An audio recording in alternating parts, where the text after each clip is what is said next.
Oh, hello, folks. Welcome in for what is a rather impromptu stream tonight. I usually stream, or I, have been streaming like Tuesday afternoons and, or Monday nights and Tuesday afternoons. Didn't stream Monday night. Am streaming Tuesday night instead of Tuesday afternoon. But yeah, I want to welcome you all in.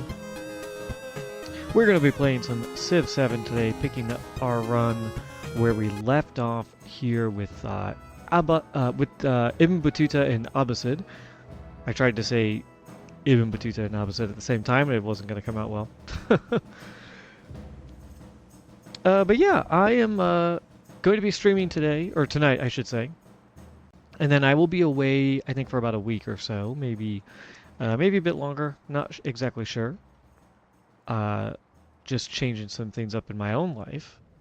And so we're going to do the stream here tonight, hopefully kind of hold some folks over before we can get back up and running. And yeah, welcome in. Hope you enjoy. If it's your first time here, thank you. I appreciate it. And let's just try and remember what the hell we were doing. Oh yeah, we were at war with Frederic over here. He has started establishing some colonies over on our continent.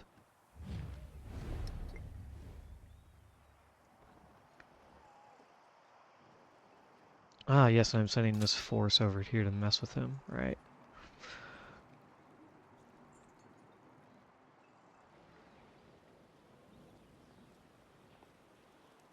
Alright. Just getting myself reacquainted with everything, because it's been a few, what, 1 or 2 days since I last played, so... Just trying to remember everything I was up to. And yeah, we're getting close to the end of the age, actually. Wow, really close. So we will probably end this before too long and then get moving on to the modern age.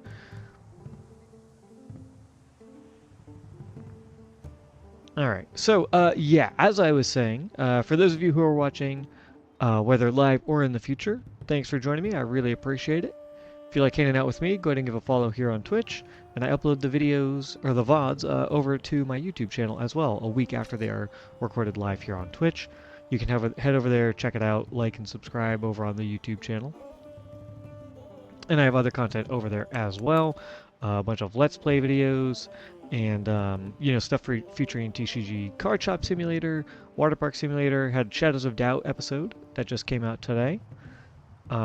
Dead by Daylight stuff. So we got a lot of different stuff, and we have more different and varied content on the way.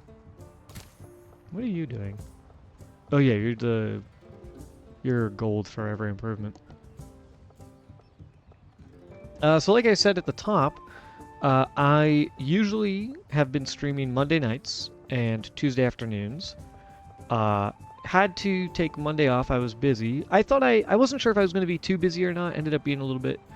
So I just took that night off from streaming, and then usually stream Tuesday afternoons. But I was busy this afternoon, so I am doing a little impromptu stream here at night because I don't think I'm going to be able to stream tomorrow, and then I don't anticipate being able to stream for the next week or so, basically after tomorrow. So I want to get one last stream in here before I take some time off. And I hope you all enjoy. Hope you're excited to hang out with me for the next few hours. And let's see how far we get.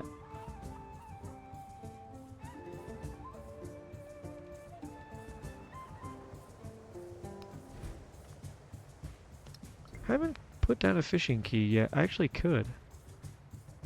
What was I saving up money for? I have a ton of stuff in here I want to buy. Yeah, I could buy stuff here as well. Oh, almost, or just started working on the White Tower. I'm a fan of it. I like White Tower. Pavilion, Menagerie. Where can I get those built? I'm putting the kiln right there. I want to put the bank over here so you can get at least a double adjacency. Hopefully in the modern age, this resource moves somewhere else, maybe like over here, And then I could put my bank here to get a nice triple adjacency. That would be pretty sweet.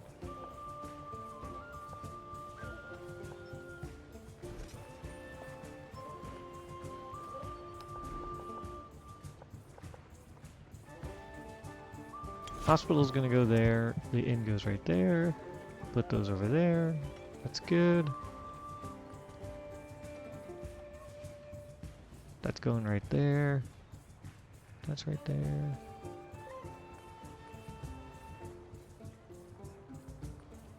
Let's go ahead and build the pavilion and menagerie. Oh, I can't put them down yet, but I will build them here. Or actually, I could just build here. That's probably fine. I would like to kind of get a nice little 3 buildings here. Quadruple adjacency. That would be good. Maybe I'll build the pavilion and menagerie kind of like that so that I can get there. It only really kind of matters for walls, which isn't really the biggest deal in the world. And we'll have space to like put an airport somewhere or whatever in the future. Actually, an airport here would be kind of good. Relatively close to the city. Decent chance to get other places. I'm pretty sure that the airport doesn't give adjacency bonuses from like being next to resources or anything. Right. So, am I trying to save up money? Oh, let me get this plantation. I don't know what went wrong there. Maybe a flood? Pavilion and menagerie. I guess I could build the pavilion first. That doesn't really matter. Pavilion, menagerie, go right there. Guild hall is going there, so the bank can go right here.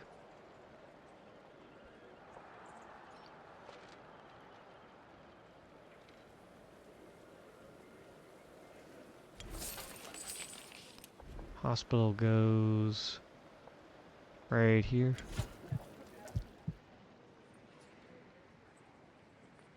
Yeah, that's all fine.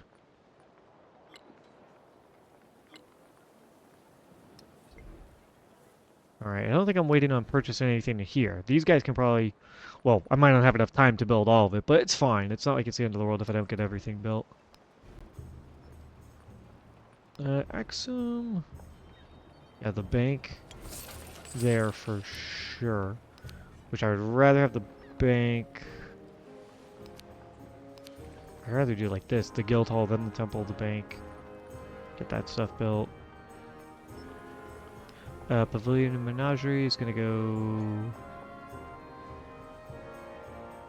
Yeah, here. Pavilion, menagerie. Hospital will go... here. And this is just if we can get all this stuff built. I can just try and purchase some of it anyways.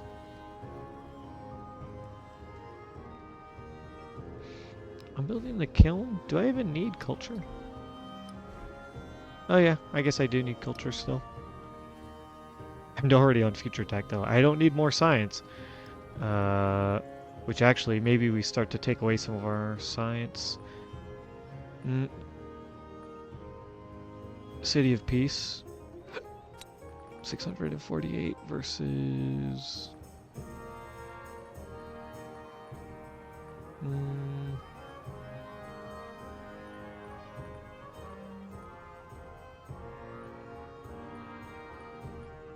Maybe +1 culture on culture adjacencies.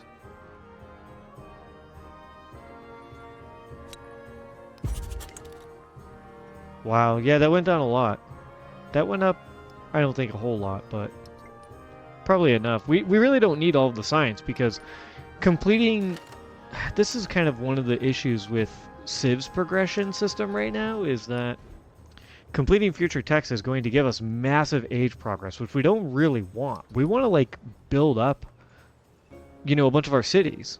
So, it's one of the weird things about Civ in its current state with victory conditions or legacy paths or whatever, where you in a way get punished for being good, which is in some effect what they wanted to do, right? The devs, they wanted more of a rubber band effect so that you can't ever be too far ahead or too far behind, which is one of the problems that you have in older editions of Civ, where sometimes people fall behind and then they can't catch up and they just lose the game real early, and then other Civs steamroll and win the games, you know, very early. It's definitely a problem that I think needs to be fixed, but I don't quite... It's tough, because if you're playing the AI and the AI is getting all of these future techs, you want the age to maybe end so that they stop getting future techs, but then that also hurts your ability, if you're playing catch-up, to make progress towards the age.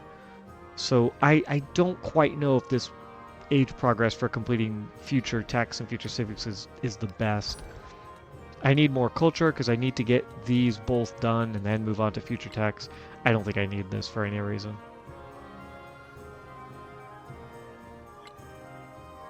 Yeah, I don't think I need that for any reason. Oh, we get an extra silk? Yeah, we'll just plop it down in there. Could you use anything?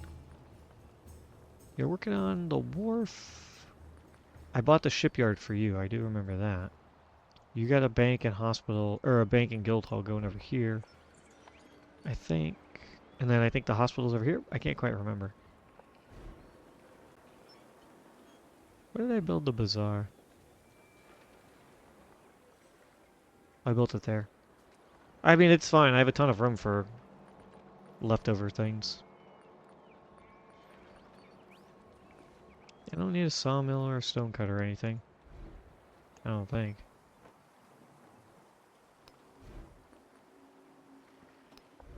I'm curious which is the best location to build a, like, quarter. I can't build here, even though this is adjacent to a wonder? That's interesting. I thought you could always build adjacent to wonders. I guess it still doesn't work if you don't have a,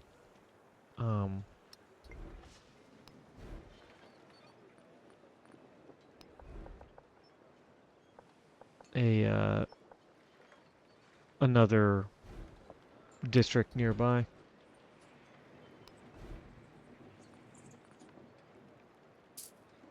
Oh, harbor and armor would be good to purchase, actually. And shipyard. Yeah, I'm curious just which is the best location, right, for my,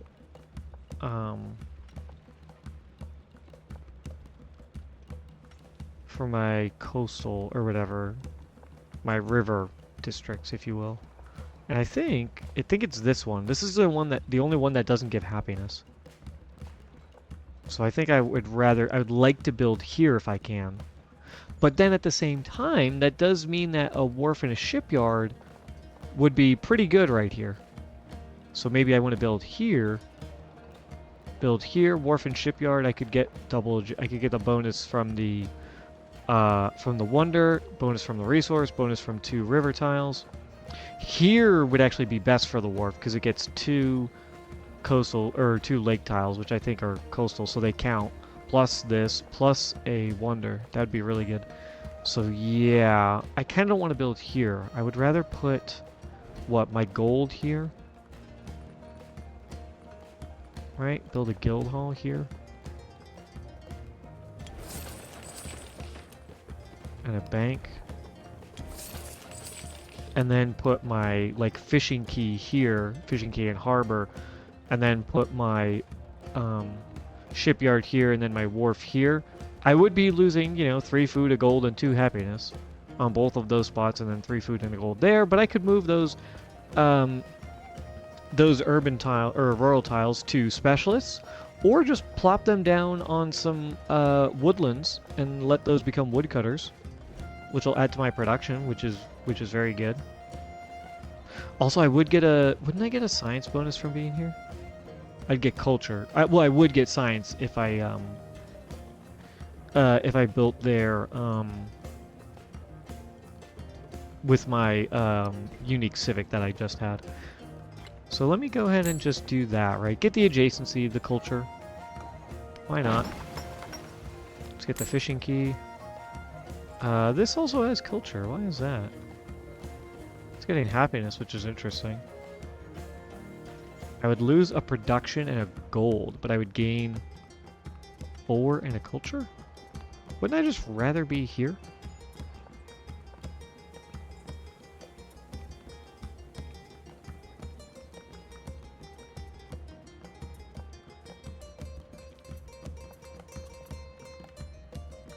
Yeah, because I'll get the science as well. I'll just do that. I think that makes more sense, right? I mean, I could spread out, I guess. Could I build like a grist mill? Yeah? Yeah, why don't we do this? Fishing key in the harbor, or in the harbor goes there. I think that makes sense. I've got this guy. I can make this a specialist. Although I think I want to just get the production, maybe. Yeah, 232. That's really good. 2 food, 3 production, and 2 happiness. And that guy is probably just going to stay there forever. I mean, specialist would be great, don't get me wrong, but I don't think we really need it right now. I'd rather get the food and the production. If I had my dungeon and armor up, then putting a specialist there would be for sure really good.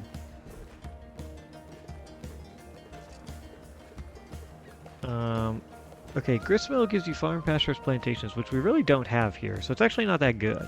It's just +4 food, which is worse than this, which is 4 food, a gold, a production, and 2 happiness. And sawmills now no longer go on rivers, which is important to note. I could go here. Where the hell am I getting culture from? Oh, city modifier. Oh, it's because of the wonder, right? No, that's a happiness adjacency. Is it I don't know what it is. There's so many different ways you can get yields from this game. Armor, okay, it's 2,500. Dungeon, right now it's 1,300. I could buy the dungeon next turn and then start producing the armor. Wait, did it say I could get a +3? No, that's +8. Yeah, 12 is the best. 13 is technically the best because that is double adjacency. And is next to, this guy? Is that why it gets the additional? Oh no, it's because I have a specialist there, that's why. Yeah. Let's do that, do that, do that. University, I don't need to get that up as important, or as quickly as I need to get these other guys up. Bazaar. You are gonna go here. And the hospital will go next to you.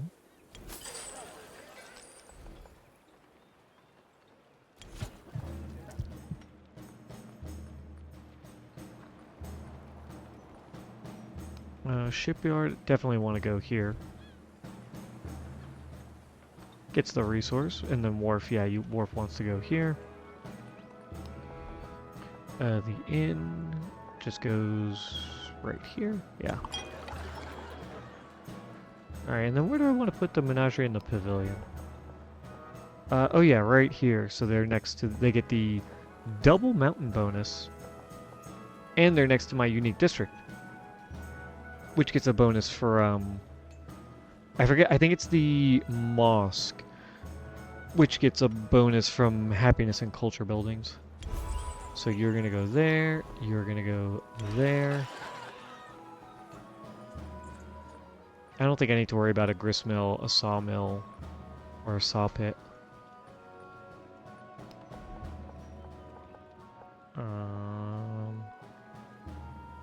Yeah, we'll build kiln goes there, university goes there, dungeon and armor go there. Maybe try and build around this way. I could try and put some things. But once I get the gold buildings up here, we can do the shipyard and the wharf. And that'll be pretty good. I don't have any other wonders to build, right? Okay.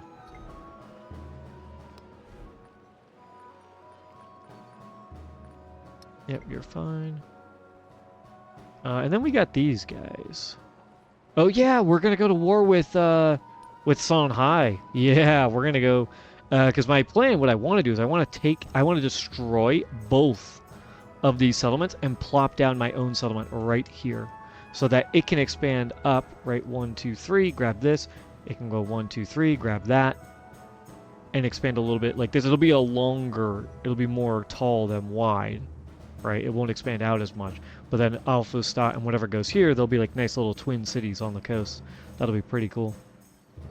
Oh, this guy. I built a galleon. Oh yeah, I think I bought that because Songhai has some decent naval units, we'll say.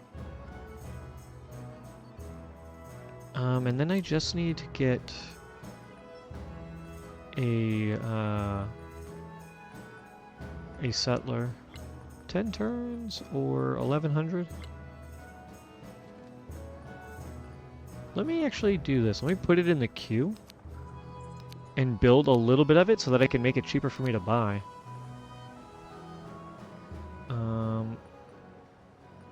Bank and guild hall want to go here. 1, 2, 3, 1, 2, 3.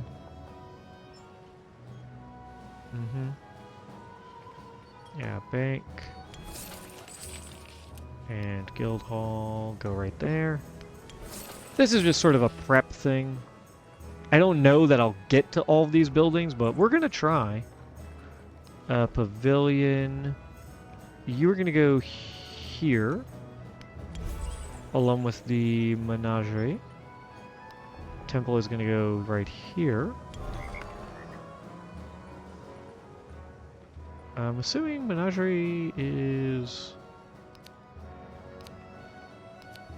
already in the queue. It is.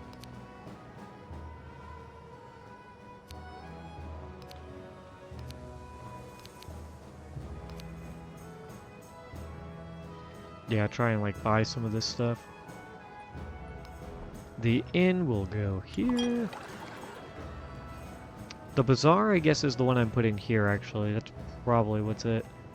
So that's probably where I'm going to put my hospital, actually. Let me double check that. What's here? Dungeon. I need to get right here for the other triple adjacency. So maybe I just build here just to have it. And then go up to the other bonus when I get the chance. Or at least, you know, try anyways. Something like that. These guys are going to be doing... Oh, is Savannah Harbor not in here? Where's Savannah Harbor? Might not be in the game yet. Just because of when I was playing this. This was started before the update, so Havana Harbor, unfortunately, not in here. Otherwise, this would be such a good spot for it, too.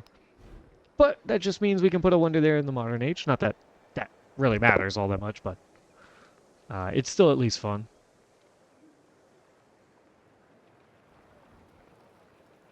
Kiln, Bazaar, Inn, have a temple.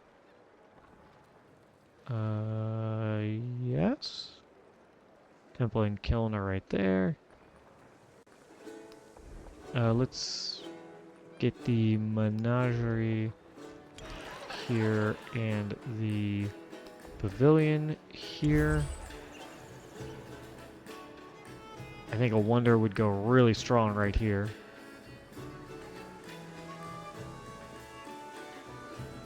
I mean, a wonder right here would be really good too, but it's next to city halls, so we miss out on the science and culture. 1, 2, 3, 1, 2, 3, 1, 2, 3, 4, 5. Yeah, just 3 bonus there.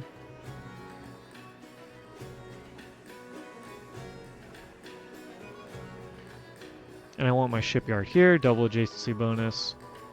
Wharf can go, I guess, here. 1, 2, 3 buildings. Or 3 coastal tiles. Right? Let's get the wharf. Yeah, that's the best spot for it. Unless I had a wonder up, because then 1, 2, 3, it would actually be good to put here. Yeah, I think if we take that into consideration, actually, we just build here. Because then we get the, we don't spread out our golden happiness penalty. And we can, you know, invest in it maybe long term.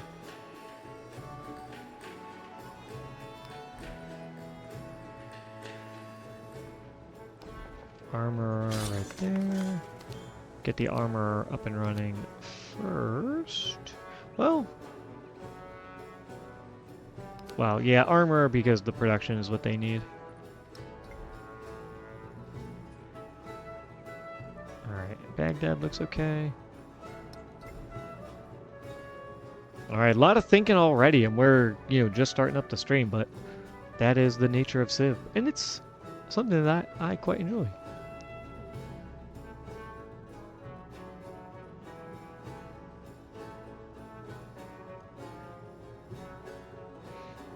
Now I'm just considering, when do we go to war with Songhai? I don't think yet. I've got my units. They're maxed out. If I go to war with her, it's going to mean war with, with this guy right here. Spain, Simone Bolivier, which will probably result in Medina being destroyed. Because he is allied with Harriet Tubman. He's hostile with Lafayette and Tecumseh.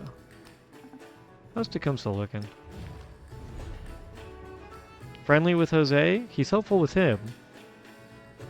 We wouldn't mind maybe making friends with him. Because then if he is bothering Simone on their home front, then that's actually really good for us. Trade map with Jose. Oh, recently ended. Okay. What did Jose reveal? Anything exciting? Not really. I'm befriending them. Oh, I've turned them into a friendly, independent power. That is nice. I've got extra influence. Oh, and we need to start spreading the good word, of course. Let's go ahead and get you on... Actually, it doesn't matter. Just, yeah. We will get a relic from that. Spread to Istanbul, then move across. Spread to Medina.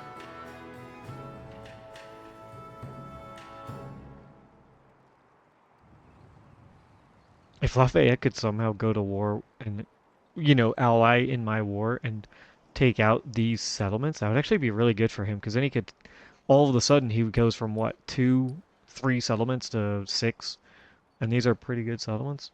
And that would be good long term, because he's our ally, and it would help strengthen him so that, you know, when we inevitably probably have war again with Xerxes, he can help fight back a little bit.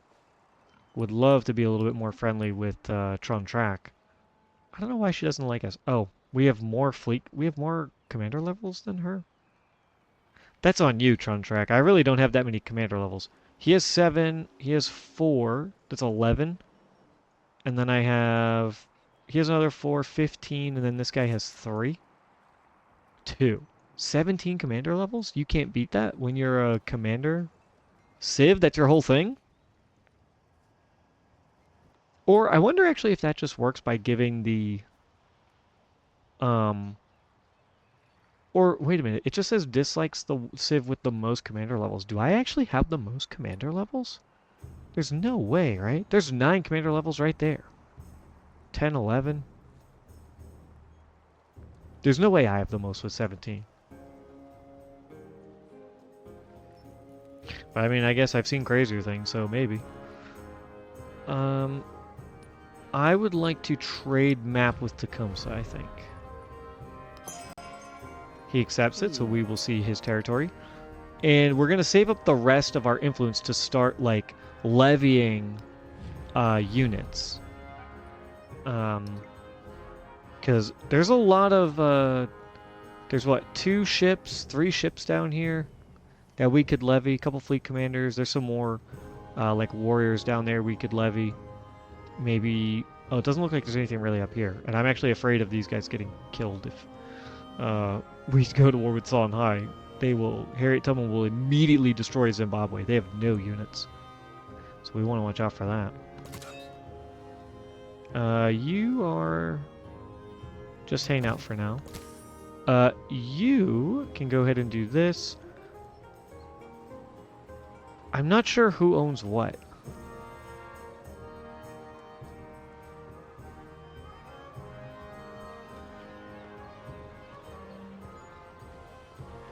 One, two, three. I mean, theoretically, Natchez owns this territory, this little lake, but it has to belong to Cahokia. Let's see. We have 1,267 gold. We should get something like over 300. Yeah, I think we made 350 gold from that. Because Cahokia has 1, 2, 3, 4, 5, 6, 7 improvements. Yeah, that's amazing. And you know what? That means we can go back and buy... we can just get Sparta the dungeon. Right? I don't think we need to wait anymore. Just buy it. Hang on. Here we go. Purchase. Where the hell is it? There it is. Yep, just buy it and place that down. Wow, armor went from... Wasn't it like 27 turns or something? Am I crazy, or was that like 20 turns and it went down to 11? Maybe it was a little bit less. But still, that's a ton. You were supposed to go down here. Well, you can't get over here anymore because Toledo owns that. That's annoying. I wanted you to upgrade. I mean, I guess I could send them all the fucking way around, but whatever. And you're done. You stop moving.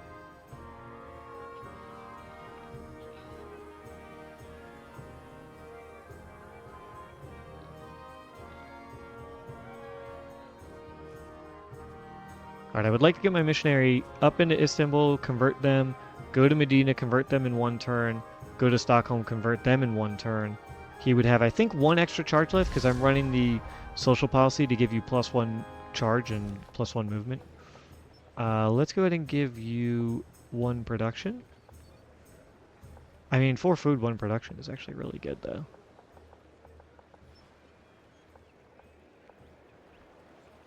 Especially because we do want you to grow. And losing, you know, some food and happiness wouldn't be the best. So yeah, let's just grab that. 4 food, 1 production. You can go ahead and maybe 4 food, 1 production as well.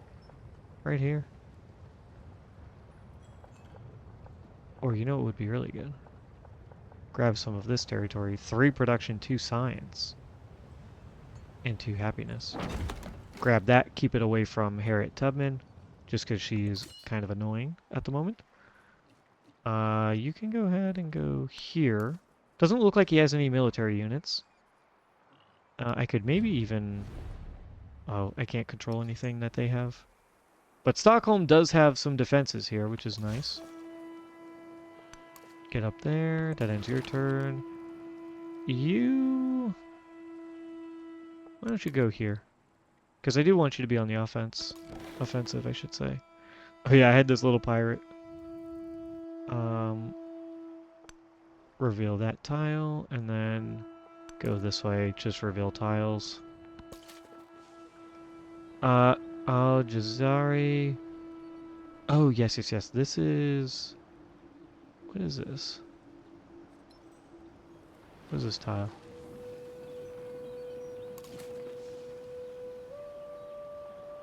I think this is my production tile here. Yeah, there we go. Come on.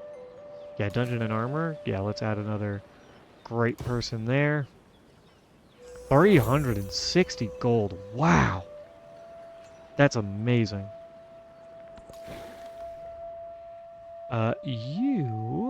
Yeah, now that you can't get here, why don't you actually go like that? And I wanted to upgrade him so that I could just send him auto-exploring. Kind of can't do that anymore. I'm just going to tell you to go like this. Try and reveal some territory.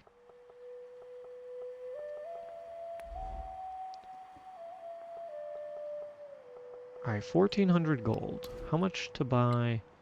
900? Alright, let's purchase that mosque.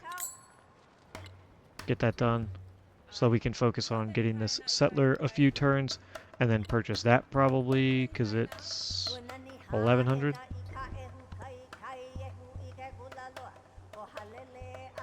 I just want to get it bought so that I can do this.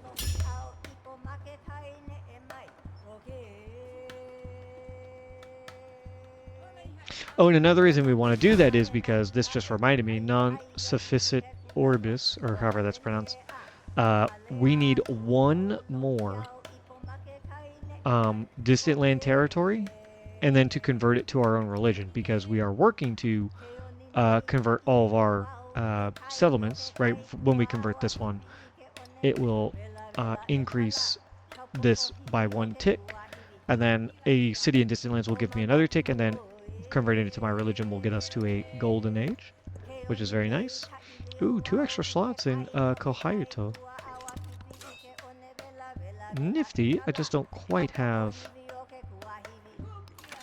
the means to take care of it.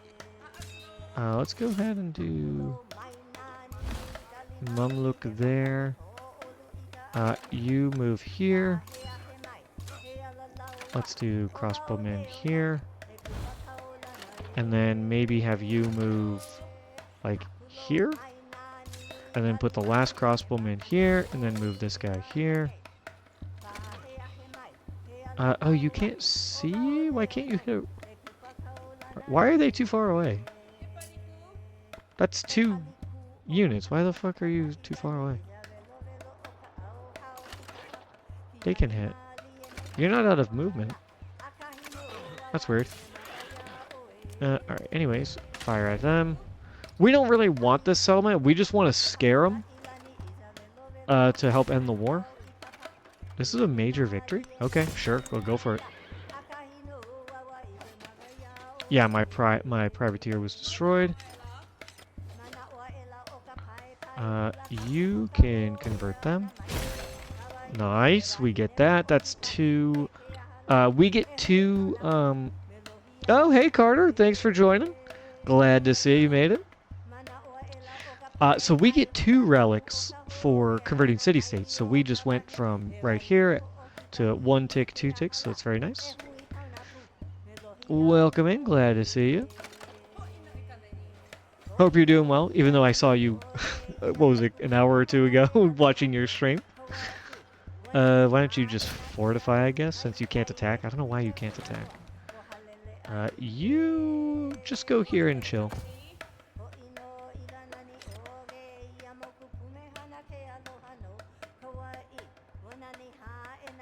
Oh, of course. Yeah, I love hanging out in your streams whenever I get the chance. It's very fun. Oh, you were working out. Look at you. Champion. Champion of the people. And the Fall Guys. Well, I hope your workout went well. Hope you're not feeling too sore, although a little sore. If you're not sore, then it means you probably didn't work out hard enough. You gotta feel sore so you can build up some muscles. You know? Alem is almost done. So I know that you are pretty unfamiliar with Civ and whatnot, so for me to take the time to kind of explain everything would be crazy, but basically we are playing the Abbasid, who are a like middle-age peoples from Arabian Peninsula, North Africa, up through the Holy Land and that kind of region. Uh, they are the ones responsible for a lot of like science and mathematics, and the peoples that preceded them. And we are just gaining money right now. These are treasure fleets, which are so the way that Civ 7 works is you have homelands, which is where you start your game, and then you have distant lands, which is sort of like when you travel over to the new world, and you find new resources, or at least different from what they were back in your homelands, and you can take them back for like victory points.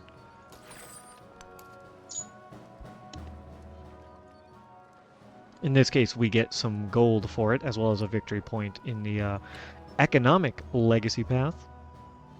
And these legacy paths help you work towards little attribute bonuses that you can get. Right here, you can get different attributes for completing different legacy paths.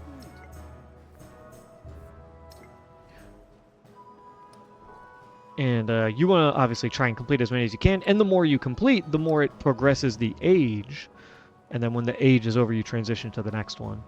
So, yeah, you'll be feeling it tomorrow for sure. If you don't feel it today, you will feel it tomorrow. Once the adrenaline wears off, you get to rest a little bit. And then you wake up in the morning and you try and move, and your body's like, nah, you should just stay in bed. Let's see. We definitely want to go to war, but not quite yet. We're trying to go to war with the Songhai peoples over here.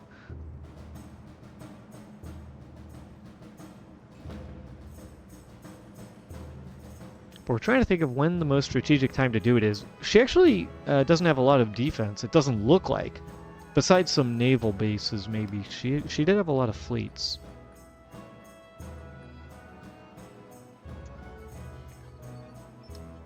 These guys are growing because I need to get 1, 2, 3. Is that another reef? Oh, it is. Wow. 4 more growth events for them? Actually, more than that. Because I need to go 1, 2, 3, 4, 5. So 5 more growth events for them. Oh, yeah. Everything in this game is based off of real life to some capacity, Carter. So, I am playing as Abbasid, who I explained earlier, right? This is my leader, and previous Civ editions, you had leaders and civilizations were connected. In Civ 7, they're split, so you pick a leader, and then as each age progresses, you pick different civilizations. Kind of controversial in the Civ community, but I enjoy it. I didn't like it when I first heard about it, but as I played it, I actually like it. This is a man by the name of Ibn Battuta, which is not his given name. Which isn't his like birth name or whatever. This is his like nickname, I think. And this means son of a duck, I think. And this guy, he has like a really really long name. But he's known as, I think they call him the Middle East's Marco Polo, because he traveled from Morocco, where he was born, across North Africa, down Egypt, across the Red Sea, from like Ethiopia, across the Red Sea, into Arabia, and then over into like, I think parts of India and Pakistan, went all the way back up. He traveled more than Marco Polo, actually. I don't think he might have gone as far east, technically, but he covered more ground than Marco Polo did. He's a very interesting historical figure. And because the leaders and civs are separated, you can end up with some unique combos, like this over here is Harriet Tubman from American history. I'm sure you are familiar. And she is leading the Songhai people. Songhai was a civilization in, I want to say, North Central Africa, located in and around like rivers and lakes. And I think they lived close by to the Mali Empire before the Mali Empire kind of rose to prominence and became more dominant. I think. I'm not 100% sure on that, but then if you're interested in learning more, you can actually go up here to this little question mark book with a question mark. It's called the Civlopedia. So it's, like a encyclopedia for Civ stuff, and you could just type in like Songhai, and then it tells you about how they work, like their mechanics in the game, and then all this historical context. So Africa is defined by three strips of land: the desert, the arid scrubland south, and then the fertile land further south. The Mali Empire. Oh, the Songhai was after the Mali Empire. I thought they were before. Um, so 15th century Mali fragmented different regions.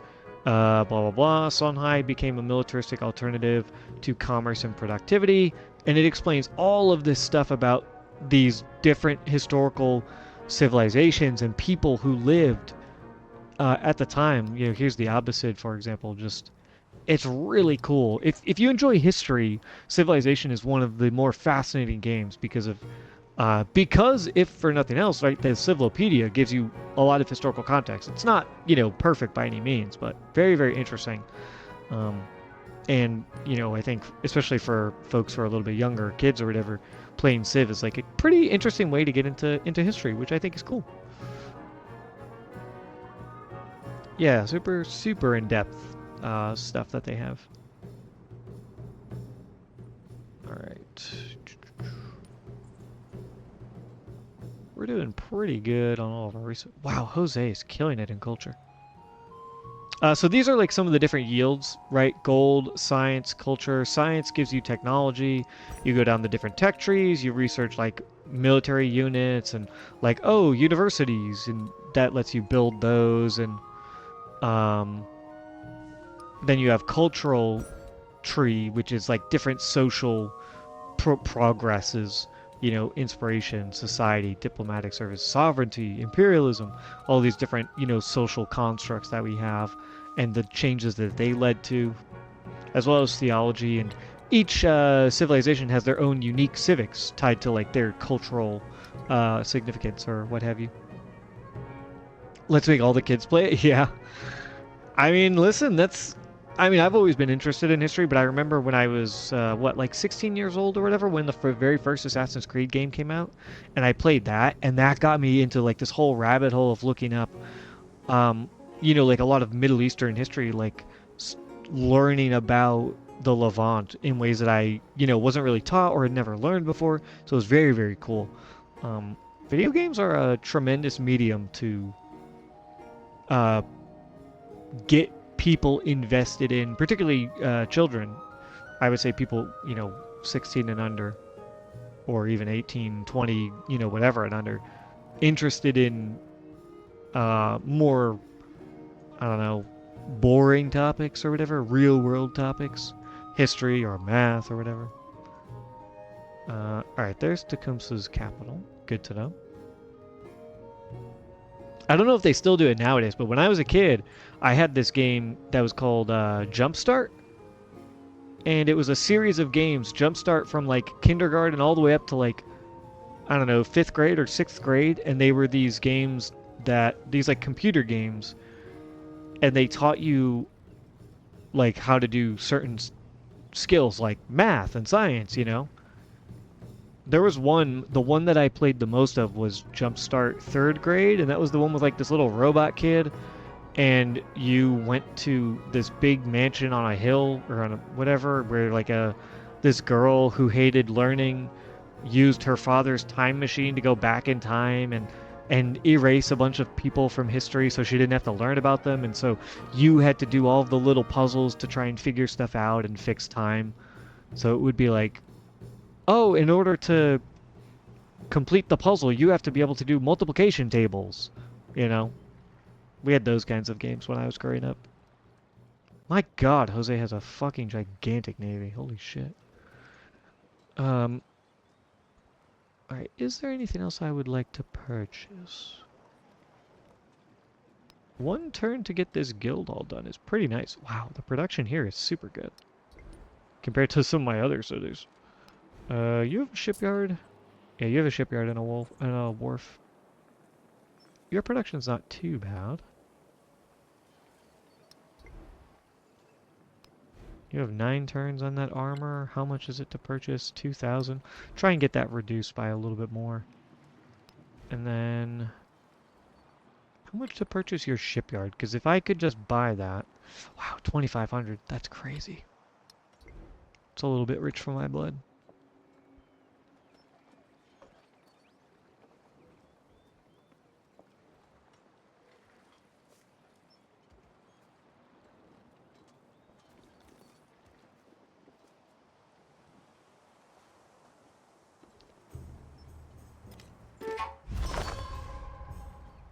Oh, competing wonder. Is it Jose? No, it's the Normans. Which I think White Tower is the Norman wonder, so they actually have a production boost towards it. But we're gonna complete it in 3 turns. I mean, that's pretty good. Like, let's go ahead and... why can't I focus fire? Can you not focus fire on... oh, I think they actually changed that. Yeah, that you can't focus fire on fortifications anymore.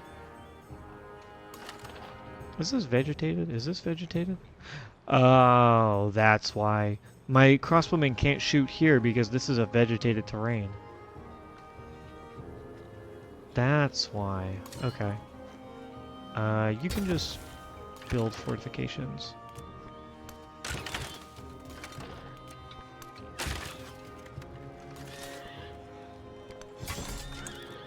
Do I actually want to take Hastings? I kind of don't hate the idea of just grabbing this settlement, because it does have pretty good stuff, although it's not on the coast. Which is what I would prefer, because I would get a huge boost from it being on the coast from my social policies. Because I get 50% gold in cities that are adjacent to the coast. But I guess maybe I don't have to turn this into a city? Actually, to be fair, this is just in a bad location. Because if it was right here, 1, 2, 3, which is how big a settlement can grow, is 3 tiles, it would catch this sugar. So being actually right here is not advantageous at all. So I think I want to just burn this settlement to the ground. And maybe put my own settlement here. But I'm also not opposed to leaving it alone. 6 turns to get there, and 7 turns to get here, and it's probably better for me to go 6 turns to get here, and then come back up, right? So let's do that. Let's move this guy here. You can deploy your treasure resources, so can you. We are 1, 2, 3, 4, 5 away from achieving the economic victory path. So we have to keep that in mind. How much to purchase that civilian, that settler? It's still 1,100. Is it just always the same? I guess if that's the case, I kind of don't want to build it, but I've already invested, what, 2 turns into it? Is it just worth it to build it? And then maybe spend that money on a building? Probably. Ah, another Alim. Or however it's pronounced. Khawarizmi.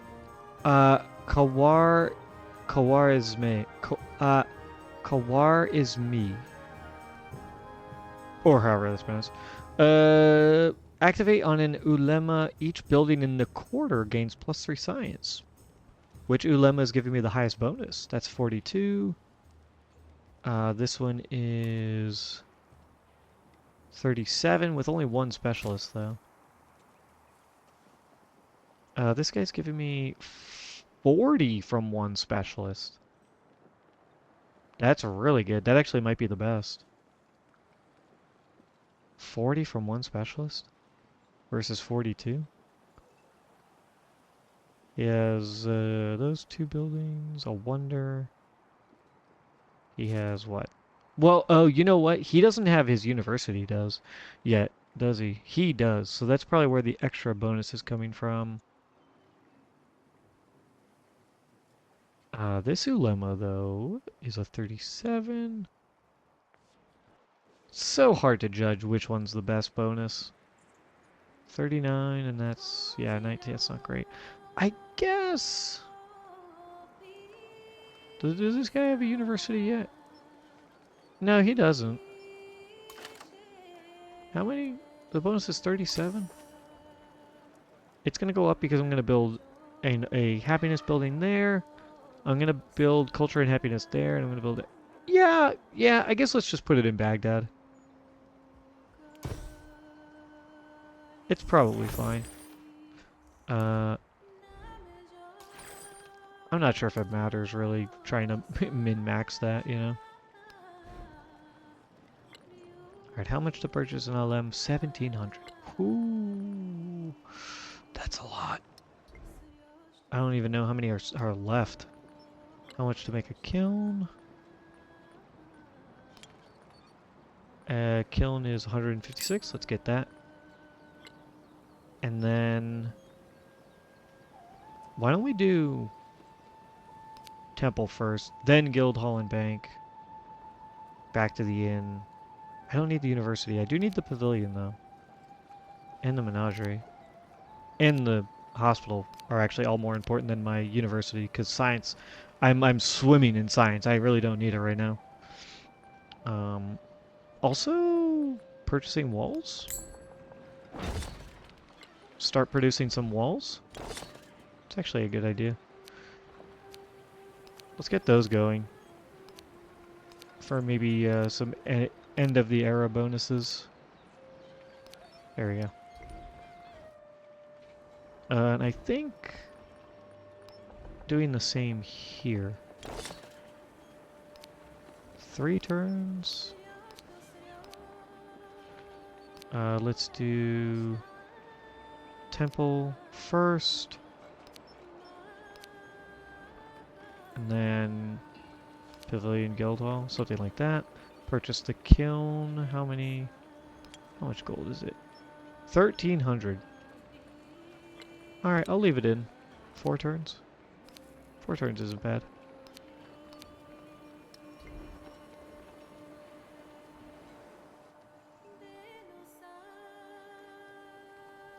These guys could use some more walls, to be fair. But I'd rather get the buildings up. Yeah, I already purchased the walls here. 1,900 gold. What do I want to do with it? Oh, you know what? Let's purchase this kiln for like 100. 84, even less. Armor is a lot to purchase. It's like, yeah, 2,700. Let's spend some turns building it and then purchase that. We can save up our gold for that as well. And you know what? I do need to get more missionaries out. I have a missionary here. He's going to Zimbabwe.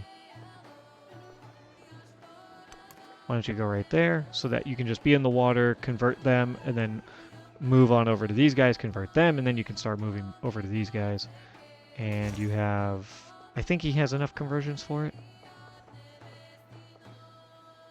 Oh, converting my settlements. You don't have a temple yet. 1,100? I think I just would rather purchase... Oh yeah, I could purchase a fishing key and harbor here as well. I remember thinking about that earlier. Yeah, I mean, why not, right? There's nothing... This doesn't do anything for me. Let's just buy it. Fishing key and harbor. It's next to the city center, so we get the bonus. And then I can go ahead and grab...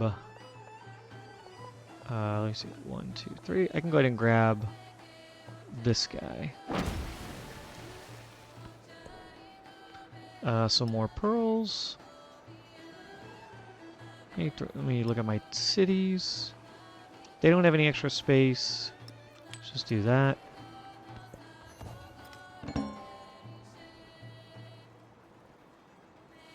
Discovered a new continent. Panatoia? Panatoia? Panatoia?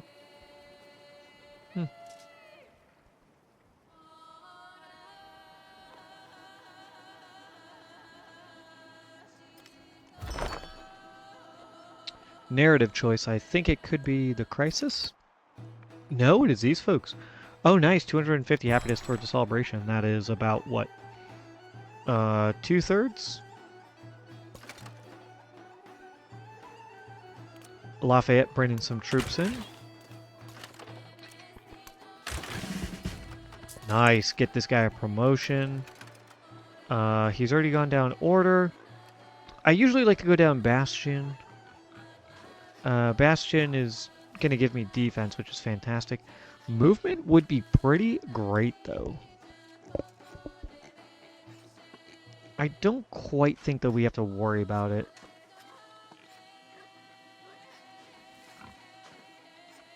Leadership would also be really good. 5% to all yields. But we might have to deal with war from Xerxes, so let's go Bastion. And this is a stalemate. Why don't you heal up? And then these guys can attack a little bit later on. You are just hanging out, so I actually don't even need you there anymore, now that I think about it. Since you can't shoot Hastings. And yeah, I think I actually want to burn this city to the ground and build my own settlement over here. But maybe the reason they're here is because it's fresh water. But you're missing out on a very useful resource. And it should be, it's next to a river, so it shouldn't matter. Whoops, that's not what I wanted to do.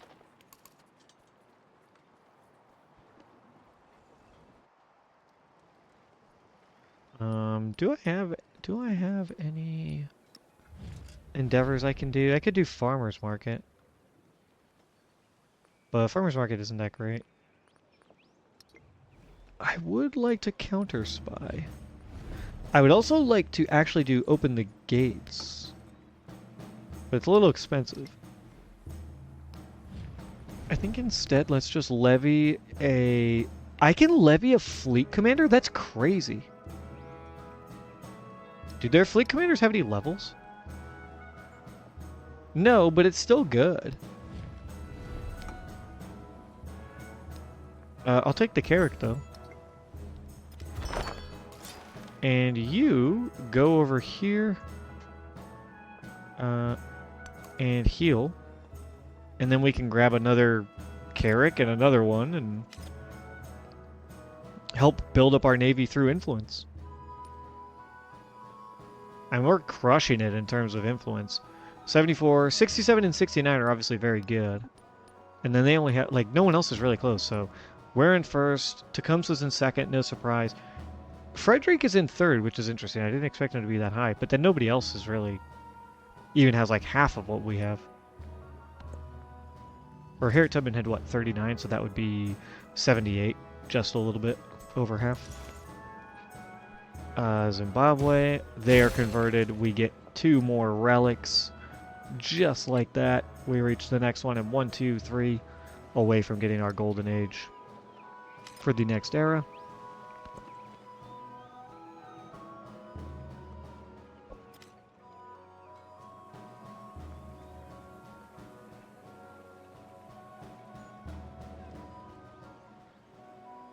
We also do want to try and collect as many relics as we can, just because when we transition to the modern age, there's a bonus for to culture for how many relics you have. So we want to try and get as many as we can. Oh, I researched future tech. Oh, and we got social class done, so we have an increased settlement limit. We're actually under settlement limit, which is crazy. +1 science, plus 20% towards training cavalry units. We get future tech, which gives us our random attribute, and it's economical. Let's go. We started out this playthrough as an economic civ, transitioned to do a science civ. Well, look at that. We get all of these economic attributes we have unlocked. Plus 10%, plus 10 flat bonus, plus 10 gold per age for every alliance you have. We could do that. We could certainly do that. We could also look to get maybe the resource capacity. Depends on what we want to do in the modern age. I guess we're technically leaning into an economic playthrough, but that doesn't have to be where we go. Because the best way to win in Civ 7 in the modern age is just go, in my opinion at least, is just go for the cultural victory because it's so easy to get. The Paisley Tree is who I follow, fantastic Civ 7 YouTuber. You should all check her out. She completed cultural victory on the latest patch, I think. Or maybe it was the patch before, because the recent patch did just drop on Tuesday. Last Tuesday, I should say. She achieved cultural victory, and I think it was like 13 turns in the modern age, which is crazy. Maybe it was 16. I can't quite remember, but fucking crazy number. The fastest I've ever beaten the game is I think 50 turns, which is still incredibly fast. I feel like. So plus 1 gold on resources in towns or plus 2 in distant lands is going to be fantastic. This will give us a lot because we have. Oh wow, they settled a bunch up here. Oh, those 2 settlers must have gone up here. That's probably what they ended up doing. We have technically 3 towns here. My plan is to convert Samara to a city, but this town has 1, 2, 3, 4 resources, so that's 8 gold. This guy has 1, 2, will eventually be 3, so that's 6 gold for a total of 14. Then we've got this settlement. They have 1, 2 resources, so that's an additional 2 gold for 16. Oh, 3 resources. So that's 17. Lalibela, we're thinking about converting to a city. And then this town has what? 1, 2 resources, 3 resources. It's another 20, 21, 22, 23. And then something like 23 gold. It's not bad. Is that luck or skill? What are you talking about, Carter? Which part is being luck or skill?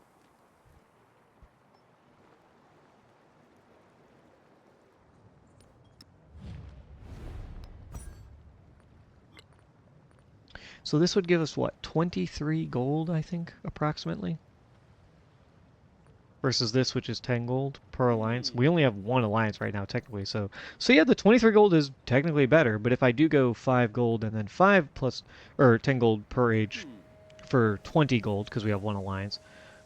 Oh, winning in like 13 turns? A mixture of luck and skill. Because the way that victory conditions work in the modern age is that you have to meet the requirement, and then you have to build a wonder that is associated with your victory condition. So cultural, economic, military, or science. The science victory path is that you have to achieve spaceflight, and then you have to launch a spaceship. You have to launch the first spacecraft. That's the science victory condition. The military one is to finish the Manhattan Project, and I think that's it. I think you just have to finish the Manhattan Project so you get nuclear bombs. The economic is you have to build the World Bank, but then it has this additional thing where you have to send a representative of the World Bank to each civilization and spend influence, which is this yield right here, to convince them to join the World Bank with you as like the leader of the World Bank. So that one has a couple steps. And then the last one is the cultural legacy path. The cultural legacy path is you have to collect, I want to say it's like 10 artifacts or like 12 artifacts or something like that. And then when you have enough artifacts, you build the World's Fair, which is a wonder. And wonders, if you're unsure, are like this guy, the White Tower. These are unique world wonders throughout history, right? Right, like the pyramids or the Colossus of Rhodes. Like those are world wonders. Um, and so, yeah, for the cultural legacy path, it's collect a bunch of artifacts and then construct the World's Fair. So the part about getting artifacts is a bit luck dependent. It depends on how close those artifacts spawn to you. And there's also random events where you do what's called overbuilding, which is where you take an old building um, like a monument, right, to a old leader or whatever, and you then destroy it and build something new on top of it. That's overbuilding, right? So if I were to take my like temple right here in my build queue and put it over the monument, in the modern age, you would get the like a random chance to unearth an artifact. It's like, oh, we were building this new thing and we found, a pile of bones that is this skeleton from long ago, or we found an old like sword that dates back to like the 900s, right? And that could give you an artifact. So there's a little bit of luck involved in that. But the part leading up to the end game, the modern age, is mostly skill based. If you are skilled at the game and you min max it to the highest degree, you can achieve victory very fast in the modern age.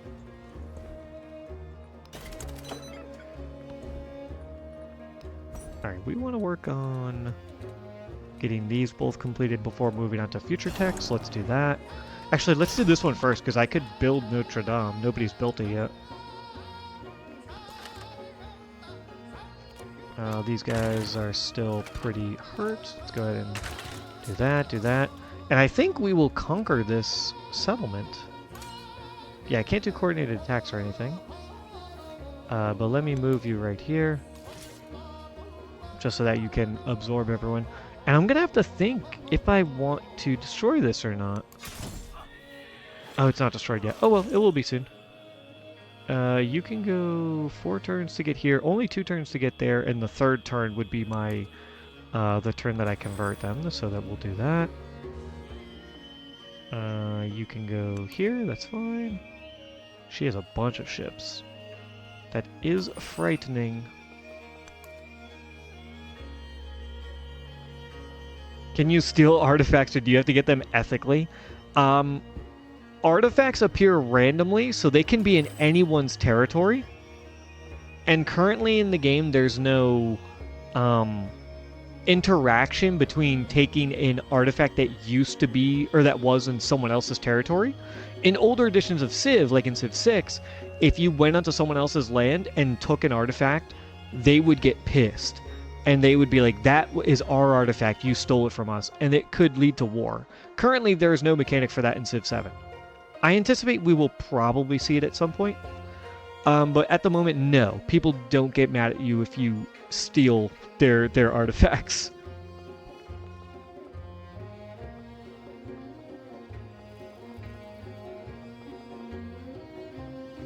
Alright, $3,000, or 3,100.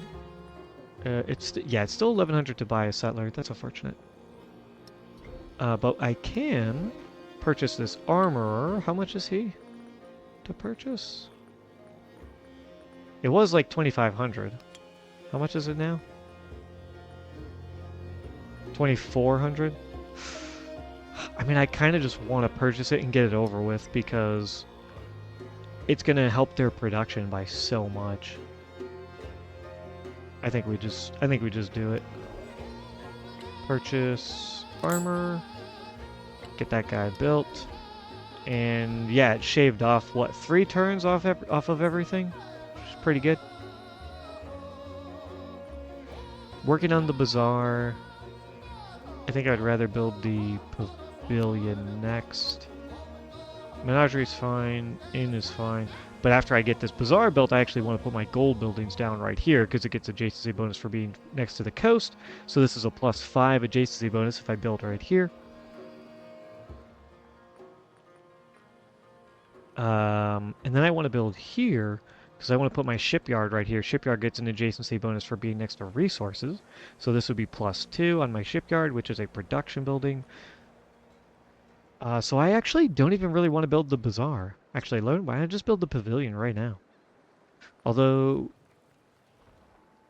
yeah, let's just build the pavilion.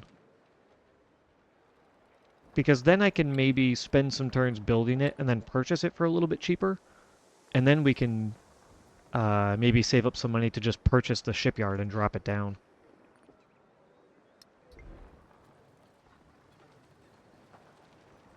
Yeah, Harriet has a ton of ships.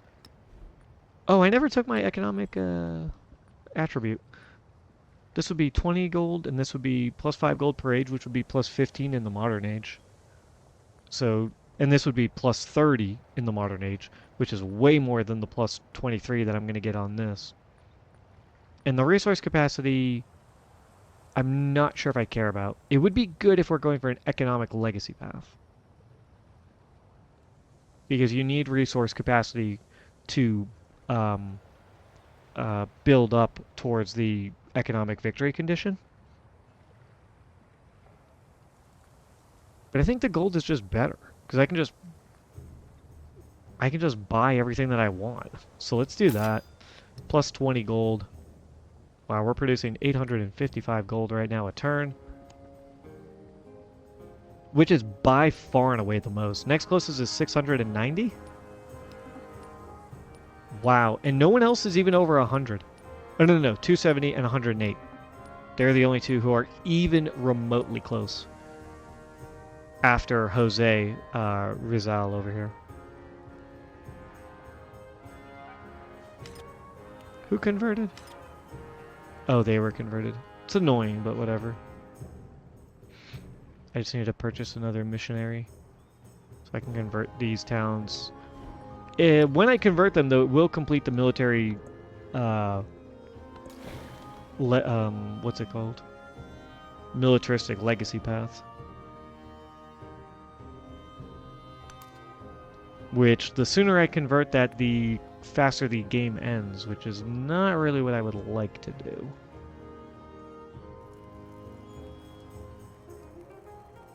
Jose, there's a perfectly good marble and fishing boat reef over here. What are you doing, dude? And silver?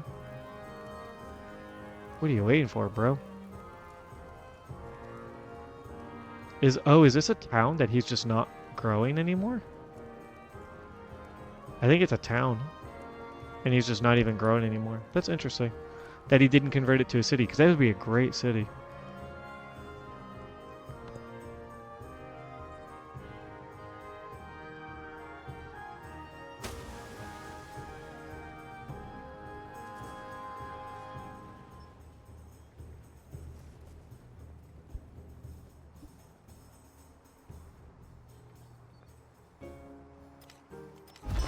To be...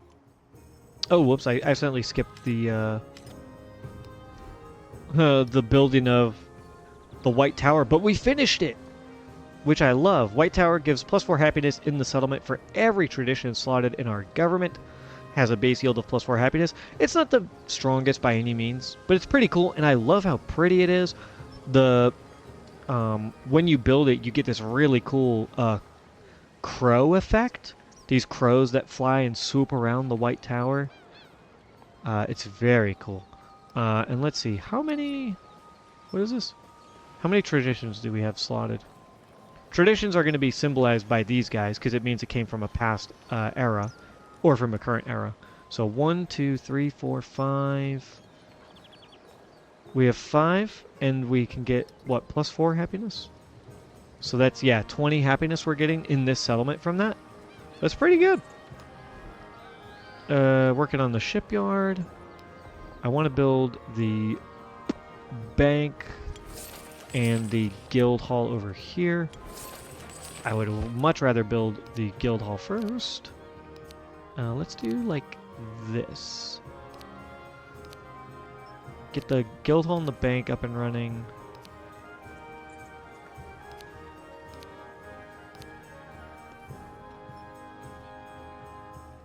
Then I want the pavilion and the menagerie. And pavilion... Kind of thinking I want to put it here. Because I think long term I want to put my... I want to put something else here, like maybe my railroad or maybe my my airport in the modern age, or airfield, whatever it's called.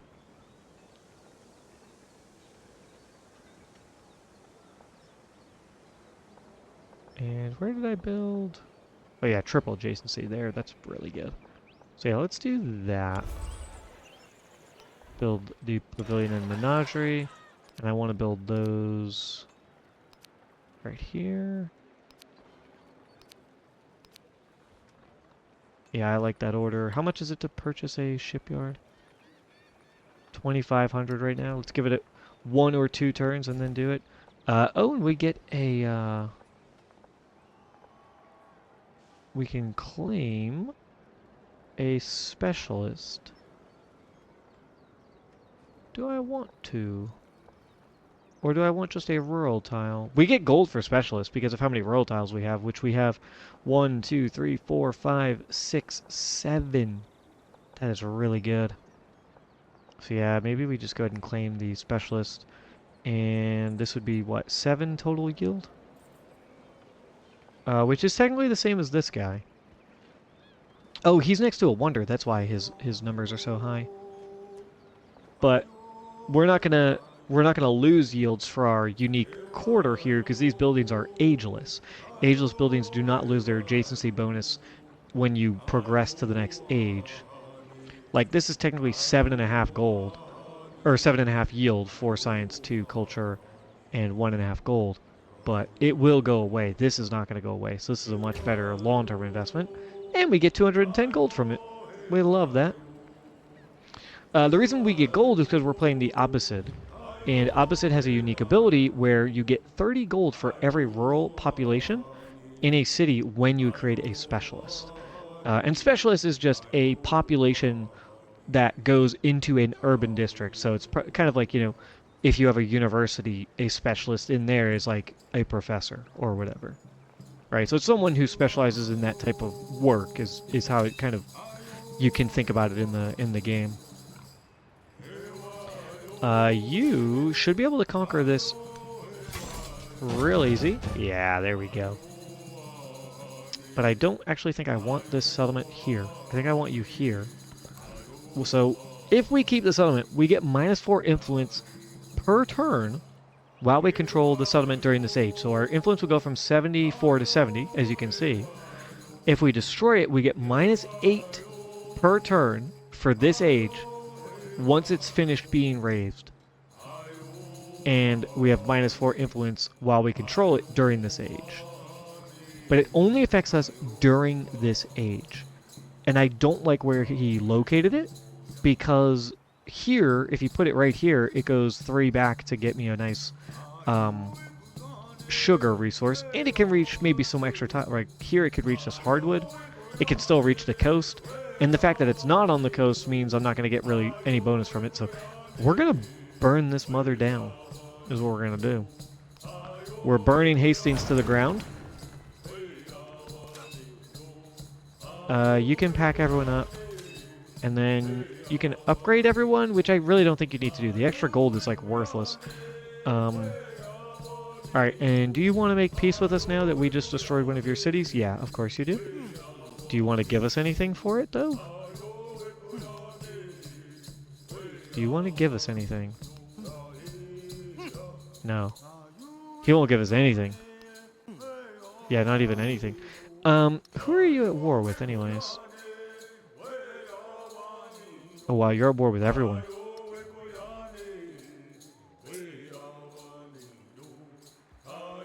I don't know that it matters if I make peace with him.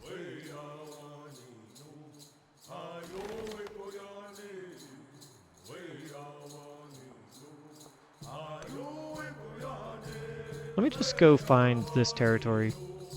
Go here, kind of get as much as I can of this continent.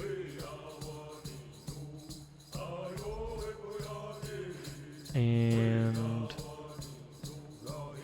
I guess I could purchase a settler and send them over here for 1100, right? Why don't we just do that right now? 1200. Just do it. No need to wait. You are gonna go right here and settle some of our land. You like the music, Carter? Yeah, it's really good. The soundtrack is very strong in this game, I think. And I believe everything that you hear, like all of this type of music, is recorded from people who are indigenous to the culture or the land. So this music is associated with the Mississippians. So it is indigenous peoples from who, are or I think it's Mississippian, or not Mississippian. Shawnee, yeah, Shawnee. Yeah, it's one of those two indigenous tribes here in North America, and uh, so yeah, those are actual indigenous peoples playing music from their culture. So it's very cool. Yeah, very nice touch. All right, you mm, just hang out here actually, in case someone else tries to settle here. I want to make sure you can grab this land. Hastings, yeah, we're burning you to the ground. We don't care. You are on your way over there. This missionary is on his way here soon.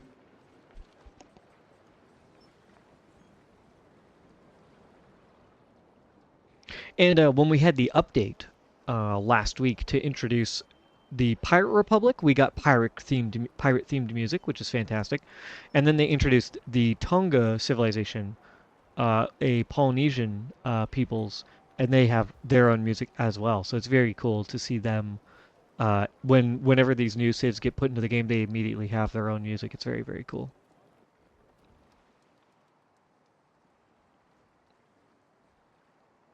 I could maybe use some ships over here as well.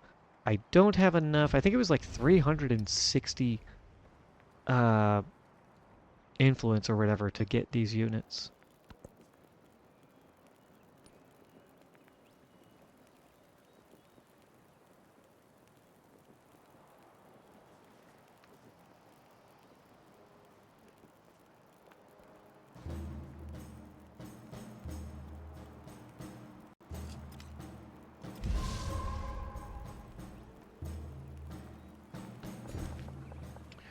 All right, nice growth event. We want to grab. You know what? Let's maybe work towards the dyes over here. Holy shit. Oh, it's not. It's not all hers. I get the blues kind of mixed up. She does have a ton of ships though. I only have this one guy. Let's go heal you. And I kind of want to purchase another one. Because war is going to happen with Songhai. We're going to go to war with them. It's just a matter of time. Alright, you can go ahead and hang out here. You are just chilling. You are going here. You go here. You have 2 treasure resources. We love that. You can go and convert them. That's 2 more relics. And just try and see as much as you can and then come down this way. The question is just, when do we start the war with Songhai? Because we want to make sure we destroy these and claim this land before the age ends. So we have to be careful with how age progression kind of goes.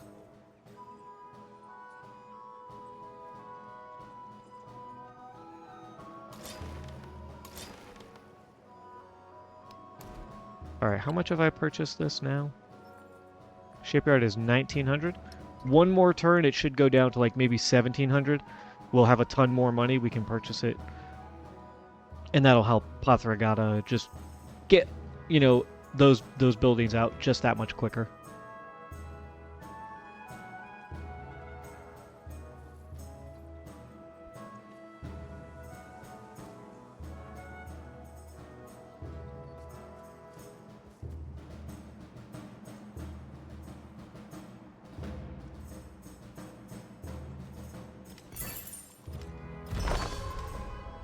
I wonder. When monks are righteous, Oh, nice. Notre Dame, we love that. Notre Dame is Women's one of the are better wonders in righteous. the Exploration Age. Brahmins and A base householders are yield of +4 righteous. happiness, and then you also get Thus, +3 culture townsfolk on and specialists while you're in villagers a are celebration. righteous. And when you build this wonder, you immediately start a celebration, which celebrations are very good. They give you more social policy slots. They give you, ooh, bourgeoisie might be really good. They give you bonuses to your yields depending on which government you're in. We get a relic as well. And let's go ahead and choose a new civic. I don't care about Reformation or Future Civic. +1 settlement limit though is very nice. We want that. We become suzerain of Werowokomoko. We can choose minor embassy, gives +2 influence, +1 for each alliance you have. Must be placed on an existing improvement in a city. Oh, it has to be in a city. That's interesting. Domain tribute, it's a unique sanction. Target a settlement with treasure resources. Inflict -20 gold per turn and create a treasure convoy when the action ends. Wow. That's actually really strong if you're maybe if you're low on treasure fleets. You could, but you had influence, you could use this to just get treasure fleets. It's pretty unique. +2 happiness, not a big deal. +20% influence towards starting and supporting endeavors for each diplomatic city-state. That's very good, although I think this is the only diplomatic city-state. +1 social policy slot, which is amazing. The minor embassy, though, I'm really interested in. Because that influence is fantastic. I don't know if the social policy slot will carry over into the next age, but I know that the influence will. I'm gonna go ahead and grab that. I don't know if maybe there's a better play, but who the hell are you? Oh, you're the city that I was trying to build up. That now I'm kind of like, you're in a bit of an awkward spot. Let's grab 2 food, a production, and a science. Or this guy, 3 food. I think the production is pretty good. Because I do want to long-term turn this into a city. So we can do that. And then that means you can grab this reef. Actually, grab this guy first, I think. Because this city could grab this open ocean tile.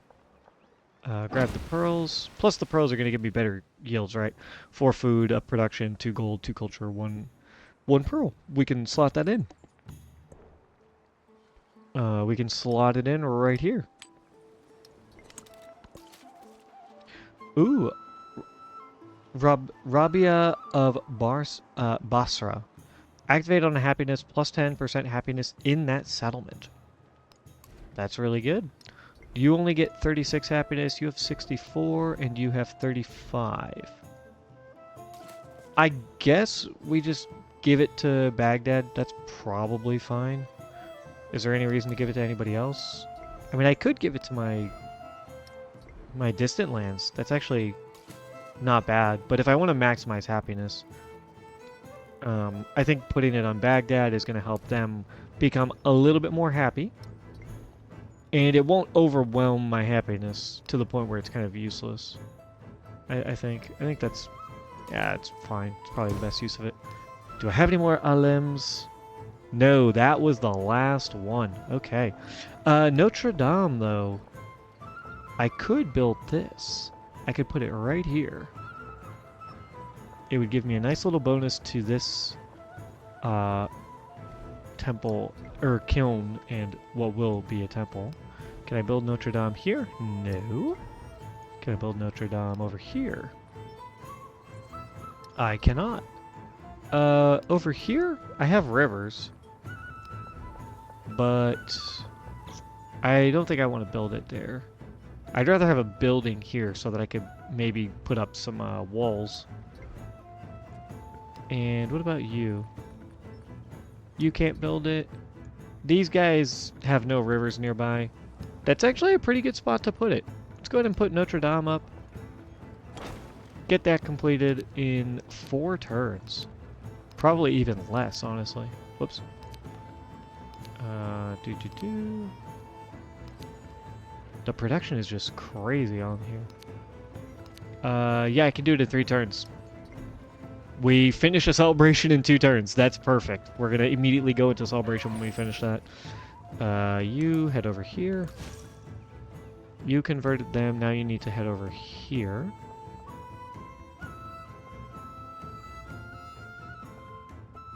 Yeah, do that.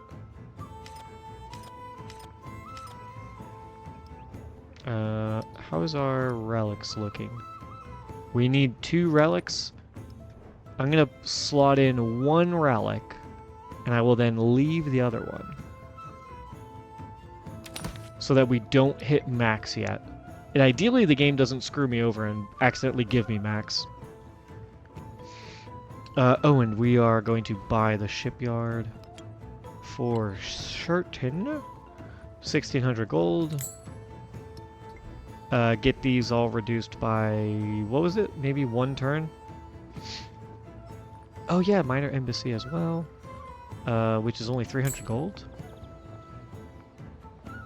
Probably pretty good to build it right here. Probably. I could maybe put it over here. Maybe that would be better. But I don't know. 24 turns for the next growth event. We maybe have 24 turns left, but I might make that a specialist. So let's just buy it, because we need to help make up for some of the influence we're gonna lose. Oh wow, that's so pretty. This is a new unique improvement. It looks really cool. What about you? Can you purchase a minor embassy? Over here! That's actually pretty good, because... Oh, no, you know what? I could build here long term and get a +3 bonus. Right? If I build a harbor here, or not harbor, a shipyard, which is what I was thinking of because of the resource, I could then build across, get a +3. Actually, it's a +5 bonus. Oh, that's crazy. Whoops, that changes my plans. Guildhall, Bank, you are not going there. Bazaar, where are you? I actually want to do the Bazaar here for a +3 bonus. And the hospital, where are you? I don't know that I'll get to build all these, but I would like to try right here. Because then I can get a +5 bonus, 3 river tiles and 2 coastal tiles adjacent to this tile for my bank, which as you can see is navigable river, coastal terrain, and wonders. It gets adjacency bonuses for. And then the guild hall. Yeah, that would be really strong right there. Okay, so we don't want to build the minor embassy yet. I want to build it some... I need another rural tile. And then I can go ahead and build a minor embassy. I could probably build one here. Yeah, any one of these locations. This is probably fine, this location. Right? Moscow, Madrasa. Although... actually. Nah. Because putting a building here would be good, because I was planning long-term on putting a wonder here and getting a massive adjacency bonus. So I kind of want to put it somewhere else, like maybe on this mine or in this woodcutters for some production boosts.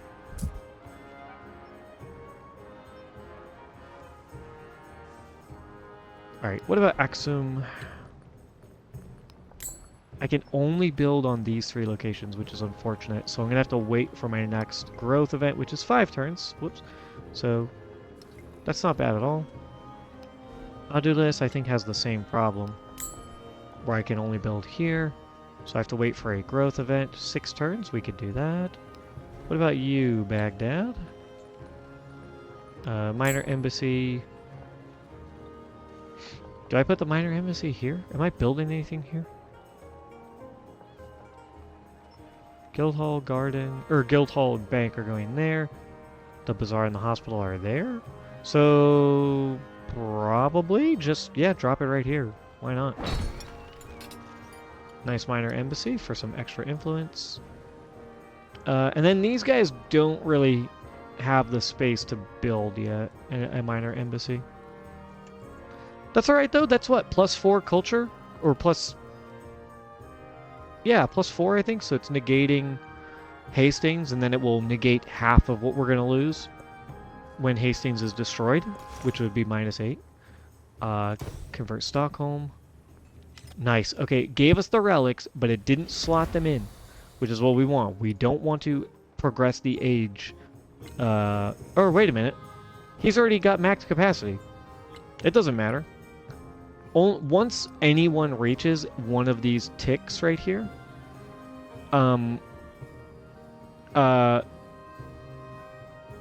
then you get like age progression. But it's only the first time. As you can see, if you look down bottom, it says the first time any player reaches the milestone.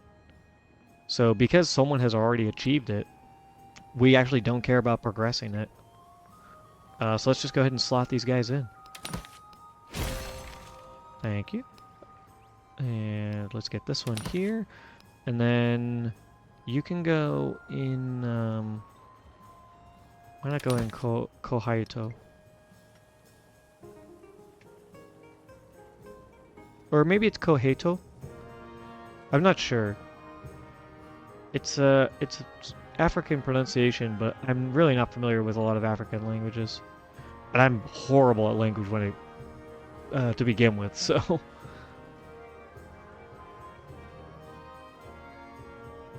Oh my god, she has a giant navy. Ugh. That leaves me a little scared. I really want to spend my money on buildings, not on units, but I also really want to go to war with her.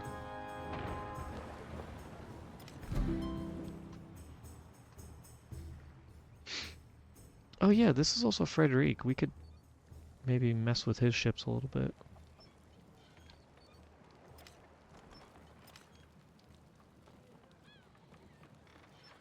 Frederic and Lafayette made peace.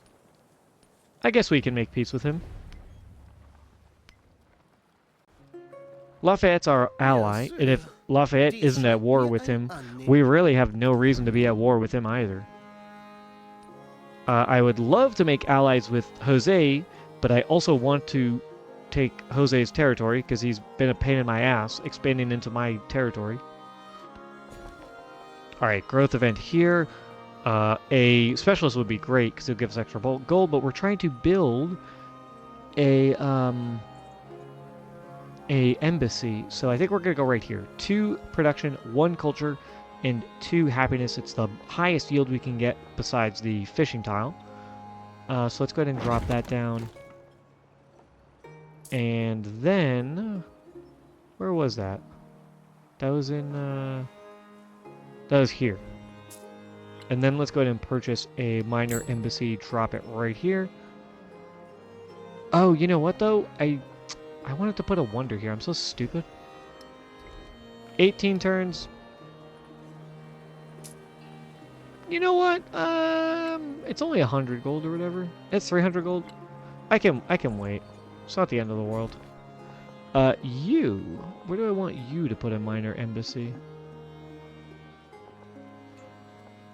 I mean, this would be the best, right? 5. That's also a 5 yield. But the happiness, like, I don't necessarily care about as much as 4 production, which is really good. So, yeah. Let's just drop it right there. And give you a minor embassy. Right there.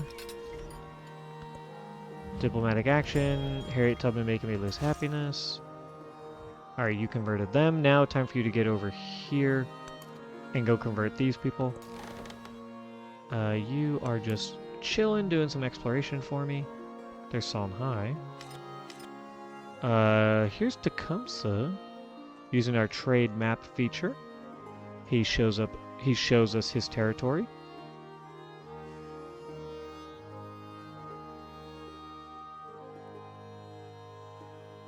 Akaetaten, or however that's pronounced. I don't think that was his. I think they used to be Harriet's. Because I'm assuming Harriet was probably Egypt, and that seems like an Egyptian name. All right, sounds good, Carter. I'll see you next time. Hope you had fun. Glad to see you.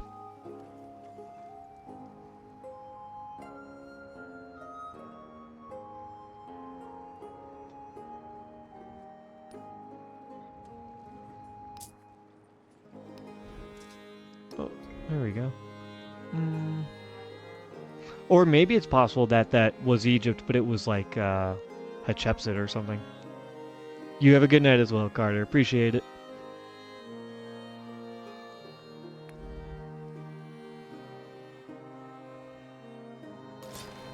How much to upgrade you? Only 200?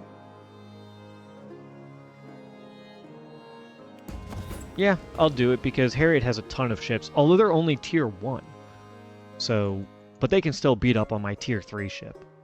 You know, one ship versus like 6 or whatever she had is not a winning fight by any stretch of the imagination. Oh, and let's go ahead and levy another Carrick. And then I think I want to levy a fleet commander. Because then I can use that fleet commander. Because this one is currently trapped. This guy is trapped because he can't get through Xerxes' territory, Mongolia's territory. So I need another one, and being able to just levy one would be fantastic. It's going to take a few turns, but we'll get there. And then when we get that unit, when we get our fleet commander, move over our 3 ships and our fleet commander. We have this army, this little tiny army, but we have them. Then we declare war. We take out these 2 guys, and we start planning on getting our settler out.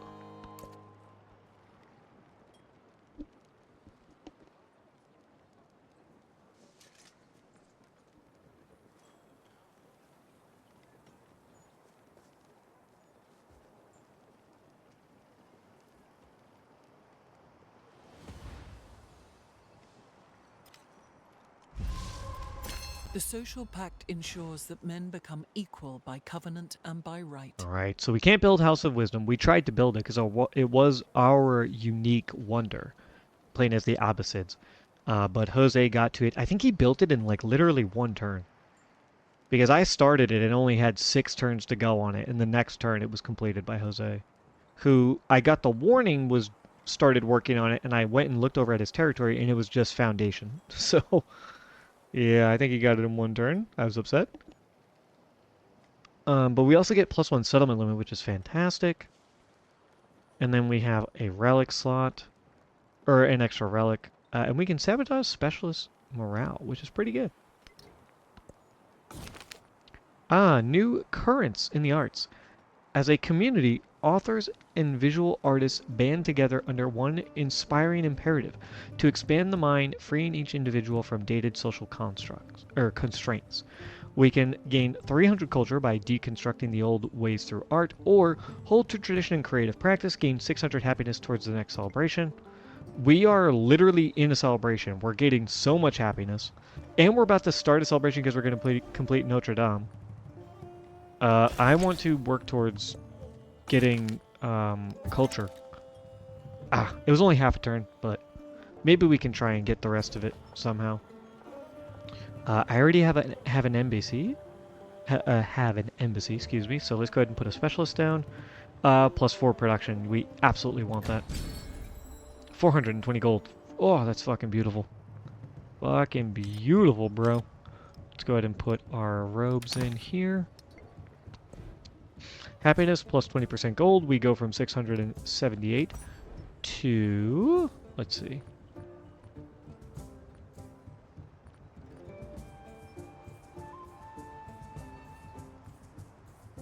I think I'll probably do bourgeoisie, but I want to see how much gold we go up to. 678. Is there anything else I would pick? Probably not, right?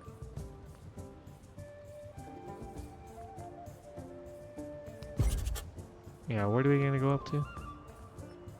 Whoops. It just needs to give itself a second to reset. 864, almost 200 extra gold. Fantastic. And then we drop in our new social policy, plus 4 culture and gold in our cities. Wow, we're up to 900 gold now.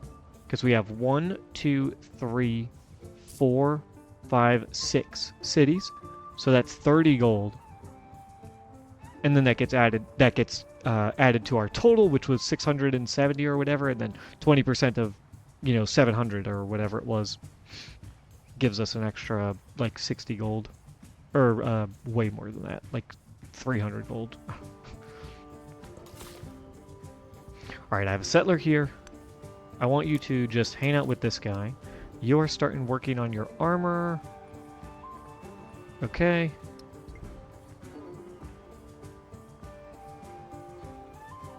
Armor goes right there. Dungeon right there. Just try and build up towards it so we can put gold or whatever on this tile, and then the other one goes on this tile with the +3, +3. You just keep doing some looking. Man, Jose has such a gigantic fleet, naval fleet. I wish I could ally with him, but every time I've asked him to ally with me, he says no. Look at that, -60 for rejected alliance, kind of in the middle of that area, if you can see that. That's crazy. And we're still at +81 happy relationship, even though he has -60, and then borders are touching is -10 in our relationship decay over time, which is just a static kind of stat. It goes down or up over time depending on your relationship being in the positive or negative. But I tell you, I asked him, I think, 2 times in the Antiquity to befriend me, or to ally with me, and I asked him once or twice here in Exploration, and he just has always said no. And I have no idea why he won't do it. And he's never asked me to be an ally, either, which is annoying.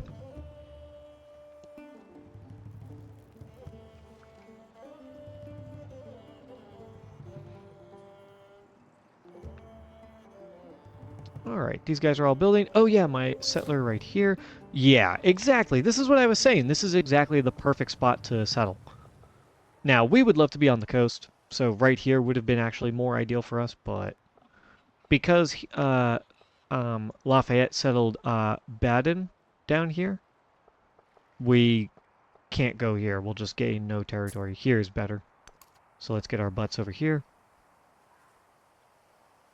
And I don't think you need to defend this area. I'm not super worried about it. I think Sparta is much more important. Start sending my troops over that way. 2,100 gold. So how much to purchase? How much to purchase? Temple can't be that much. Could also look to purchase some things here. 1,100 gold, 500 gold. But I do also want some ships to help deal with Harriet and her big naval fleet. I have 2 right now. I have a 3rd on the way. So yeah, if I just buy the 4th one, how much would that be? Galleon would be 760. Privateer would be 690. And I actually don't have any melee units. It would be 3 ranged units. So let's buy a melee unit. It's a little bit cheaper. So we'll grab that.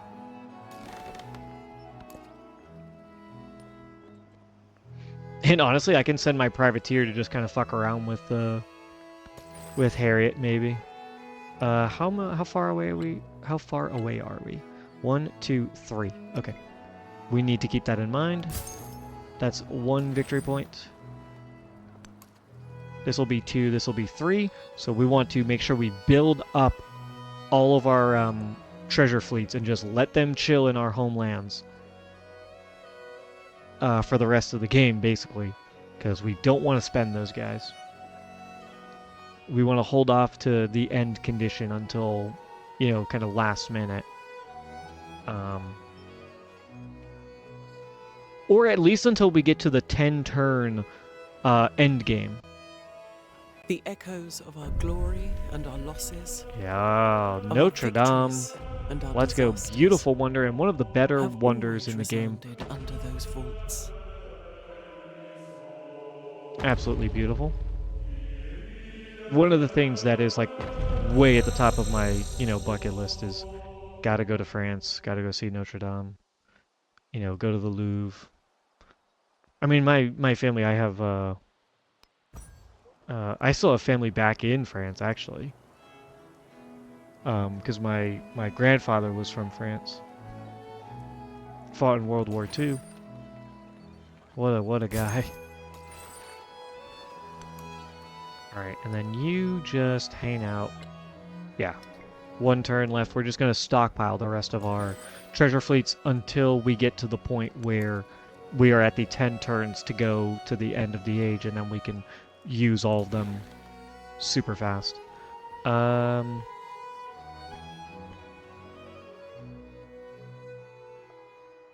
actually... I guess let's just damage this guy. This is Frederick's ship, so I kind of don't mind messing around with it. Cause some trouble for him. With our privateer. Privateers have a unique pirate ability, which is new for the update. So they can attack and be attacked without being at war. As long as you don't have an alliance with whoever it is, you can attack and be attacked.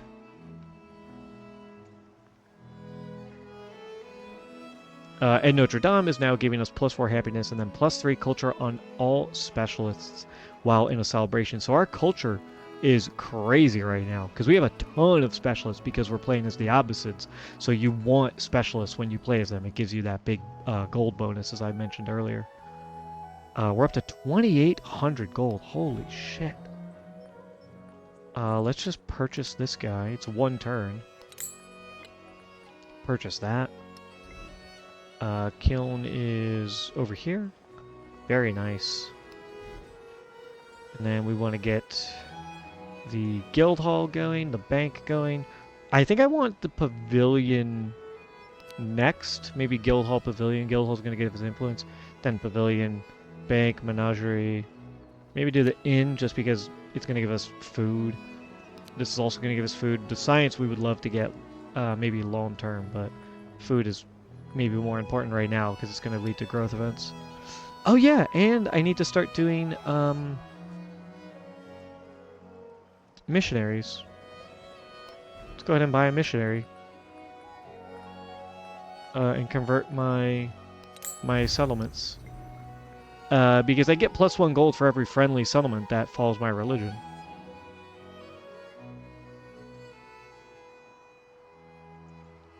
Which isn't bad. And that could potentially be something we carry over into the modern age.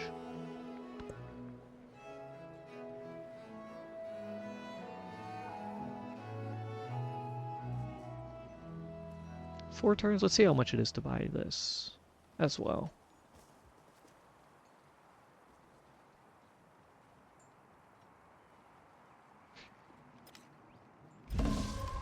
Lost a treasure, or a, not a treasure resource, but a regular resource.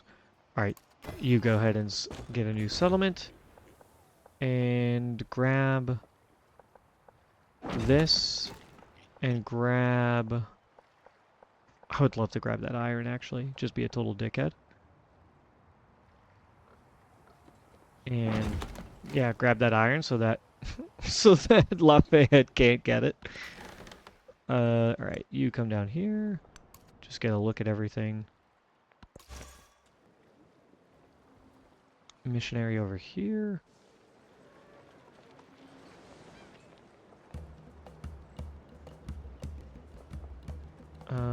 You want to go here, then convert. You are hanging out. You... I mean, I want you to attack mostly Harriet ships. But they're a bit stronger. Looks like she upgraded some ships. Oh, treasure fleet. He stole that. Why don't we go steal it? Get 30 gold for that as well.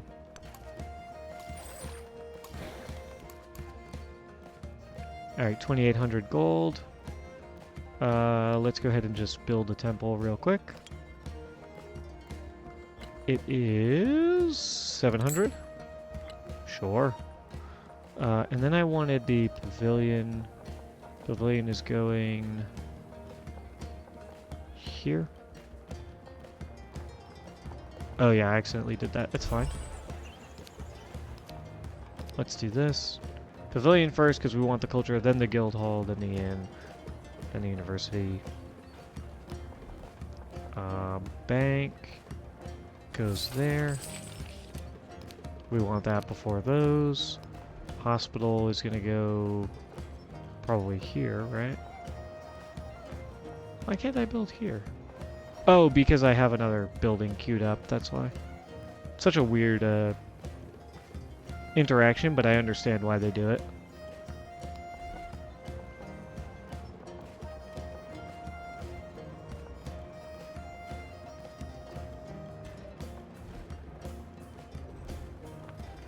Oh, and a growth event. Oh, nice, that's perfect. Because, yeah, I will take 3 production, or I think 2 production and a culture is a little bit better. Just because the 1 culture is nice. So I'll grab that, and then I can put my minor embassy there. Go ahead and do that.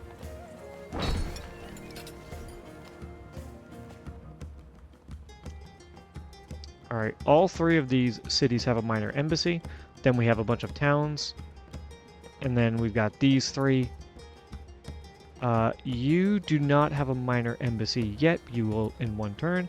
You will have a minor embassy in 2 turns. And you have a minor embassy.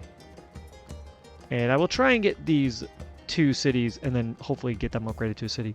Get them their minor embassies as well.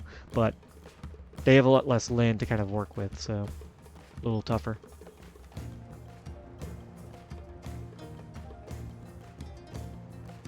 Oh, and you. What do I want to do with you? How much? What do we got here? 312, 312. This would be great for a shipyard. And it's good for a bridge, apparently. I feel like the bridge should be here. I feel like it should go this way. But this isn't bad. Maybe we put a bridge here and then put a shipyard here. Kind of, well, that's like thinking super long term. There's no way I'm ever going to get this town built up in enough time. I have a lot of money and I have a lot of gold income, but I don't have that much to turn this all of a sudden into something crazy. Oh, it does suck that these 2 resources are here because I can't get this nice triple adjacency from being next to mountains. That's unfortunate. Unless I could build a wonder here and then go over here. But I can't do that. And I don't think there's any wonders in the modern age that are built on mountains.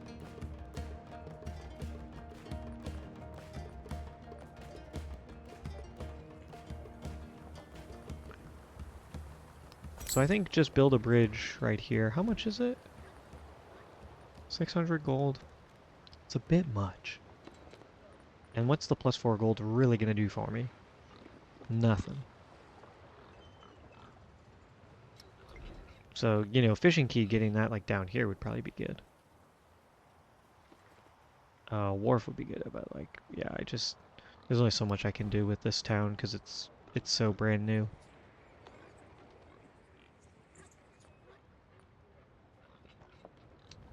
You do have a couple mines, but some woodcutters as well. So I don't know if I want to build anything quite yet. I think I just leave it. I think I just leave it for now. Let it upgrade very slowly but surely. And eventually, you know, mess around with it in the modern age, see if it becomes anything big. Wow, Tecumseh has a ton of territory over here. Holy shit. Wow. Yeah, he's got a lot of stuff. Neapolis. That used to be Frederick's. He was Rome at the start of the game. Roma.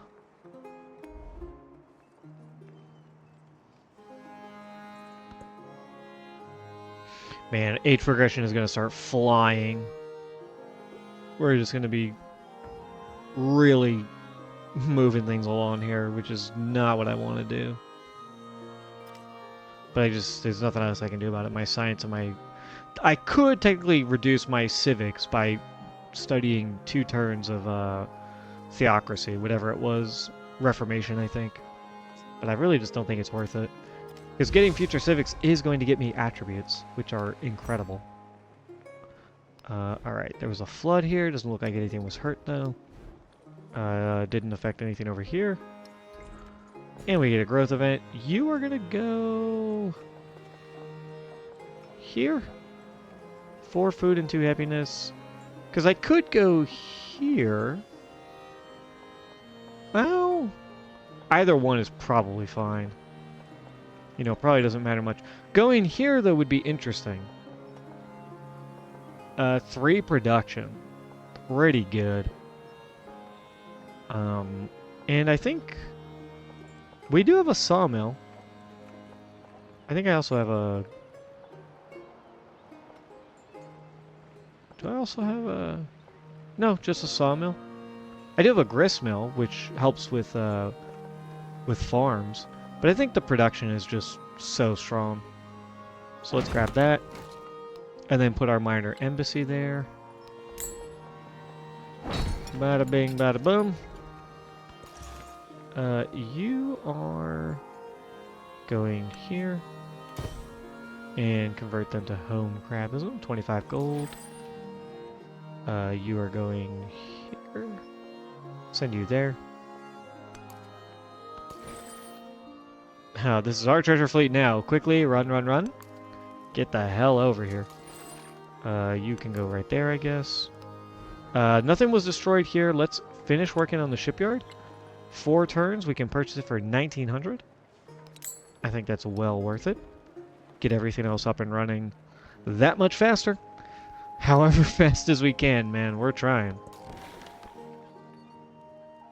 Privateer. You could destroy some of his ships, which isn't the worst. But also coming down here is an idea. Because I want you to maybe attack some of Sun Hai's ships. You take a look at that.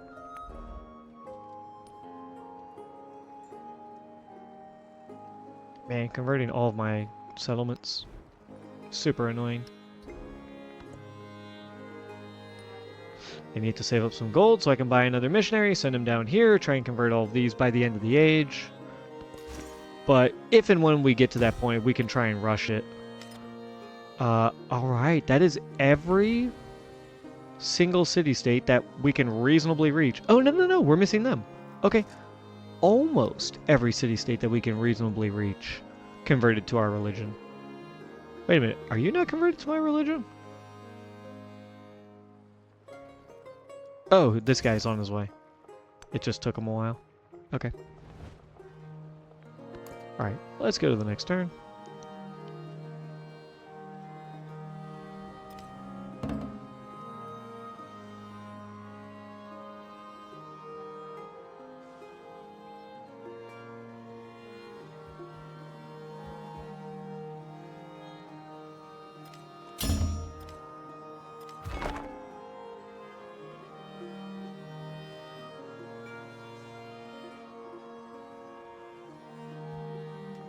What do we have here? Oh, he was spying on us. Okay, and then you... I mean, I would love to get the Jade, but I need to put a minor embassy somewhere. And this is 1 food, 5 production, 1 culture, 2 happiness. Which is 2 happiness better than this guy. Although it's next to a wonder. So do I really want to use that space for... Not for not a building?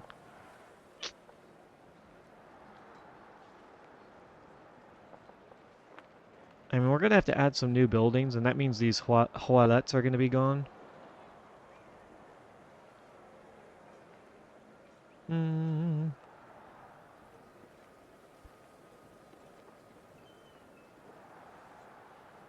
Yeah, I'm not quite sure.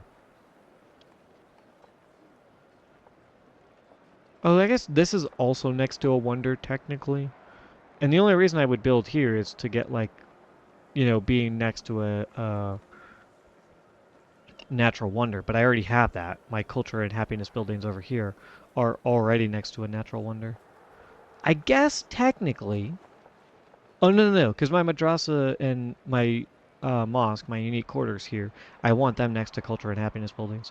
Technically, moving my culture and happiness over here would be better, because this is getting a +1 bonus for being next to a wonder, or a natural wonder, and +1 for being next to a world wonder. But I can't quite make it work, so let's just grab that. And then purchase... Oh, let's purchase the pavilion. 200 gold. And then purchase a minor embassy right here. Beautiful stuff. And then a bank, a hospital, and a menagerie right there. Let's do bank first, and then menagerie, and then hospital. Get all of that up and running. Ooh, people of the desert. The people were once of the desert, learning how to bring water and life to areas that seemed unfit for habitation. Now, cities blossom into centers of commerce and learning, drawing travelers from afar and wide, who come to dream of such progress for themselves. +1 scientific attribute point. That is fantastic. I'm not sure why we got that. What did we do to get that? I don't know. Maybe it was just the roll tile. Putting down a roll tile. I don't know. Scientific attribute point, though. +1 science on quarters. I think maybe just the gold and happiness maintenance on buildings would be worth it. Our science is super high, and we're going to get scientific attributes in the next stage anyways to kind of work towards getting this stuff. So let's take the gold and happiness. I don't know, maybe the science is better, but I feel like this is fine. You are going to go... I would love to send you down here. Why don't you go like here, and then convert them, and then send you all the way down here to convert this city-state for another two resources. Go right there.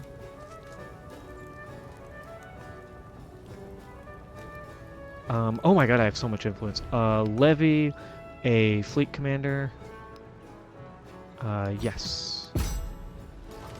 Nice. We now own this fleet commander. You can't do much right now. So why don't you just chill for a second. Privateer.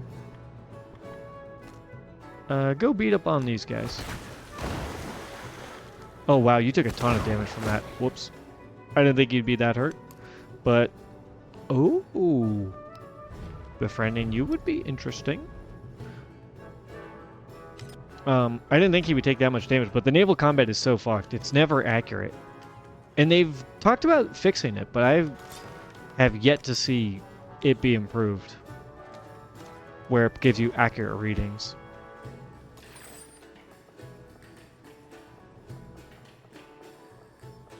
Alright, and we want to go to war soon. Yeah, we want to go to war real soon. I think I just need to get my fleet commander over here. And then we look to go to war with Songhai. They attacked my privateer. It's very badly wounded.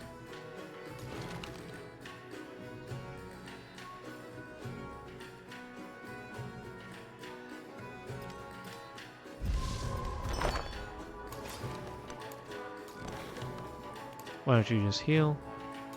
You can go right there. Nice. All right, growth event. These are just coastal lands. Let's see. What can I do here? Any way I can build an embassy. If I go, I want to put a wonder here. A wonder here would also be really strong. Huge bonus we'd be getting. But I need to put my culture... Oh no, culture and happiness buildings are both right here. So it's an idea. But then I need gold and stuff. And then I need a... Oh, and then, you know what? In the modern age, I'm going to need a railway and I'm going to need an airport. So I'm actually kind of full up. So yeah, why don't we just grab these... Or, you know what? Grab specialist. 2 production, 4 science, 5 culture. Yeah, take the production. Try and get as much as we can out of this. Alright, stop on the pavilion. And pavilion is 1100. Purchase that. Perfect. Get working on the bazaar, the inn, the menagerie. Oh, shipyard. Shipyard, yes. Get to work on that actually right away. Work on the shipyard first.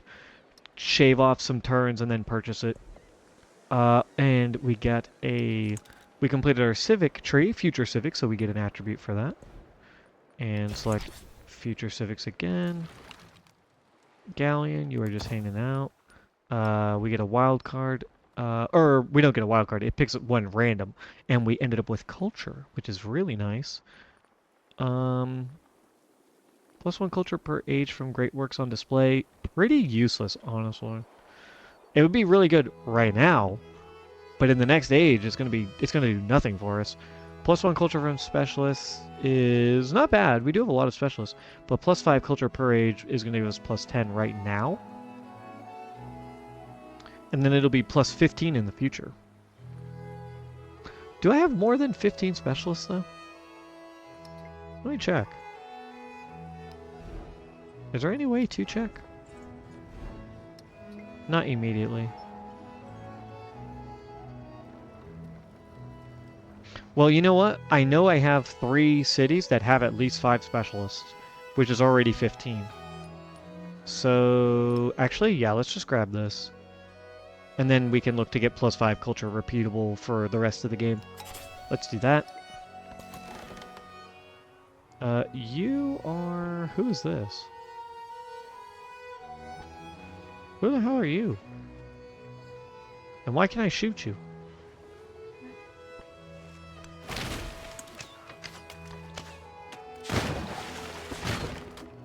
Oh! Oh, I made them hostile towards me. Oh, it's a privateer, that's why. Oh! Okay, that's good to know. I'll have to keep that in mind for next time.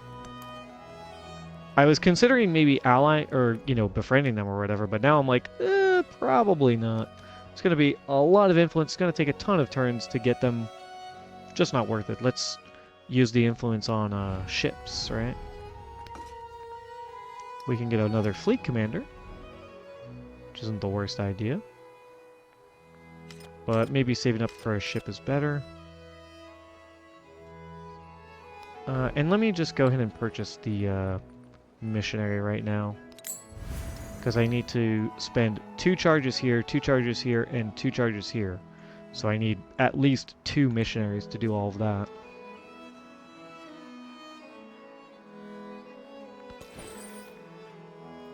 You are going... there, that's fine.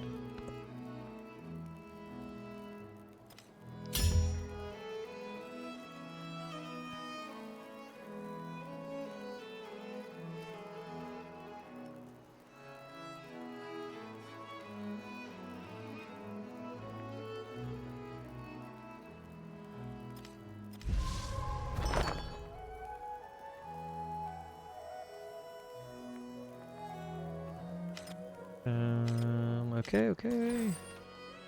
Yeah, you just go over here. Just hang out. Missionary, you can go down here. Do that. You are healing. You are also healing. You go like that. Wait a second. Wow. He has a giant navy down here for some reason. What the fuck is she planning?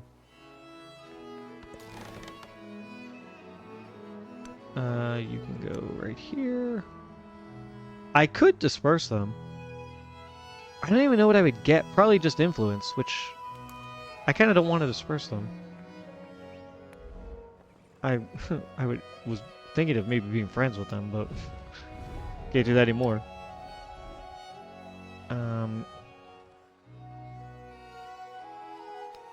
These guys really don't have any units for me. They have a Carrick, which is interesting. Can't do much with you. Oof, I might want to reinforce you. Yeah, bolster your military just so you have something. In case, or when, you know, war happens, which war is going to happen shortly. Actually, man, we're so low on age progress. I think we just do it. I think we just declare war. Let's go 1. I think we declare war on her.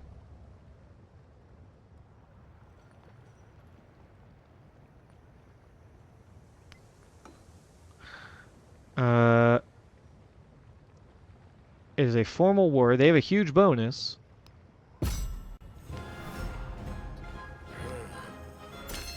We can try and mitigate some of it with our influence here. Here we go.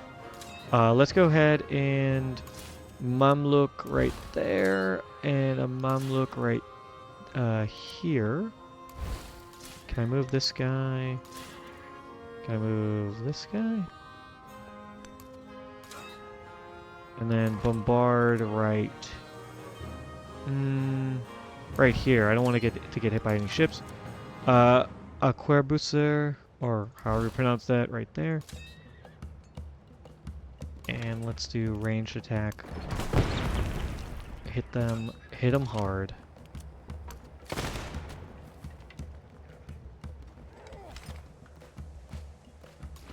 You go ahead and fire at that ship.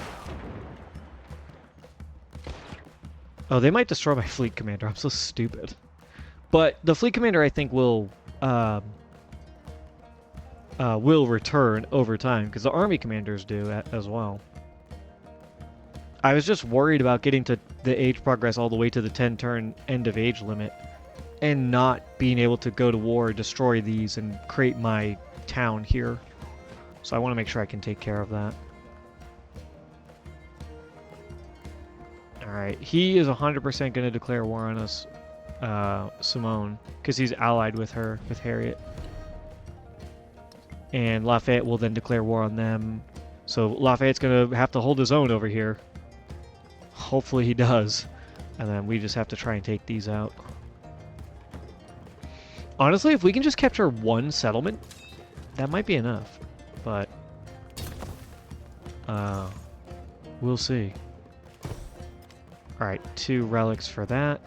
Let's go ahead and drop these guys in here. Culture and happiness. And let me do this. Let me move that. So I've got 1, 2, 3, 4, 5, 6 more relics that I could get.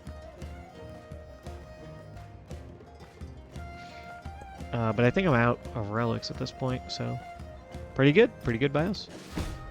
Who died? Oh, my cog way over there. Yeah, Simone declared war on us. Yeah, things are about to get crazy.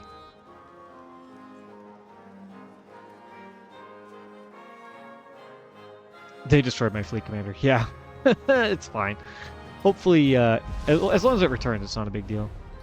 Es un monstruo que infesta la tierra. Complete. Oh shit! There's the 10 turns. Okay. Yeah, we were just ahead of it.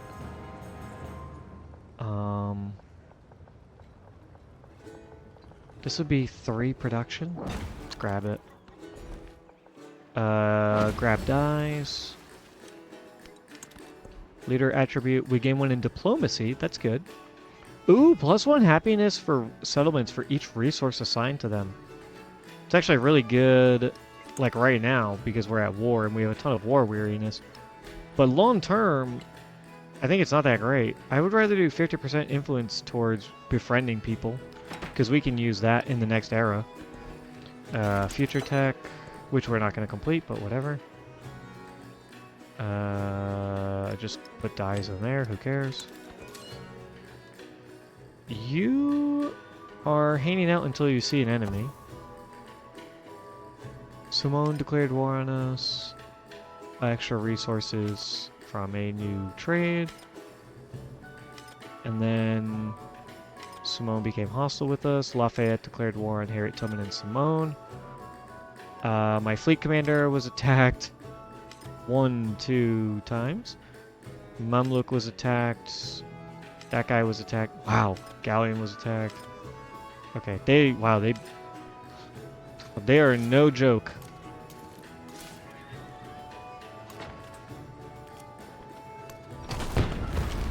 Unfortunate that these guys are under attack. I need them to do their work though. And why don't you maybe just... If I move you, you're probably gonna die, but I kind of need to. Damn it. Okay. Let's do that. Galleon. Yep, go ahead and shoot this guy. And you move up here. You know what? You just move. You don't need to bother healing. Just go. You're already really healed. Now we can just use all these treasure fleets because it doesn't matter anymore. There we go. Get a ton of money. You have 1 charge left. Oh, you could try and convert that city-state. Yeah, there's so many things we're just not going to complete. I mean, you know, what am I going to do, right? Only so much I can do. 15 turns. I'll let you maybe just work on that and then buy it at the end. Because I really don't need the other stuff besides the bazaar, maybe. The end wouldn't be bad for the extra culture, or food and happiness, to go into the next era.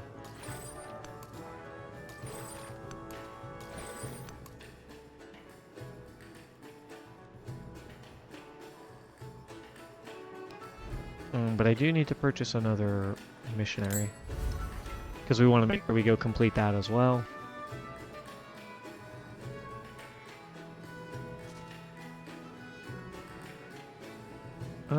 Here he is. Going there. Or actually going here is probably fine.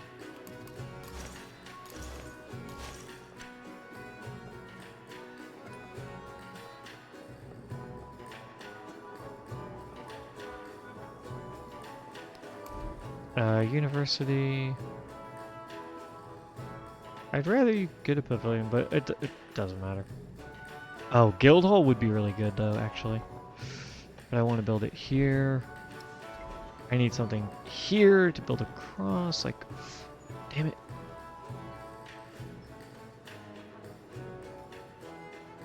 Let's worry about the war first, and then buy buildings or whatever at the end of the game second. Pavilion. All of this stuff doesn't really matter. I don't care about all that stuff. 2 turns for that, 8 turns for that, that's perfect. You have 7 turns. I'd love to get a pavilion up and running.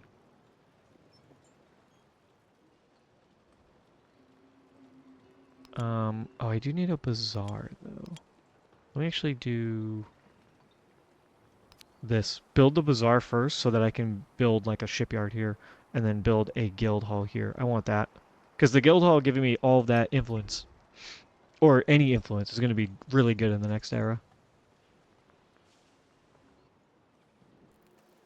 You are building a ton of stuff, but you don't really have to. Maybe get the wharf out. Bank. Maybe.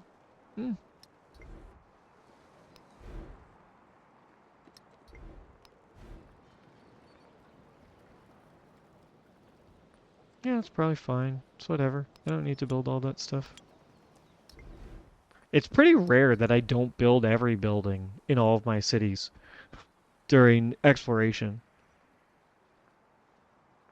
especially in Homelands. I think it just goes to show how low my production was in this game.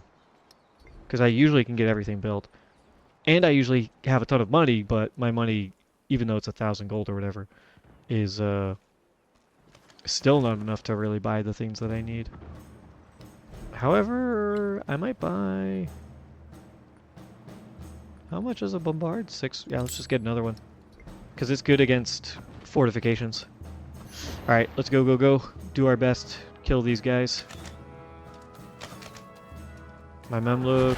Nah, my Aquabarus is dead. Oh, my Memluk is dead too. Shit. She just has so many fucking ships, dude.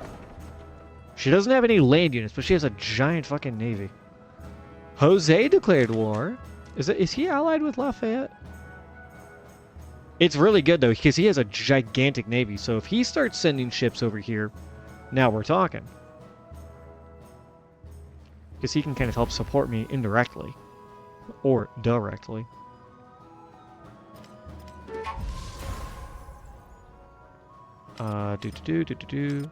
Jose declared war on both of them. Truntrack declared war on both of them as well. We lost some units. Fire. You go ahead and move here. You really don't have anybody. Just hang out and heal up. Or actually, I might want you to move, actually. Because this ship can hit you, right? 1, 2, 3. Move. Move and heal. Defensive settlement. Makan or whatever. It's not a big deal. Alright, you go here. You go here. He's going to take some hits, but it will at least draw attention away from some of those ships, maybe, from attacking my land units. Missionary, send you down here. Convert them. You are going to go like down here.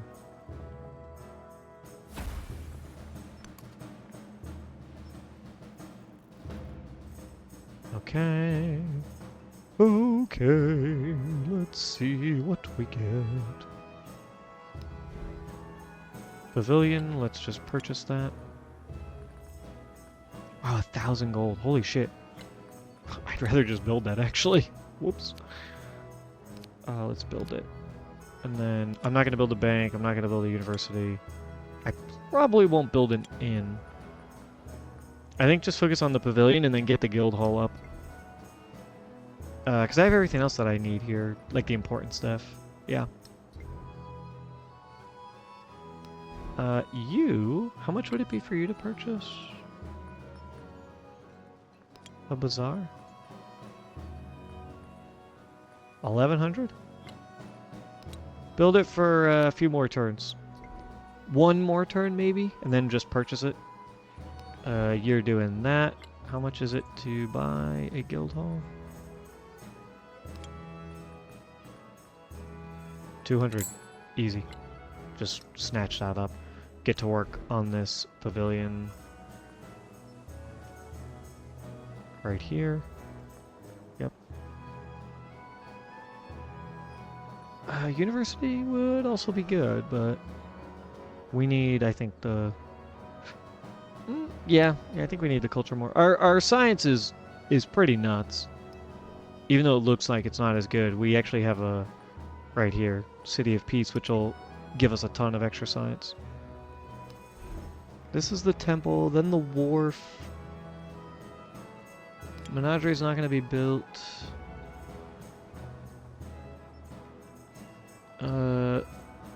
Could do the pavilion. I could also just leave it. 4, 4, 9 turns right there. Let's just do that.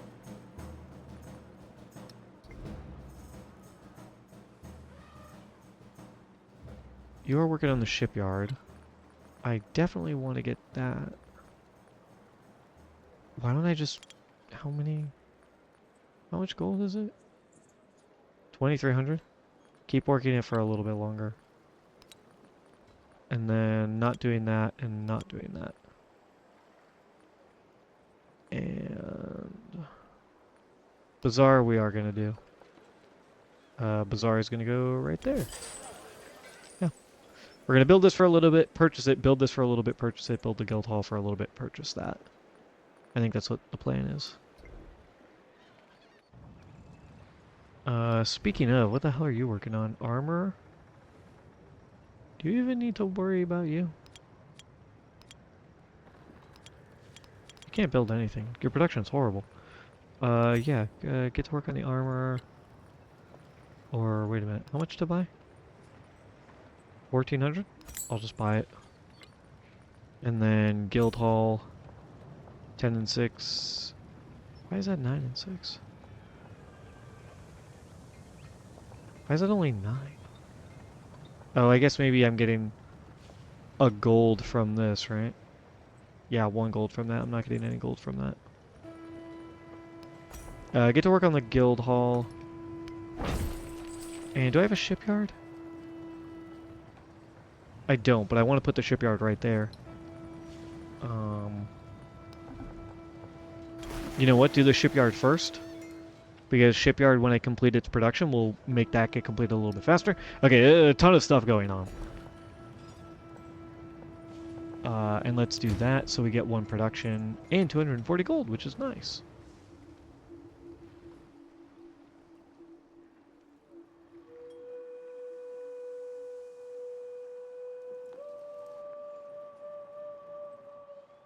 Yeah, a ton of stuff I want to do here as we come to the end of this era. And we will transition into the modern age. And probably try and end it as fast as possible, because modern age is not very good.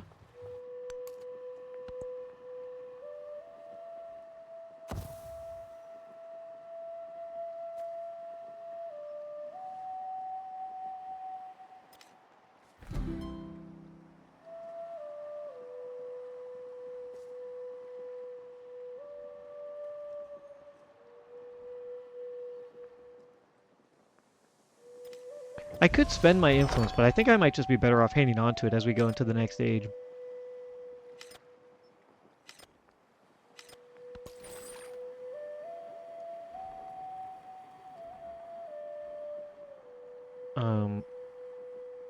That was weird. My headphones just went out. Okay, anyways. Yeah, I think it's worth maybe just accumulating as much influence as I can as I head into the next era. As opposed to spending it. I already spent a little bit to kind of help mitigate the war weariness and whatnot. I'm gonna have you skip a turn so that you can move and attack on your next turn without getting hit.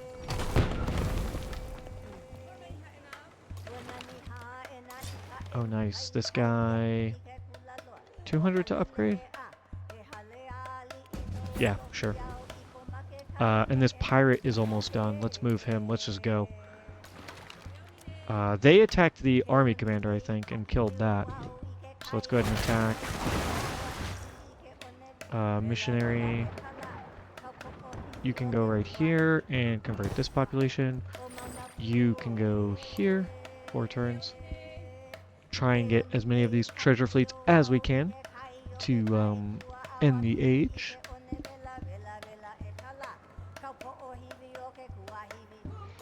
And you are going to need to go here as well. Because it looks like they are going to start converting. Unfortunate.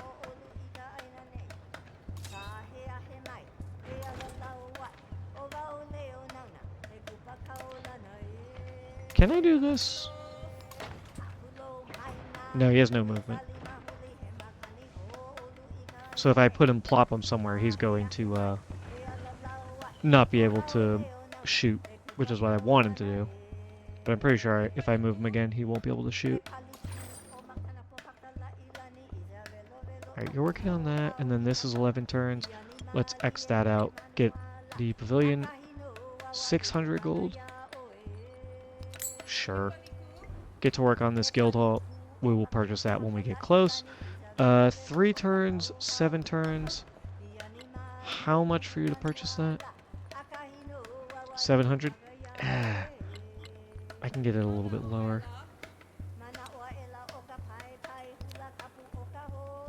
And because I want to buy a shipyard and plop a shipyard here, and I want to buy the guild hall. Like, need a ton of money for that. We're getting, you know, almost 1100 a turn, so that helps. We got a unit. Oh yeah, nice, nice. Convert them. That's another 2 relics.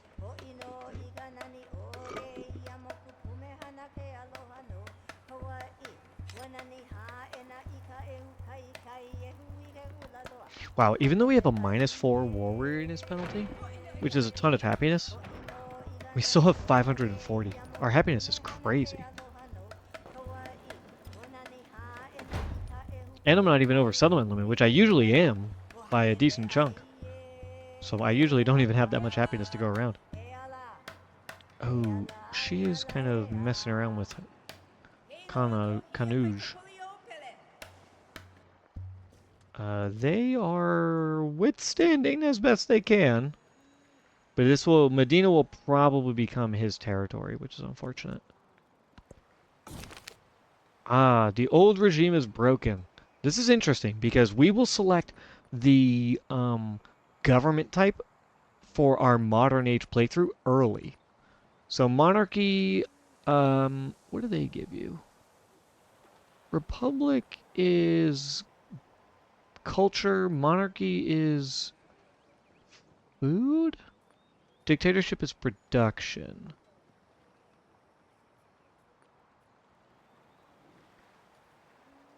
I think. Let me look it up real quick just before I make any decisions. I think that's what it is.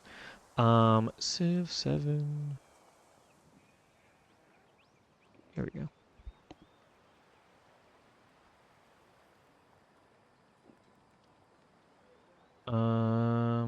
Exploration.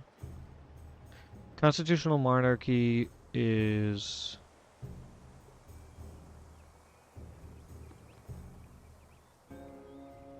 Oh, no. It doesn't quite lead to your... I thought it gave you your government type in modern age. Am I wrong in that? I think constitutional monarchy becomes bureaucratic monarchy, which is gold in modern, and it's gold in constitutional monarchy as well. Revolutionary republic becomes elective republic in the modern age, and then the revolutionary authoritarianism becomes authoritarianism in the modern age. I believe that's how that works. So constitutional monarchy is gold, which leads to bureaucratic monarchy, which is gold. Revolutionary republic is culture and science, which leads to elective republic, which is culture or science in modern. And then authoritarianism is production. Revolutionary authoritarianism is production, which leads to authoritarianism, which is production. Towards military units, I should specify.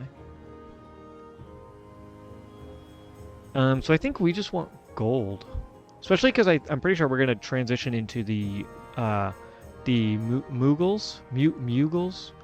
Mughals. I'm not quite sure the pronunciation. Will give us -10%, -10 happiness in all cities, a flat. But I don't think we really care about that. 547, it's going to go down to 481, so some people become pissed off and they destroy some stuff, so we are going to have to fix that. Or do we? I don't think it actually matters. You can grab... When's your next growth event? 14 turns. I guess just grab the reef. You can open ocean tile, whatever. I was hoping to save it for my other place, but... wow, we are a constitutional monarchy. 40% gold for the next 10 turns. That is fantastic. It was 20% in this era. And we get a bonus. Let's go ahead and do... Let's see. +1 happiness wouldn't be the worst. +3% or +3 combat strength for all units in homelands isn't great because we're not battling in homelands, we're battling in distant lands. The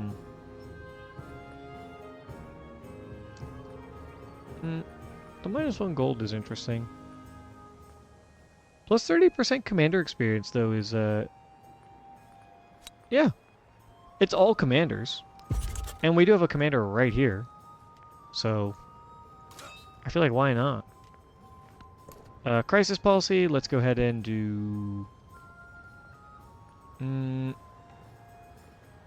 Oh wow, these are all bad. -4 happiness in settlements would be how much happiness? What is that? About 50 happiness? Was that right? Yeah, it's like 50 happiness. And -2 settlement limit would be way more. So let's just do the -4 happiness in settlements that don't have a garrisoned unit. It's about 50.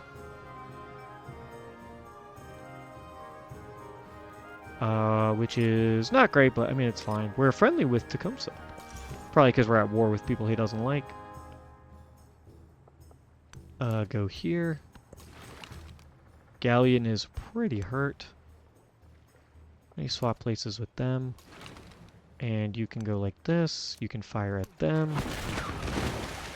You can go ahead and fire at them.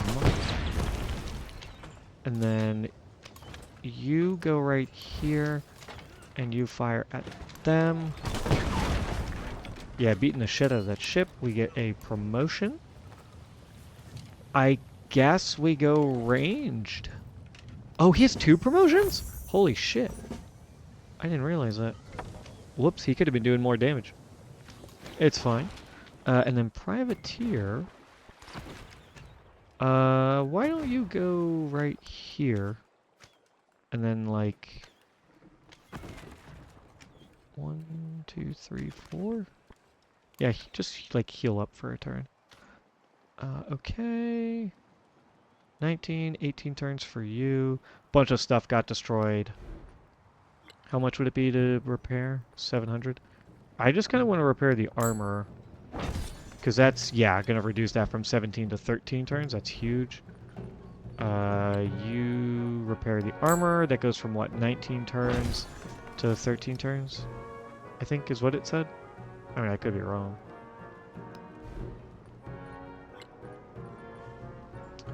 I'm not really too worried about that. These guys have really good production. I really am not super... I'm not going to lose my mind over that. You're not going to build a menagerie or a hospital, I don't think. You've got your guild hall, all that stuff, blah, blah, blah. What would I rather you have? Probably a menagerie. So, I guess do that. Finish this, build that. I can buy it towards the end of the age. Probably. You definitely need to buy your armor. From 15 turns to 12 turns. Oh, the shipyard too? From 12 turns to 10 turns? Yeah. That sucks, but I had to. I'm not really worried about you, I don't think. Not really worried about you either. You're just producing the pavilion, that's it. Because you already have a shipyard. Oh, that's not what I wanted. There we go, move over. You got your stuff, okay, okay. Oh, she has a knight there? I will just purchase the cheapest unit I can. Which is... a bombard. Sure. It can defend, that's all I really care about. It has a ways to go to get into its home territory, or the city center, so the knight doesn't just kill it, but... Oh shit, she destroyed... Oh. One of my... treasure convoys. That's annoying. I didn't even realize. Oh, and then, Chuntrack stole it. Hilarious. Medina? Who was defeated? Oh, where are they? Who was defeated? They were defeated, unfortunate, and...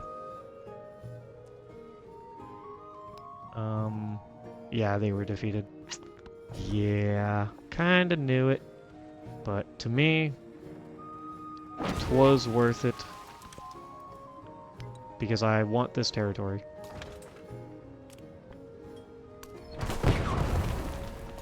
And you can go right here. Can you claim this?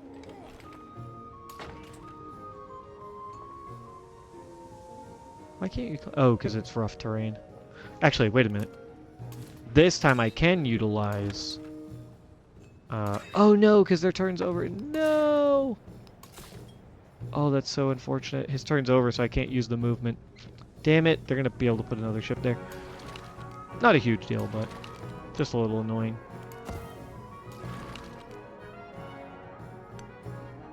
Let's get over here. Heal these ships up.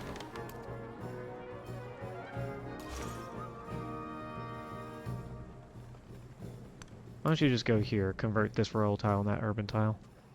Since you have to get to an urban tile anyways. Yeah, I'd rather you have food.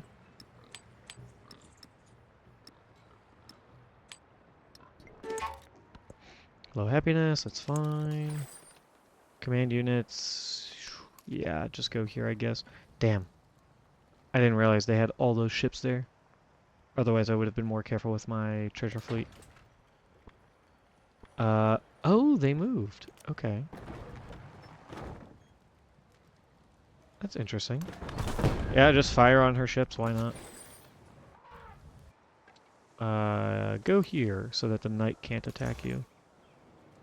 And you only have one charge, but I can at least maybe try. It's not really my focus getting all that stuff. Getting like another 2 relics, but could be worth it.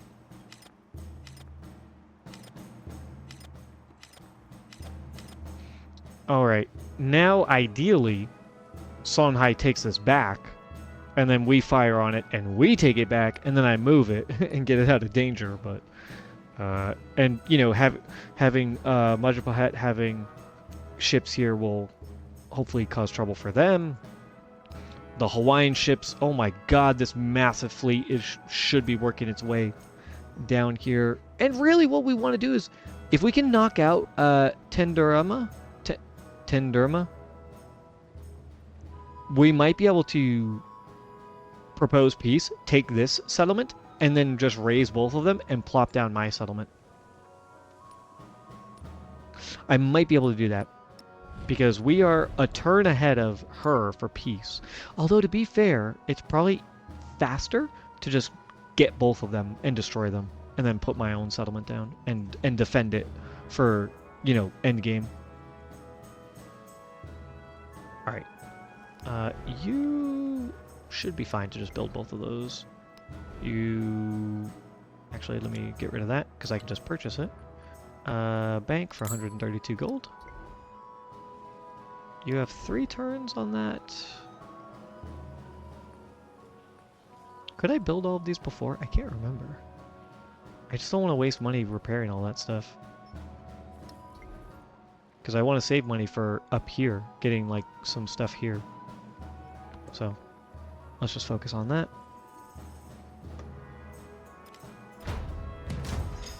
Oh, they did take my other unit? Oh wow, they shot it, and that is what did it. Huh. Truntrack retook that from Harriet Tubman, who took it from me.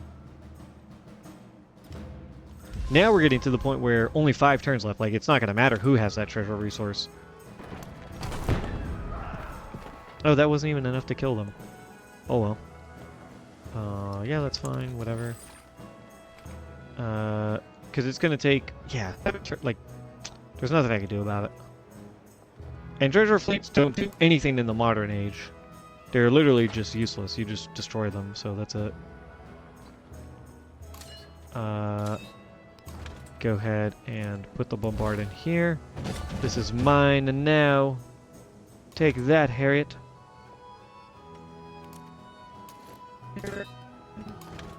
Exit you out there. So that, yes, you can shoot. See, he had no movement left, but he still had, like, 1, like, extra movement or whatever. So he could shoot. I think the other guy had 0 movement, so if I had plopped him down... Because exiting doesn't require anything. It's a free move. So my other guy who had 0 movement, if he exited, would have done nothing. last time, if you all remember. We want to raid that settlement. Oh, it's going to take 7 turns? Oh, shit. Will it raise it by the end of the age, and then I can just plop down my settler? I'm not exactly sure how that's going to work. I don't know. Go here, go here, go here. It doesn't matter. Oh, here comes her army.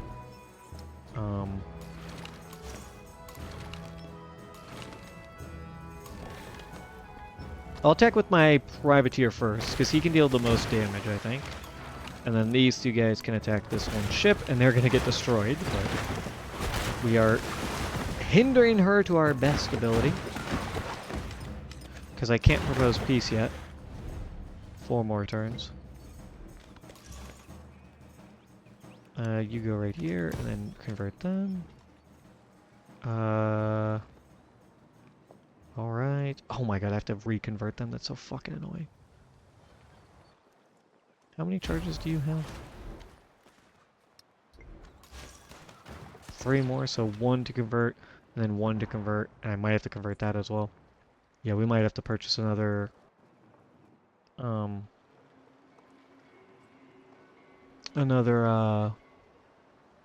missionary. Okay, you finished the bazaar. Purchase a shipyard. Just plop it down. Plus 11. That's a huge bonus. Absolutely. And then let's go ahead and plop in a specialist. Yeah, I mean, maybe just right here. I don't know if it has good long-term effects though, so I'm like, maybe just plop something down for the +2 production. Plop something down right here, because I know I want to build over that anyways. Like long-term, I want to build over this. And the +2 production might be helpful. 7 turns for that, and then what else did I want? I want a guild hall, which is going to be, yeah, a lot of money. Alright, 1 turn for you, and then 5 turns for that. I don't care. You can build that easily. 2 turns for that, though, and then 6 for the inn. How much to purchase a bank? 200? Let's just get rid of it.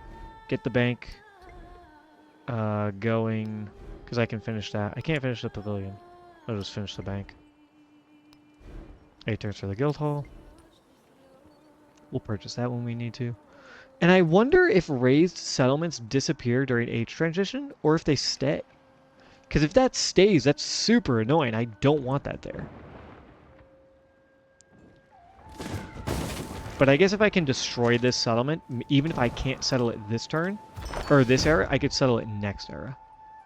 Yeah, my 2 galleons were destroyed. Or 1 galleon was destroyed. What was the other ship or thing destroyed? Oh, my bombard that was here was destroyed. Unfortunate.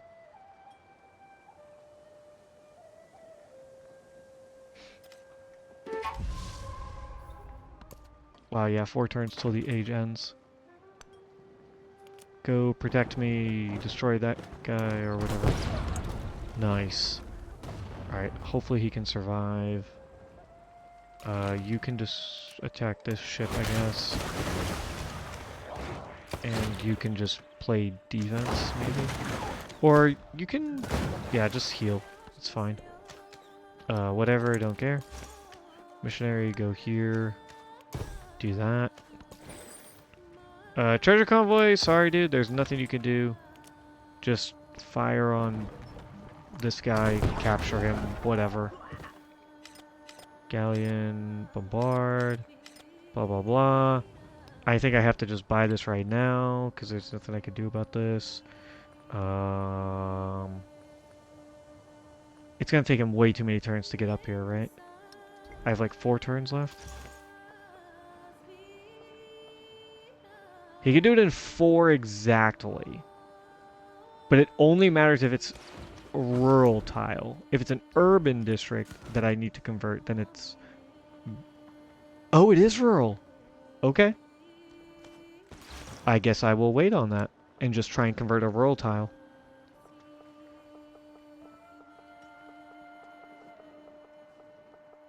Alright, in that case, how much to purchase this? I just want to wait until it's last turn. What about you? You working on that pavilion? Which, yeah, I want to wait until the last possible second to buy all that stuff.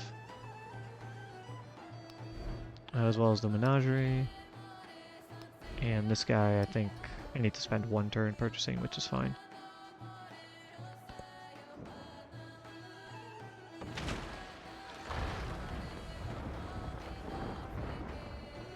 Alright, how is this going?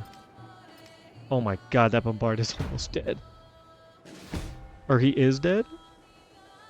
No, my privateer was destroyed. My bombard, though, has 1 health. I just need... I just need the age to end with this burning under my control, and maybe it'll burn for the end of the era? I don't know.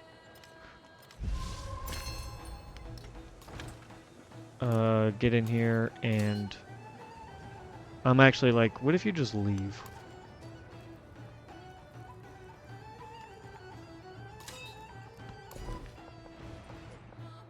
Go ahead and grab... Where's the city center? Okay, he can't grab it. Yeah, just grab the iron right now, because iron's really good. Diplomatic attribute, very nice. Let's grab +1 influence on the city hall, or on the palace per age. I guess let's just do Reformation, who cares? You, go ahead and attack, or do I want you to attack a ship? Actually, no, I don't think so. Well, you can't reach that guy in time, so just shoot. Just mess with her navy, and Jose is getting in on the game. We love that. Yeah, I mean, you can't make it, but whatever. Just try, I guess. And go ahead and shoot that ship. Alright, get over there as fast as you can. Simone not converting anymore? Can you not convert people when you're at war? I'm pretty sure you can.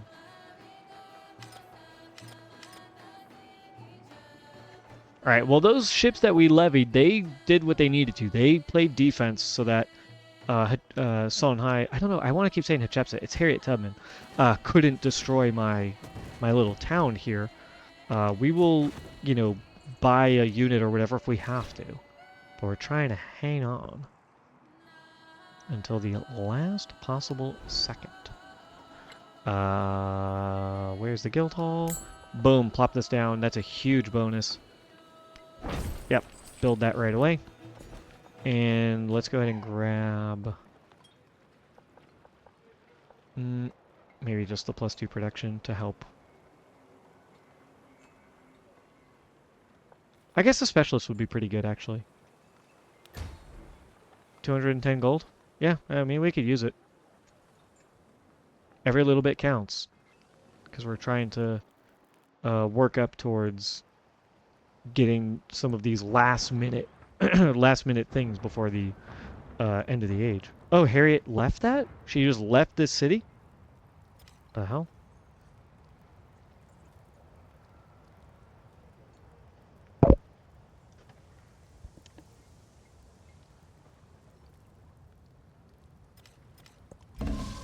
The gospel cannot be truly preached without offense and tumult. Okay. Alright, I just looked something up. So it says that if you start raising a city before age transition, it will automatically be raised. So this is actually really good.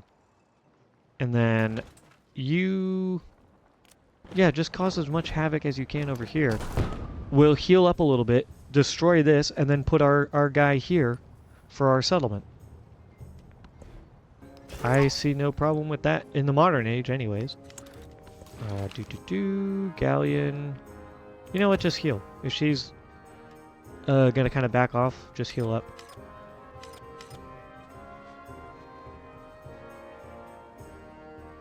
You're not building anything else.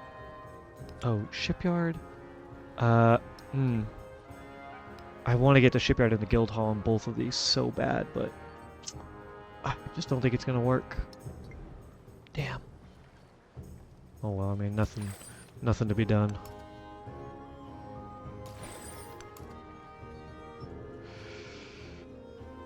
I got, you know, the stuff I wanted here at least. Wow, looks like Xerxes is preparing for a war. That's a little scary. Thankfully, the age is going to end in like 3 turns or whatever.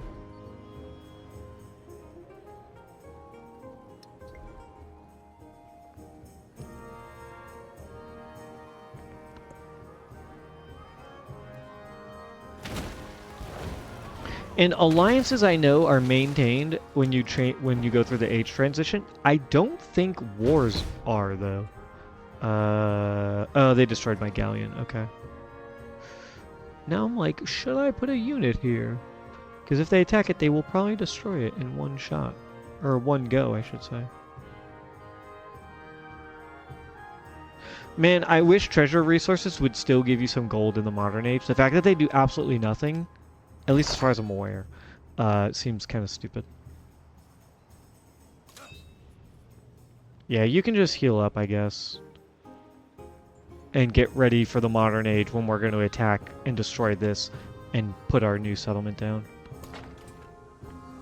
You are injured. Run away. Alright, 1 turn left. I have some things I want to buy. Just one thing here, right? Because I have a guild hall, right? Yeah. I have the production buildings and guild and money buildings. Production and money's here. I have the guild hall that I'm working on. We'll just buy all that next turn, which will be the last turn. I can do the same for that. And this is going to be built, so I'll just put something in the queue that I do not care about. I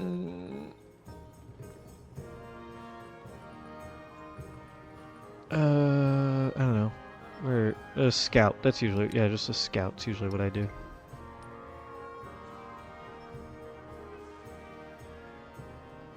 These guys are the tough ones because I don't think I can get 2 shipyards and 2 guild halls out. 2,500 plus another 2,500 for 5 grand, plus whatever the 2 shipyards are.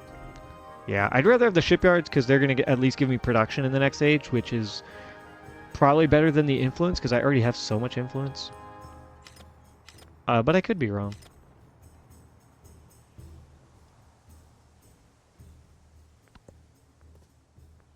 Could also look to convert some places to settlements, or to cities, some towns into cities. And there we go! We complete the non-sophistitus orbitis, or whatever it's called. The military legacy path. So science, military, economic, and culture all completed in the exploration age. Fantastic. I think we're the only ones who did that. Jose got close. Nobody, well, Harriet actually got really close. That's unusual for the AI to be that close in treasure fleets. That never happens. And you can tell because the next closest person is 8. That is a lot more common, is by the end of the era, they have like upwards of 10. But we complete that. Surprised, you usually see a lot more people with the Enlightenment legacy path. Usually a few people have this, not just you and like one other person. Everyone gets this one, the relics one. That's pretty common. But yeah, you can see if you go back to Antiquity Age and look at the age transition to see how close the game was compared to what we have now. We're just blowing past everybody. And that's kind of the thing about Civ 7 is that all of the hard work you put in the Antiquity Age pays off in spades in the Exploration Age, and you just blow past the computer, even on deity difficulty. It does not matter. As long as you can survive and withstand the AI boost, the onslaught that the AI has during the during the Antiquity Age, you will, you'll survive and get to the Exploration Age, and you'll basically win the game. I lost 2 treasure fleets, which is, like I said, kind of whatever, because they can't do anything for me. You can deploy 1 treasure fleet point and 125 gold. End of an era. The age of exploration is ending, but who will carry our legacy? Oh, and we get a growth event. Nice. Let's just claim a specialist in our madrasa, or ulema, because this is the only one that will carry over its yields into the next era. And we get gold from that. You can keep going just towards this guy. He's just healing, which is fine. Purchase the shipyard for you. That is 1,000 gold. Okay. And purchase a shipyard for you. That is 1,000 gold. Basically. Okay.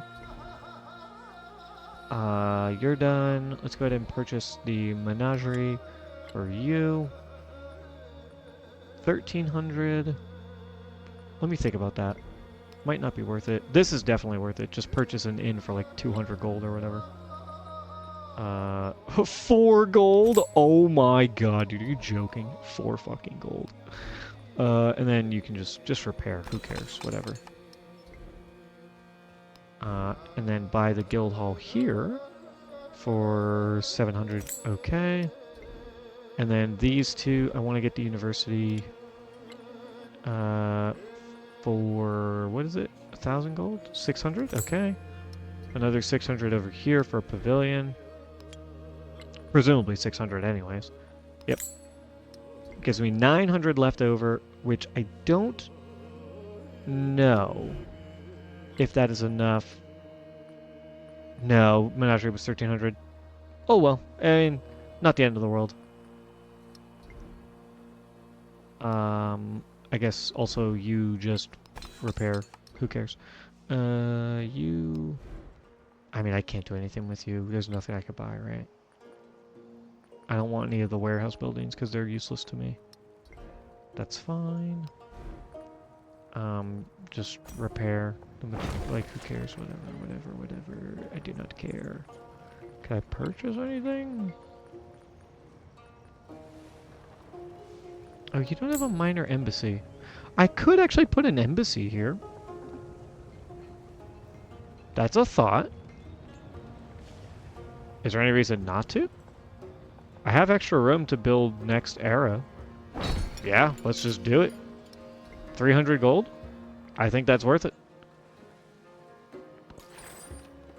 Treasure convoy, I mean, just sleep, who cares? Missionary.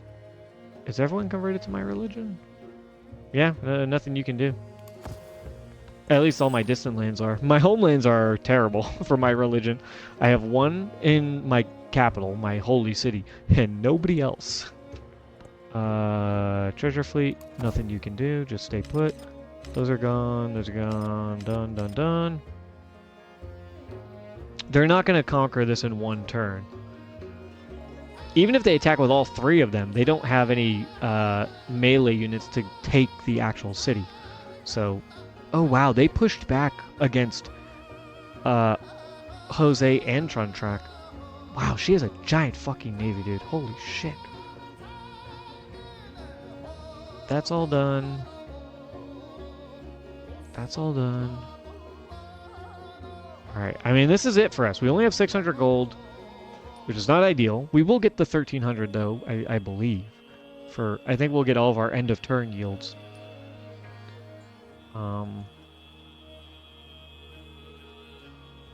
I mean, everything looks really good. I'm sad we didn't get to build more. I would have loved to have built more stuff. For sure.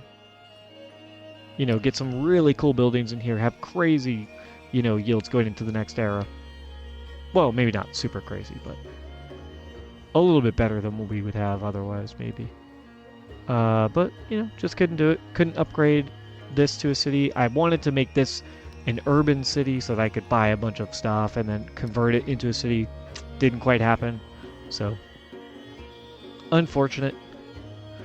Let's go ahead and just do a quick save for age transition. I don't think there's anything else I can do.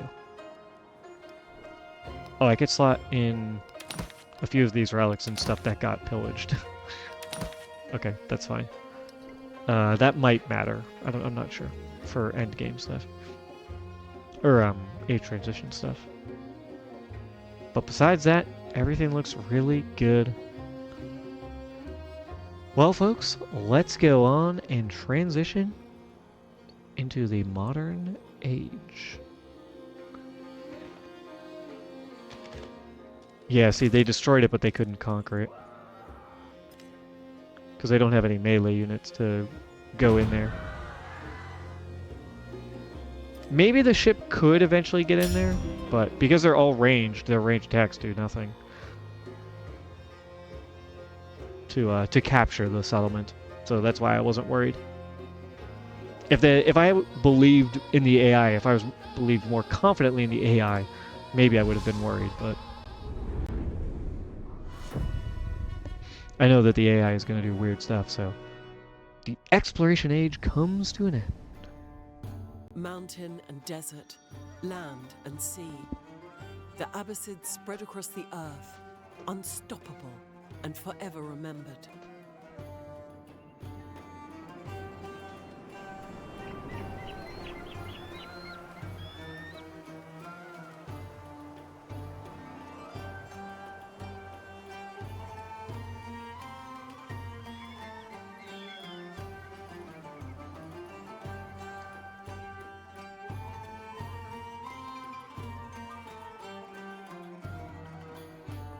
All right. Yeah, you see how much we really dominated in exploration, and a lot of that is just because of all of the work we put in during antiquity. You know, this is where antiquity progress really pays off. Not during antiquity age. It's during the exploration age and into the modern age. And yeah, Jose, who I think we were tied with Jose last in the antiquity age. We, smoked him in this round. Completed an achievement for Ibn Battuta, as well as a couple Civ achievements. Oh, wow. Yeah, a bunch of different stuff. Cool. Ooh, that is pretty. Customizable banner, distant shores. I love that. Wow, that looks really cool. Nice town. You can see the city kind of in the background. That's really cool. Showing like the homelands versus the distant lands. That's really cool. Let's go ahead though and transition into the next stage.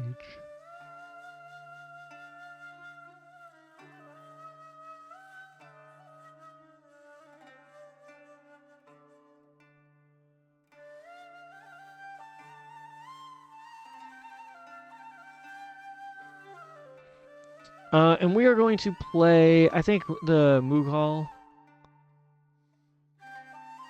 It makes the most sense. Buganda is the only one that is from the same continent as Ibn Battuta was from. He's from Morocco. Buganda is in, it was in like Central Africa, like North Central Africa, I believe. I could be mistaken, but I'm pretty sure it was Central Africa. And then the Abbasid were as well. They were in like Northern Africa and onto the Arabian Peninsula, up towards the Holy Land and whatnot. Everyone else, though, is like... So America is obviously North America, the United States, Great Britain on the British Isle, Prussia, which is going to be in Central Europe, Germany, what is today modern Germany. Although Prussia was like parts of Germany, Poland, Austria, like tons of different places. Qing, which is going to be in China, Russia, which is Russia, Siam, which is in Southeast Asia, French Empire in France, Western Europe, Meiji Japan in East Asia, Japan, Mexico in North America, Central America specifically, and Nepal, which is in Central Asia, right in between India and China. So yeah, the only one that really makes sense from a continental standpoint at the moment is Buganda, but it does not really synergize at all with what we want. you get huge pillaging yields, right? You gain culture when pillaging buildings or improvements equal to whatever their other yield is. Your land units gain amphibious, which is it basically means they can attack from water without having a penalty, or over rivers without having a penalty. And then you get a production bonus towards the Muzibu Azala Mpanga, Mpanga, I think is how that's pronounced. I have no idea. This is an indigenous word to the Bugandan peoples, so I have no idea how to pronounce it. Apologies to anybody who may happen to know how to pronounce that. And this wonder is not that great. It's only really good with lakes. And as you can see, their infantry, again, heals from pillaging. This guy gets 50% yields from pillaging. Their unique improvement is all about giving you, like, happiness bonuses from lakes. And it's... yeah, it just doesn't really synergize with what we have. We have one lake in our whole settlement. And lakes, man, they're just such a... they're such a niche map design. Or, like, map thing. Generation, there we go. Like, navigable rivers are way more common than lakes are. There's, I think, 2 lakes that we have... one that we have control of, and one that is either adjacent to us or that we're, like, split control with. I can't quite remember. I think it's controlled by Xerxes. If there was some way to make lakes way more common, then this would actually be a decent civ, because you would basically rely on lakes the way that Hatshepsut and Egypt are relying on navigable rivers. But it's just super rare. I don't know. I've played Buganda before, a few times, because I've played a lot of Ibn Battuta. He's my most completed leader, and it's really just not that fun, I don't think. I haven't... like, they're built to be a militaristic civ, but they're really militaristic when it comes to pillaging. And pillaging isn't, like, the best. I mean, it's fine, but I feel like what you want to do when you're playing civ is you want to just destroy the other units. Why do you want to waste time pillaging? Just destroy the unit. Now, pillaging's good for healing, and you get some yields from it, but the yields you're getting, especially in Modern Age, are not that crazy.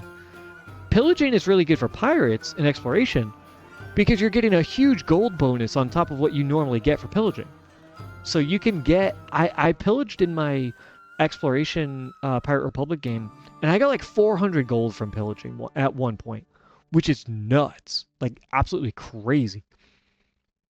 Pillaging for, like... what is it? Culture equal to the yield gain? The yield gain is going to be something like 40 to 100 at most. So, like, what is 40 culture fucking doing for you? Like, seriously, what is that? I just don't get it.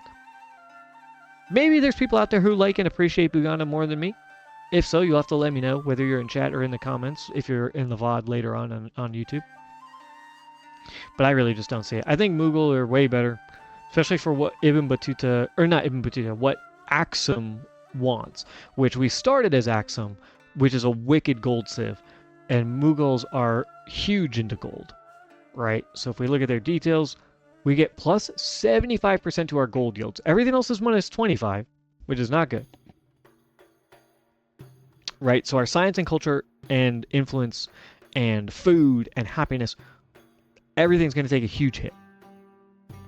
But we're getting such a ridiculous amount of gold that it's like, kind of, who cares? Like, we just buy everything we want. We make everyone happy with gold. Buy all the happiness buildings, buy everything else. And we get 30% production towards the Red Fort, which is a very good wonder. At least I think it is. I think it's a really, really strong wonder. Definitely worth building, even though wonders in Modern Age are not very good. It's a conversation I had in Paisley Tree's chat earlier today, talking about, like, modern day wonders, because she was doing a wonder run. She completed every wonder in Antiquity, Exploration, and Modern Age. It was very cool. Should check her out if you haven't. Then you also get the Sepoy, I think is how that is pronounced. It's an infantry unit, but it has a ranged bombard attack, which is very strong. So they have infantry health, but a ranged attack to go along with it, so it makes them very good. The Zamindar is whatever. It's a settler unit in the modern age, which is like, how often are you going to use it? Very rarely.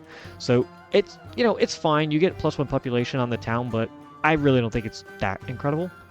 The Sepoy is much better. The +25% gold is crazy. Red Fort is very good. And the Stepwell is fine as well. I think it's a little bit better than the Zamindar because the amount of towns you're going to settle is so incredibly rare in modern age. Stepwell is at least going to give you some extra food, which is not bad. So we're going to pick this Civ. And before we do that, let's go check out our mementos. We have Royal Mace, +1 gold per age for each imported resource. We did a ton of trading, if you all recall. We had like 8 trade routes or something. We had a lot, so it was +2 gold at the time for, dozens of trade resources. It's going to now be +3 gold. I think we probably just hang on to this. We want a lot of gold. The only other thing I would consider is, maybe the Scythian Blade for the +1 gold per age for every commander experience.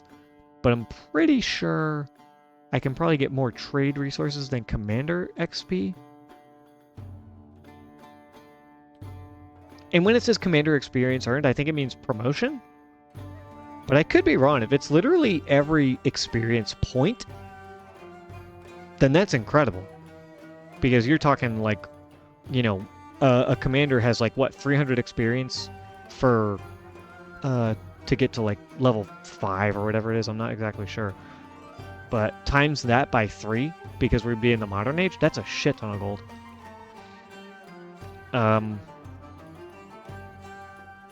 But I'm pretty sure when they say Commander XP, they just mean Commander level. I think that's what they mean. We only really care about stuff that is going to give us gold. Production wouldn't be bad either. Sanctions we don't care about.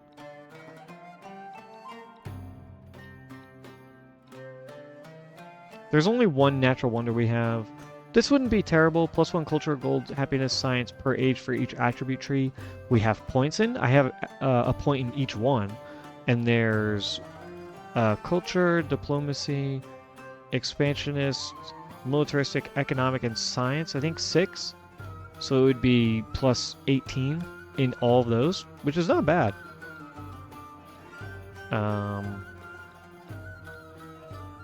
Ooh, +1 movement on explorers would also be really good, because that would help us towards getting the cultural legacy path completed that much faster. But, we might be more interested in just doing the economic legacy path.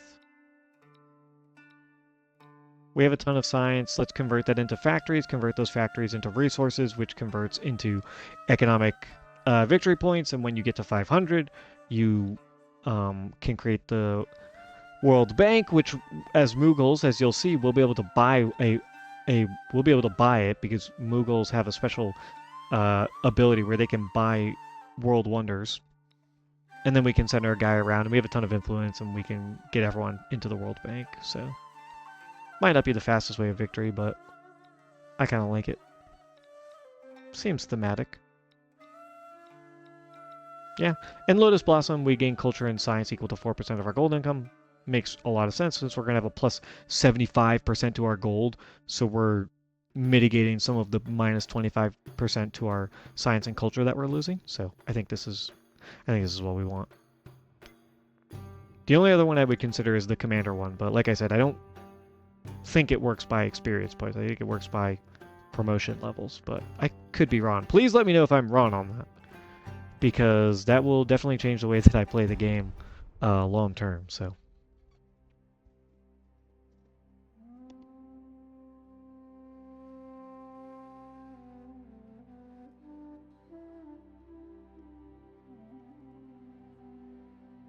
And I'm not sure how far we will get today into the modern age, because the modern age is just such a slog. The Mughals It takes a while. So decadent I don't anticipate we will finish it where tonight. architects dream of wonders and It'll probably be for next time, which will be in a little bit. As I said, I'm going to be gone for a little bit of time, over about a week or so, maybe a little bit longer. I'm not exactly sure. but we will finish it as soon as I get the opportunity.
And just for anybody who may be a bit new to the game, or if you're just kind of jumping in, whether you're watching live or in the future, we are very focused on gold. And as you can see right here, we can purchase wonders by unlocking the Gardens of Paradise Civic. So we're definitely interested in getting that. And let's see, we got Mbatuta, so we gain 2 wildcard attribute points when we get our first Civic in each age. +1 sight to all of our units. We can do the trade maps endeavor. The Mughals, as I mentioned, 75% to our gold, -25% to everything else. Construct our red fort a little bit faster. We get the Stepwell, unique building, the Sepoy, and the Zemindar. And then let's look at our traditions. Since we have a moment here, as the game is kind of loading up, which I don't know if everyone else has the same experience with Civ 7, but it takes my game forever to load. Just so much going on in the background, and I mean, I have kind of an older computer, so... but yeah, it just takes so long. So if we unlock the Zabet tradition, we get Jinzi Kamel, which is +1 food and gold on farms for each adjacent plantation, and on plantations for each adjacent farm. This is pretty terrible, because you need to have a farm adjacent to a plantation. And in towns, this might be good. But your cities are going to be all urban districts, basically, except for where resources are. So you're not going to have a lot of farms. So I just don't think this is quite useful. I think the way that the game leans into food in the modern age doesn't quite work. And even in the exploration age, it's a little iffy. They need to maybe go back to the drawing board a little bit and figure out how better to make food or +1 food bonuses on like certain on like rural tiles, or maybe just think about how rural tiles are going to be a little bit more reworked. I don't know though. Maybe in the average game, average player is getting more experience out of this because they're not playing on deity difficulty. They're not, building everything. They're playing a little bit more slowly or whatever, and so maybe they're not having as big sprawling cities like I am, or especially like Paisley. If you ever watch, Paisley is like 10 times the player that I am. So if you ever see her streams, you could see like the stuff that she pumps out is crazy. Um, but I just personally don't think this is that strong. With the Jaguar tradition, I want to say Jaguar, but that's like French. This is Killa Chas, Killa Chas, I think. +2 gold on fortified districts. This is actually really good, especially if you can get fortified districts up in earlier ages, because then those walls, they still count for this. This is really good. It pairs really nicely with Forbidden City, if you can build that, which we actually did build it in the Exploration Age. And Red Fort, I believe, counts as a fortified district, and I can't remember exactly if it gives, what bonuses it gives you, but very, very strong ability, in my opinion. So, and we want gold. That's what we want. The Mansabdari tradition, which unlocks Gunpowder Empire, +3 combat strength for all units. Fantastic. Especially if you want to play more offensive and more for a militaristic game, this could be really good. For our purposes, we're probably not going to make too much use of it, but we're going to try and knock out Harriet Tubman. At least, where she is, those couple cities or towns right there. And then Gardens of Paradise, +25% towards purchasing anything. And you can purchase wonders as well when you unlock the Gardens of Paradise Civic. Absolutely incredible. This is amazing. If this was in like Exploration Age or Antiquity Age, this would be broken. Absolutely broken.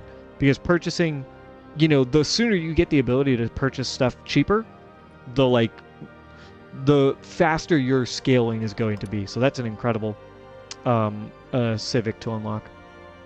And then our mementos as well. But let's go ahead and start up the modern age. Let's clear out all this stuff first. Bada bing, bada boom. And as you can see, that settlement was in fact raised. We have a Zamindar because we built a settler last age, so we already have one built. That's beautiful. We have a cannon that is working its way over here. Let's reinforce. And then I want to get a... let's get a... It's an infantry unit, so it doesn't benefit, I don't think, from my commander, right? Because he is ranged units. So let's go ahead and grab a ranged unit. Let's just buy one, I think. How much is it? Field cannon, 900. Yeah, that's easy. Just buy it. Yeah, just buy that. Field cannon can reinforce with this guy, and a settler can take up a free slot, even if you have locked slots. So we can go ahead and put this guy in here, and that'll be totally fine. But before we do any of that, it is time to choose our legacies. And if you know anything about me, first things first, we are going to go ahead and select a new capital. Now, the way this is laid out, new capital is way down bottom. I think it should be at the top because it's a wildcard attribute, and wildcard is first. But for some reason, it goes in not science, not culture, not military, not economic. It goes military, then culture, then economic, right? Military to culture to economic, then science. Like, I don't know if it's not even alphabetical. I don't know why it's designed this way. It should just be in order, right? Wild card into science, into culture, into military, into economic, but whatever. So let's go ahead and pick the wild card one first because this is a free upgrade. Let's go ahead and change Kohaito to Baghdad, or to Delhi, and Baghdad will remain a city. You should always change your capital, even if you don't have the Golden Age, where you get to keep all of your cities.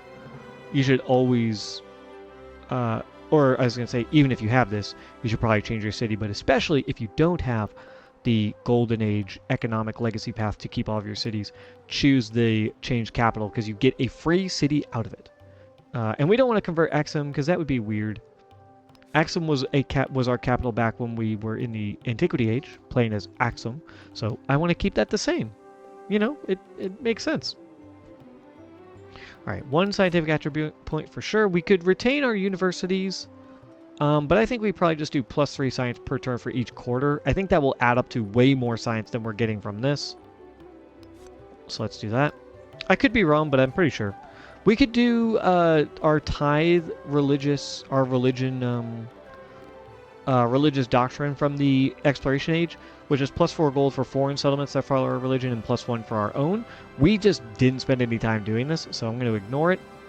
We have a new relationship or legacy path right here. The state quadrille. Reduce the relationship penalty from breaking an alliance by 50%. Increase positive relationship from diplomatic actions by 50%. Very interesting. I'm not sure why we have this. Where does this come from? Is this a unique unlock that I got? I don't know. I'd have to look this up. We also have the Ibn Battuta cultural legend legacy path, where we get +15 culture for -10% science. I don't think that's really that great, especially because we're playing the Mughals. We want to invest in science so that we can get to factories. Factories require science. It's a technology that you have to unlock, so we don't want to do that. Instead, +2 culture per relic, +42 culture is pretty incredible. I could also just go diplomatic attribute point, cultural attribute point, and then select a third one. So I have 2 of one and 1 of the other. That's an idea. Let's put that on the back burner for a second. Let's go to militaristic. Golden Age, we can gain an infantry and ranged unit in all of our distant lands settlements. That would be good. +10 production for settlements in distant lands. Or, excuse me, a flat +10 production. Also very good. And then expansionists are militaristic attribute points. Very good as well. So we could do the +2 gold per unique resource we have. That's not bad. But I think just keeping all of our cities, the amount of gold we're going to save from not having to convert our cities is so much. So I think we just take that treasure fleet Golden Age and then take the golden or economic attribute as well. We could look to maybe do +15% gold for -10% food, but we're already getting +75 playing as the Mughals. So I don't think we need it, and I don't think we need the, +2 per turn for each unique resource, because we have +75% gold. Like I said earlier, we don't really need to worry about that. Alright, so we want those legacies, but I don't know what I want for the other ones. Let's go check our expansionist, militaristic, cultural, and diplomatic attributes. And let's see what we have.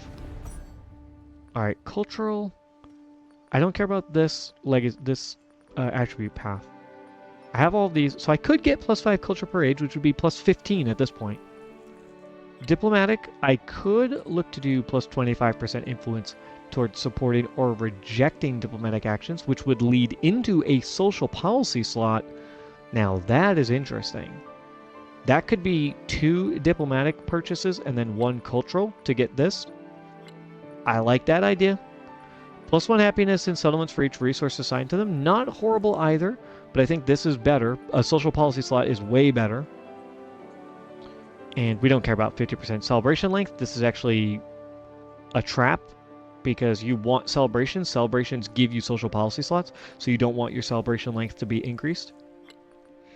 Now, expansionist, we could get 50% yields in towns that have a specialization. That's not bad. 30% in distant lands, not bad. We could also get +5% growth rate in cities, not bad. This would yield to a settlement limit, which we wouldn't mind, but we don't necessarily care about that at the moment. Militaristic, 1 war support on all wars wouldn't be terrible. But, I mean, do we really care? I don't think so. So I think what I'm going to do, let's go back to our legacies. For the cultural legacies, cultural, +42 is pretty crazy. But I think 2 diplomatic attribute points and a cultural attribute point is better. because we can make more use of that than just plus 42 culture, especially considering plus 42 culture is not much. It's 10%? Is that right? 10% of 436 is it 43 or 4.3? I'm not even, I think it's, you move the decimal over one place, right? So it's 43. So 10%, 40, 42. I think I'm doing the math right there. To me, that just doesn't seem worth it. Let's take the attributes. And then let's look at the militaristic. We can't do 2 golden ages. So we can't do this one. But we could do plus 10% production in distant lands. Which I do, or plus 10% flat production. Which I do like, right? Because our production in distant lands is not very good. So a plus 10 is adding, about 33% or whatever? Maybe a little bit more to the production of those cities. I think that's good, and I think we take the expansionist attribute for the city growth. And then, do I want another expansionist? 50% of food for specialists or yields, or do I want militaristic plus 1 more support? I mean, that's not bad, just because we know we're going to go to war with Harriet Tubman. And Xerxes is probably going to go to war with us. So I think, yeah, I think we just take the militaristic one. Just to have it, to kind of help ease the pain that we're going to be going through. So yeah, let's go ahead and confirm these legacies. Bada bing, bada boom. And let's add our attributes. Cultural, we're going to go ahead and grab the plus 5 repeatable. That's plus 15. Diplomatic, we want 25% influence towards supporting or rejecting diplomatic actions. And then plus 1 social policy slot. That's fantastic. Economic, I could do plus 1 gold on resources in towns or plus 2. But I think plus 15% gold per age is probably better. Actually, let me check. 1, 2, 3, 4. Oh, 5. They got a new resource here, coal. 1, 2, 3, 4. 1, 2, 3, 4, 5. That's already plus 5. And then this town here has wine, and that's it? Oh, wine and niter. I did have, I think, marble over here, and that's gone, which is unfortunate. So plus 2, so that's plus 6. This is a town at the moment. They have 2 resources, so that would be another plus 2. That would bring us to 5, 6, 7, 8, 9. Is that right? 5, 6, 7, 8, 9. This is a town. They have only 1 resource, so that's 10. Oh, it's because iron is gone. Oh shit, I lost some iron. Iron was really good. It's unfortunate. So was I saying we're up to like 10 or so? This guy has 11 because he lost furs. And he has nothing yet. So it's plus 11. Although this is doubled, actually. So this is 11, 12, 13, 14, 15, 16. So it's technically more. So yeah, we'll just grab this. And then we can do this later. Expansionists, let's do, I'm pretty sure we want 5% growth rate in cities. Although 50% yields is pretty good too. And it does lead to a settlement limit and plus 1 food. And we don't really need specialists anymore. Not that they're bad, but it's just not the focus of this era. Having growth rate and specialists in exploration would have been fantastic. But we went down this route to convert towns to cities for cheaper and to gain the extra population in our towns. So I think let's just do the yield in towns with the specialization. And if we get another one, we can buy a settlement limit. Sure, why not? Plus 1 war support. Scientific. Plus 1 science on quarters wouldn't be bad, especially because we get plus 3 science on quarters. I think it was, from the attribute. Plus 10 science, though, per age for every alliance we have is going to be plus 30 because we're allied with Lafayette right now, and it could become higher. We do have a lot of quarters, though, if we look at it, right? Like 1, 2... Well, technically this isn't a quarter, but it will be. 1, 2, 3, 4... 5, 6, 7, 8, 9, 10... 11, 12, 13, 14, 15, 16, 17, 18, 19, 20... 1, 2, 3, 4, 5, 7, 30... You know, well over 30. So I think we just take the plus 1 science for each quarter.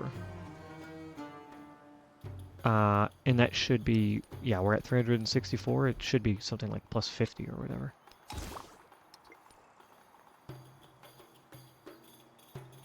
Oh, it only gave me plus 20, but it... or plus 19? Is that right? But it should go up. Am I crazy? I guess... I have way more quarters than it's counting. I think.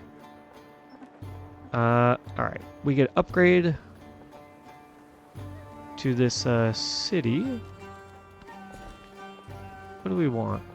2 food to production and 3 gold is pretty good. This is open ocean. This is a new improvement. You never used to be able to improve open ocean, but you can now. Or you take 4 food, a production and a gold. Could also go for a specialist to give us science, culture.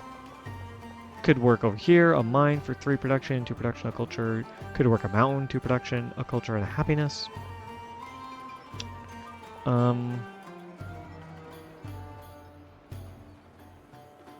I think we really don't need specialists.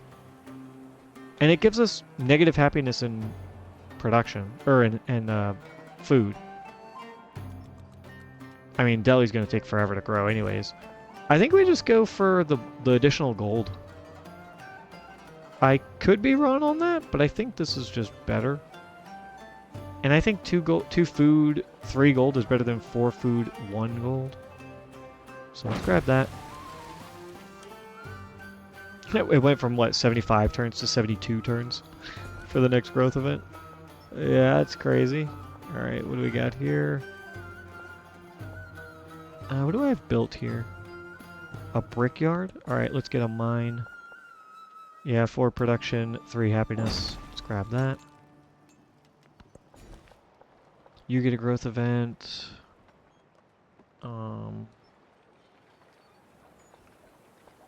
I could put you here, because this will eventually be a production. My production quarter. But I guess we just go for open ocean, right? Take the 1 production and 3 gold. I don't care about the happiness. The culture is kind of whatever. 1 production versus 2 production, but I'd rather have 3 gold. I think it's better. You go ahead and get this woodcutter, I think. Yeah, 3. These are both 3 production, 3 happiness. It's just that this is giving me 1 extra culture. You go ahead and grab 3 food. Actually, grab... What is this? Plus 6 food, and that is... Ranged and siege units get extra strength. Yeah, let's grab this. 3 food, a gold, 3 happiness. Grab the niter, work our way up to grab sugar as well. Or actually, I guess if I grab this and then grab sugar, that'll help me grow a little bit faster. So yeah, let's do 3 food and 1 gold, and then grab sugar, and then we can come down here to grab niter. Let's see. Wow, 1 food, 5 production, and a culture. Although this is giving me a food, 3 production, a culture, and 4 happiness, which is actually pretty good.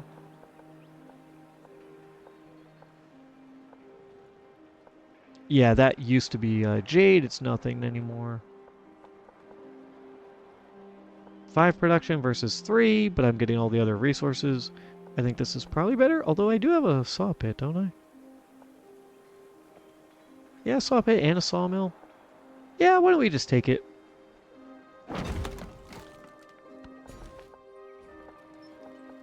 You go ahead and grab Oh, I want this reef. I don't want him to get it. He can't reach it anyway, so it doesn't matter. 4 food, a production of gold. Let's grab that, and then we have access to 1, 2, 3 reefs. So I need you to go 3 more times, which is 22 turns is like half the modern age. You get a growth event. Wow, you own that territory? That's so weird. I was thinking of converting you to a city at some point. So maybe just grab this farm right here. 4 food, 3 happiness. Sure. You don't have any resources to claim. Oh, we got tobacco there. That's good.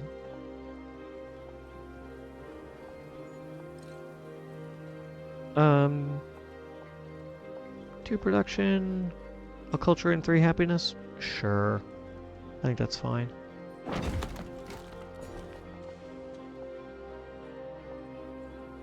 You can grab... What do you have built? A brickyard, because you do have all those mines. And then that sawmill, or that woodcutter. Do you have a sawmill? Not yet, but you probably will. Although, to be fair, I don't think Mountainous Tundra Expedition Base counts as anything. So why don't I just grab a... Why don't I just grab a little farm tile here?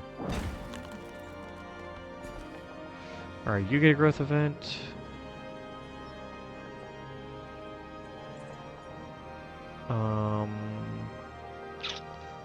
Not sure it matters. I guess 4 food is better than anything else, right? Also has a production and a gold. I mean, this will give, you know, 1 science, but that's not that crazy.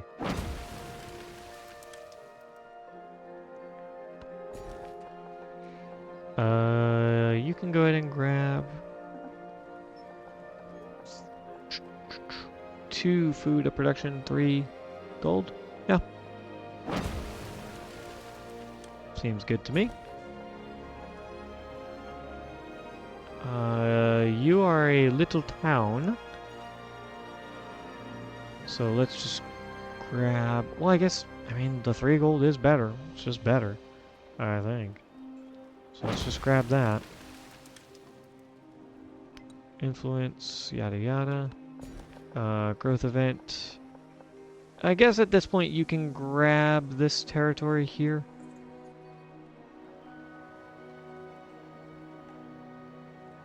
Right? 4 culture, 8 happiness is pretty crazy. Oh, and you get another event.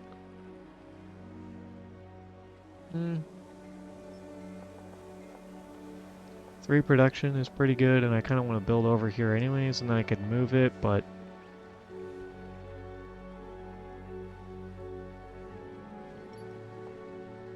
Maybe just take the 3 gold.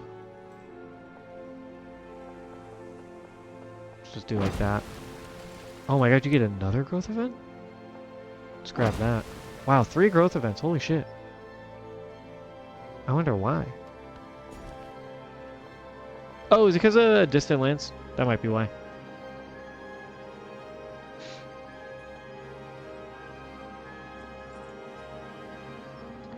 Oh shit, are you kidding me? Fuck. Damn it. That is why you want to get things built. Because now I can't build here what would have been an incredible adjacency bonus. I mean, you know, what can you do? It's unfortunate. Let's just go ahead and grab some ocean tiles. Let's just do like that, and then like that, and like that. Bunch of gold. Yeah, that would have been amazing. Okay.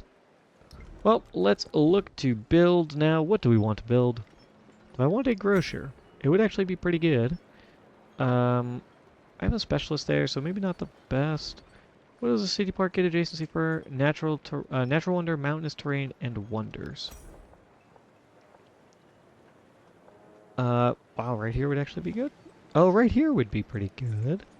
Because I did put a specialist there. Right here would be a double adjacency. Sure. I'll plop that down. And grocer, I will plop... I'll lose the happiness, but... Grocer is probably fine to put here. Not sure if the grocer is really worth building. Oh, I get 17 for being here. Oh, it's just because of the food. What do I get? Why am I getting a gold bonus? Oh, the maintenance cost? Oh, interesting. Yeah, because the grocer has no maintenance cost, apparently. So the maintenance cost for the inn goes away, so I get that 3 gold back.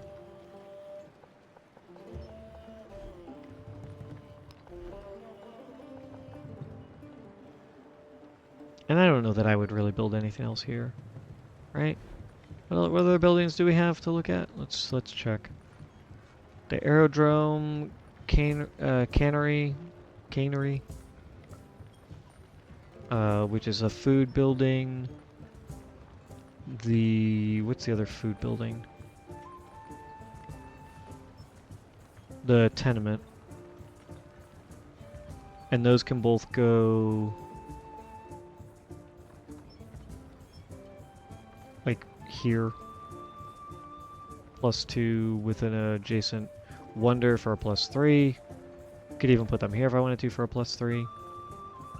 And then you get the stock exchange, which is the only gold building, besides like the port and then the rail station. But the rail station takes up a whole quarter. And I don't think it gets adjacency bonuses, no. So it doesn't really matter where you put it. So that means if we put a stock exchange over here, for example, we could put anything we wanted there, anything else.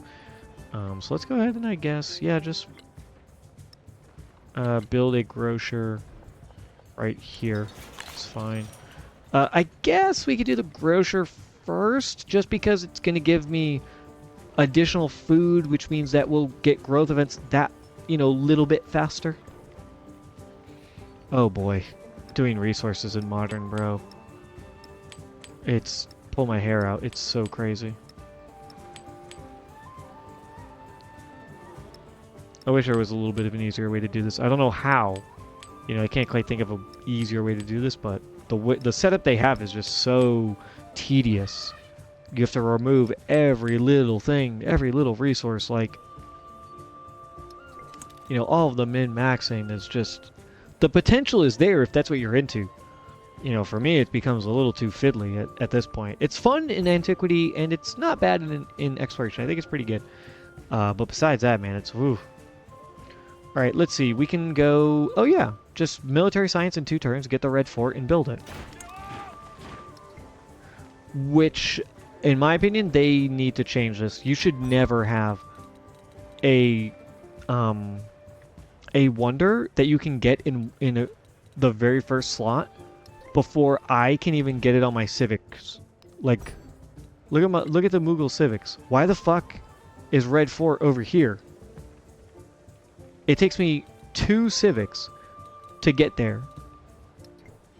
It takes me 1 tech to get there. I guess you could live in a world where you have so much culture that you can somehow get this before you can get the tech. It makes absolutely 0 sense. This should be here. Stepwell should be over on one of these. And the tech should be moved.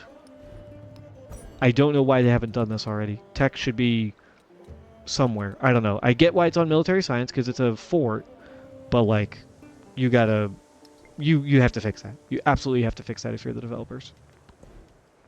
Okay, and anyways, we want to do natural history, which is very unfortunate. We didn't get the boost to natural history. Because that's where you get your explorers, and that's how you can win the game. By getting explorers out so fucking fast. 50% gold in cities adjacent to coast. Absolutely. +1 gold and science for each resource assigned to a city with at least 5 specialists. We want that. +1 science for buildings adjacent to the city halls. We want that.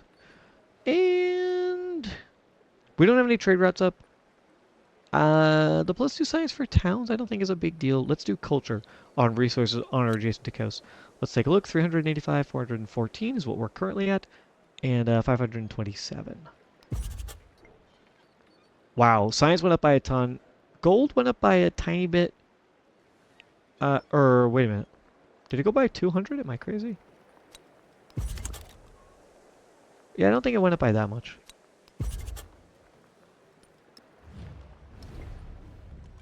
Yeah, it didn't go up by that much. Which is fine. The science went up by a ton, and the culture went up by a good chunk as well. So, yeah, we like that. All right, in Delhi, what we're gonna build? I could do a sawmill and a saw pit. It's just that, like, this is gonna be gone. This is gonna be. This was a woodcutter. It's probably gonna be gone. Or wait a minute, was it not a woodcutter? No, it doesn't say vegetated. Oh, that's a woodcutter though. And that could be a woodcutter, although I could also put a building there. I mean, I could put a saw pit there, funny enough. Dungeon and armor, market and garden. I don't want to build a whatever next to it because it's not going to give me a lot. Next to a wonder, it won't give me any additional bonus. But I kind of don't have anywhere else to build it. So I'm thinking... I guess, yeah, maybe we just build a saw pit and a sawmill here, get a bonus. Those are production buildings, we can get them out super fast. And then we get a grocer up and running. And then we look to get the city park up. And we can put the city park next to our madrasa, maybe? Not really, because we already have 4 buildings, unless I want to put it here, which I don't think I do. Because I kind of was thinking of putting a wonder there, getting a huge adjacency bonus. And I want my science buildings to go there, so we'll leave the city park for now. We'll just focus on getting the 2 production buildings and then the grocer up and running. Alright, production here. Axum, what do we have room for? I need at least one spot for a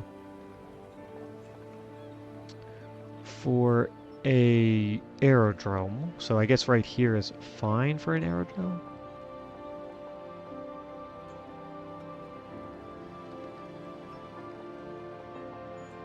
Could put my 2 food here. Right, the 2 food buildings there. And then I could put like my stock exchange here, gets a +2. And then maybe put my rail station like over here. I've got those 2 buildings built. Saw pit would apparently be really good.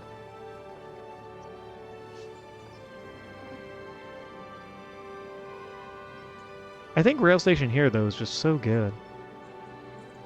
Maybe I build here.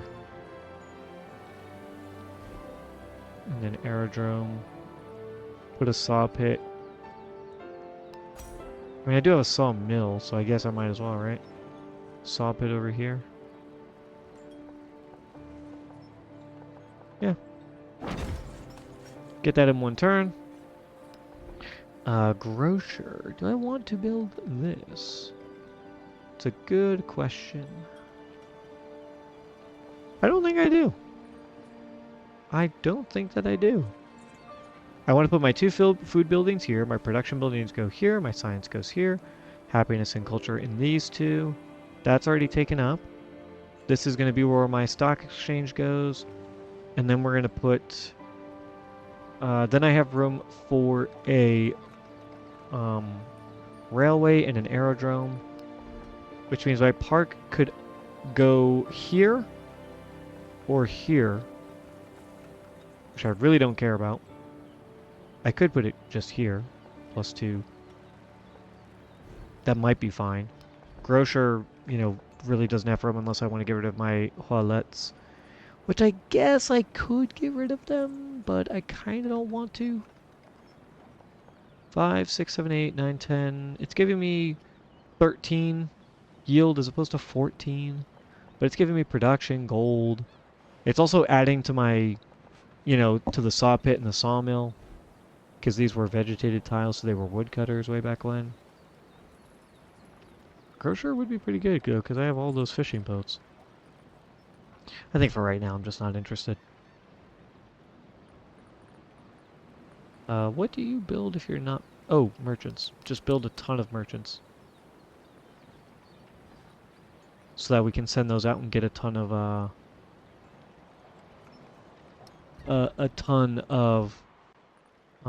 trade routes.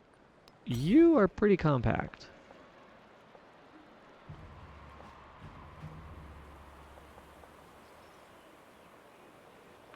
The inn was here. I guess I could put stock exchange there. Maybe my 2 food buildings there. Could put a grocer here, I guess. Although it's next to a wonder, which doesn't really do me much.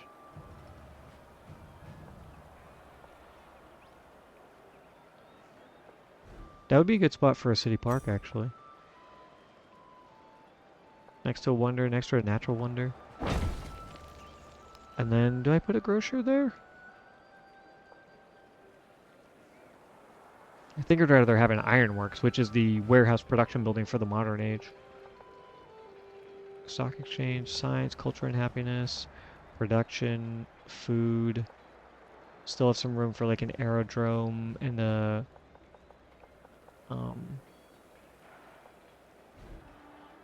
a railway. Couldn't think of the word at all. Let's do City Park. Sparta. I don't hate a grocer for you. Put that there, 2 here, 1 there. Grocer right here. Probably fine. And then City Park could go right here, actually. Double adjacency bonus there. Build over this. Which is probably good. Although I could put like a wonder here. That's actually not a bad idea. Put in a wonder here. And then put the city park here with whatever else. There, something there. Yeah, I like that. Let's do that. Could you use a sawmill? I mean, I could maybe build a sawmill right here. We have a few woodcutters. This is going to be gone. That's going to be gone. Those become woodcutters. I have space for like a railway. Maybe like here, aerodrome, somewhere. I don't hate it. Let's do the sawmill, get the extra production going, and a saw pit for some extra production, which, speaking of, I should do the saw pit first. What about you? You don't have a lot of room. Oh my god, I lost this triple adjacency bonus! No! This was so good. Triple adjacency here, and it was a double adjacency here. Oh, that's heartbreaking. Now my only double adjacency is right here. Or right here. I could do that. So I guess I leave my science building here, though. And move maybe my production buildings over here. It's just that they have so many specialists. Maybe I just put a wonder here. Yeah, sawmill and saw pit aren't going to do anything. Grocer is not bad, though. Drop our grocer here. I could put my culture and happiness buildings on these 2 slots. And then I could put... Oh, the camels are gone, so I actually can build here now. A nice +3 adjacency. Yeah, let's do that. City Park. I mean, I don't know. You can go fucking anywhere, dude.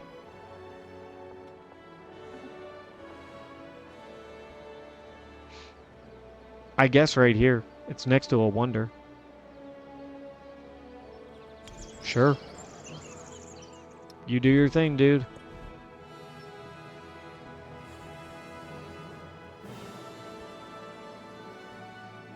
Alright, Alpha Stot. You could do a grocer as well right here. Although, actually, a stock exchange right here would go pretty crazy. +3. And then put the 2 food right here. And 2 food buildings for +3. 1 adjacency here. And that's pretty much it.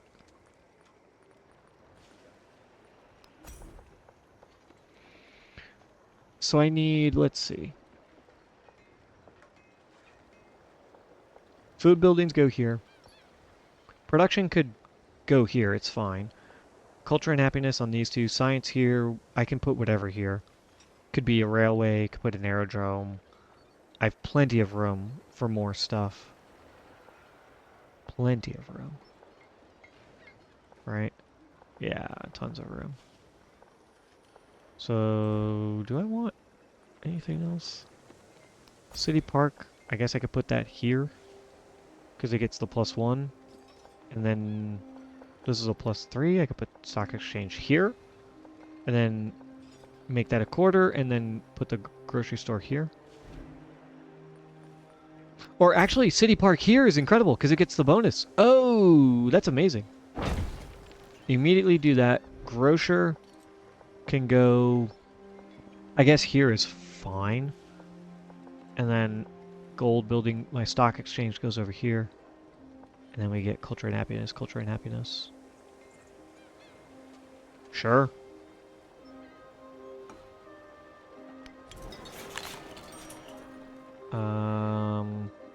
I guess let's do the grocer first. It's going to take less turns. I don't need any of these other warehouse buildings. They're not any good to me. And then you can go ahead and grab +2. Actually, do the 3 production because you could use it. And then you are going to go ahead and... Oh, man, what even can you fucking build? You have so little space. Just build a couple merchants. Build me some merchants. Actually, hang on. Get rid of all those merchants. Don't build those. Build some ships, maybe. Ship of line is 8 turns. Field cannon is 6 turns. Sepoy is 7 turns, and they have ranged attacks, actually. Build those guys. Because I can't put a grocer anywhere. I can't put a city park anywhere. I don't think. I mean, unless I don't build wonders, right, in some of these locations, which is a possibility. You can just hang out. I would love to befriend you and you. You're both science, or no, science and diplomacy. Too bad we lost Medina. Too bad we lost... Oh, you're diplomacy as well. Too bad we lost Ososani. And you're expansionist. Ooh, you're militaristic. Ooh. Bro, these are crazy good. I have reductions to that too, right? You can't go anywhere. Just hang out. Just hang out. Just hang out. Same goes for you. There's my fleet commander that I levied from last time. You know what? Actually, stay here because you might be of use with all those ships. Field cannon. Go ahead and stay put. You have a guy reinforcing. So why don't you go right here and then stay put for a second. And then we need to do resources. I need to check out my towns, what I'm doing with them. There's a lot of prep that goes into this. But let's go ahead and befriend... I think we want the militaristic one because we want to go to war. So let's befriend them. Let's befriend this diplomatic so that nobody gets to it first. And then let's do this expansionist so that they can't get to it first. After that, we're going to come back down here, hit up science, and hit up the other diplomatic, and then the other diplomatic. Wow. Was that 3? 4 diplomatics? 3 diplomatics, an expansionist, a science, and a militaristic. Very good stuff. Too bad we don't have a gold. We would love that. But yeah, we had over 1,000 influence, just spent 900 or 1,020. So we had 1,066. Okay, we've got a ton of gold. I don't think you need to upgrade anymore, right? You have everything you need. You're fine. It's going to take you 28 turns or whatever. Let's see. 2 farms, fishing boat, mine, camp, fishing boat, fishing boat, fishing boat. You are just going to be a fishing town. Give food to my other cities, my other settlements. Yeah, there's no reason for you to expand anymore. Could maybe look to give you like a grocer. Because that would really help you. Give you plus... There's 8 warehouses, because it counts fishing boats. I could plop you down right here in the city hall.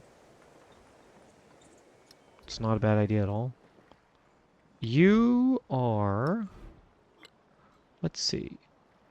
1, 2, 1, 2, 1, 2, 1, 2, 1, 2, 1. You have 1 more production building than you do food building. So I'm not quite sure what you are. I have a brickyard. I could drop another sawmill. That's vegetated? No, that's grasslands. Drop a sawmill. That would increase your production. We have so much gold, though, that I'm like, what if I just put a grocer in there, and then a grocer and a granary would actually be really good.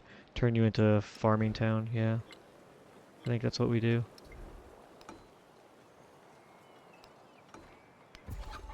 Need to get the food to my other settlements so that they can grow as fast as possible, because it's going to take you fucking 97 turns, 105 turns, like holy shit. You don't need to upgrade anymore, right? You have everything that I want you to have.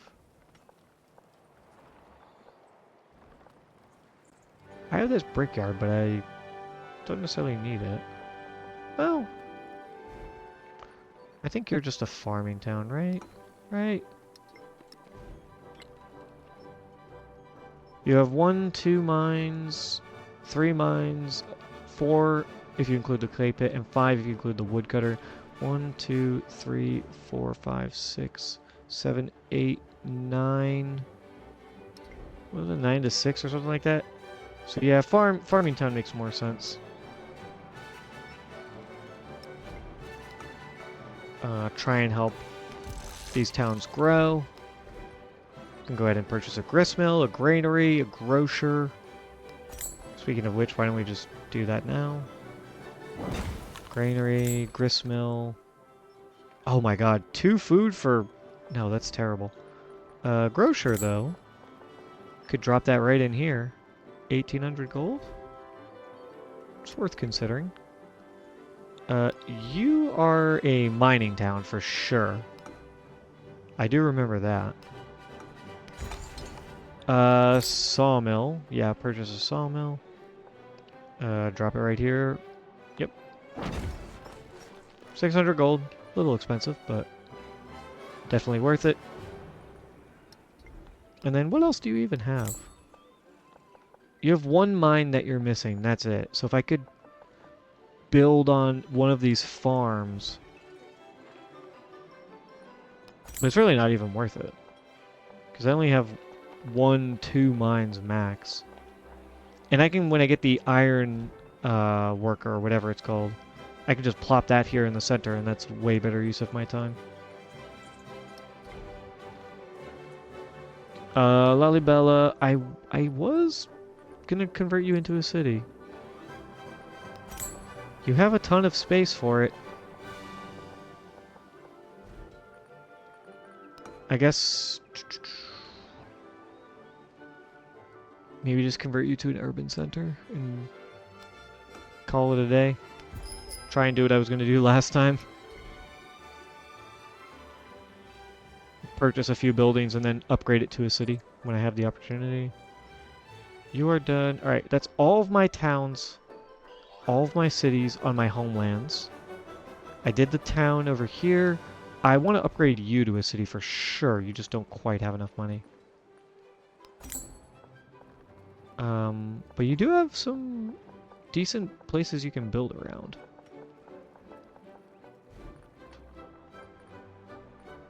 So, I'm interested in converting you for now. For now, maybe just make you a fishing town, because you have a ton of food. I could make you an urban center as well. Yeah, I guess urban center. So I can purchase some buildings. And then you, I want you to grow 3 more times, which sounds crazy. Maybe I purchase grocer here? I don't have quite enough. But I want to get these 3 other reefs. For the extra food and science and whatnot. Not that it's a crazy amount, but I feel like it's worth going for. Alright. I think we're in a good spot. Let's save it. And then move on to the next turn. And I will do maybe a couple turns here or there here in the modern age. Just to get us into it before we call it for the night.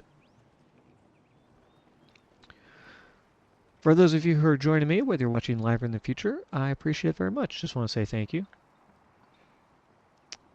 If you like hanging out with me, if you enjoy the content, you can go ahead and follow. And then I have a YouTube channel as well that you can check out. I upload the VODs to my YouTube a week after they are recorded live here on Twitch.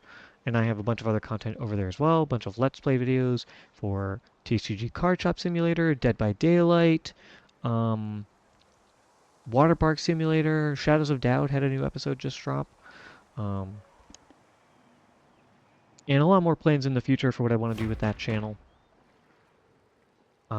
If you enjoy, head on over there, like and subscribe.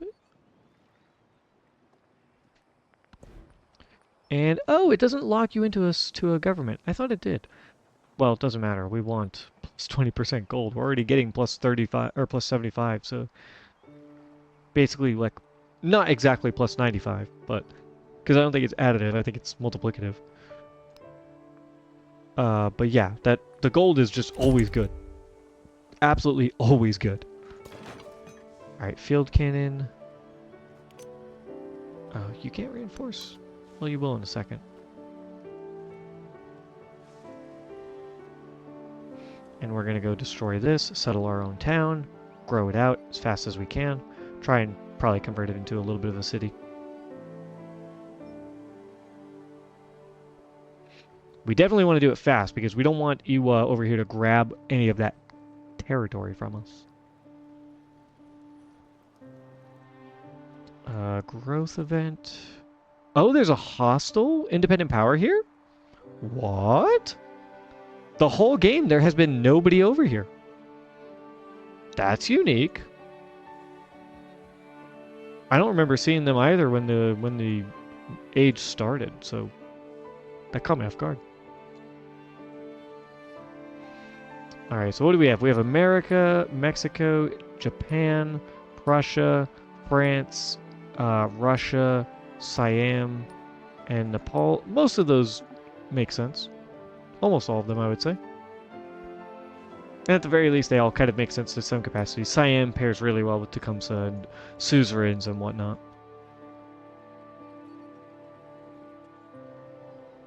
Alright, let's give you a grocer. Let's go ahead and drop that down. Yeah, just right here, I think. It's up to 66 food. Very nice. These guys are all working on stuff. You are getting these merchants up and running. Yeah, and you built your, what was it, saw pit? Yeah.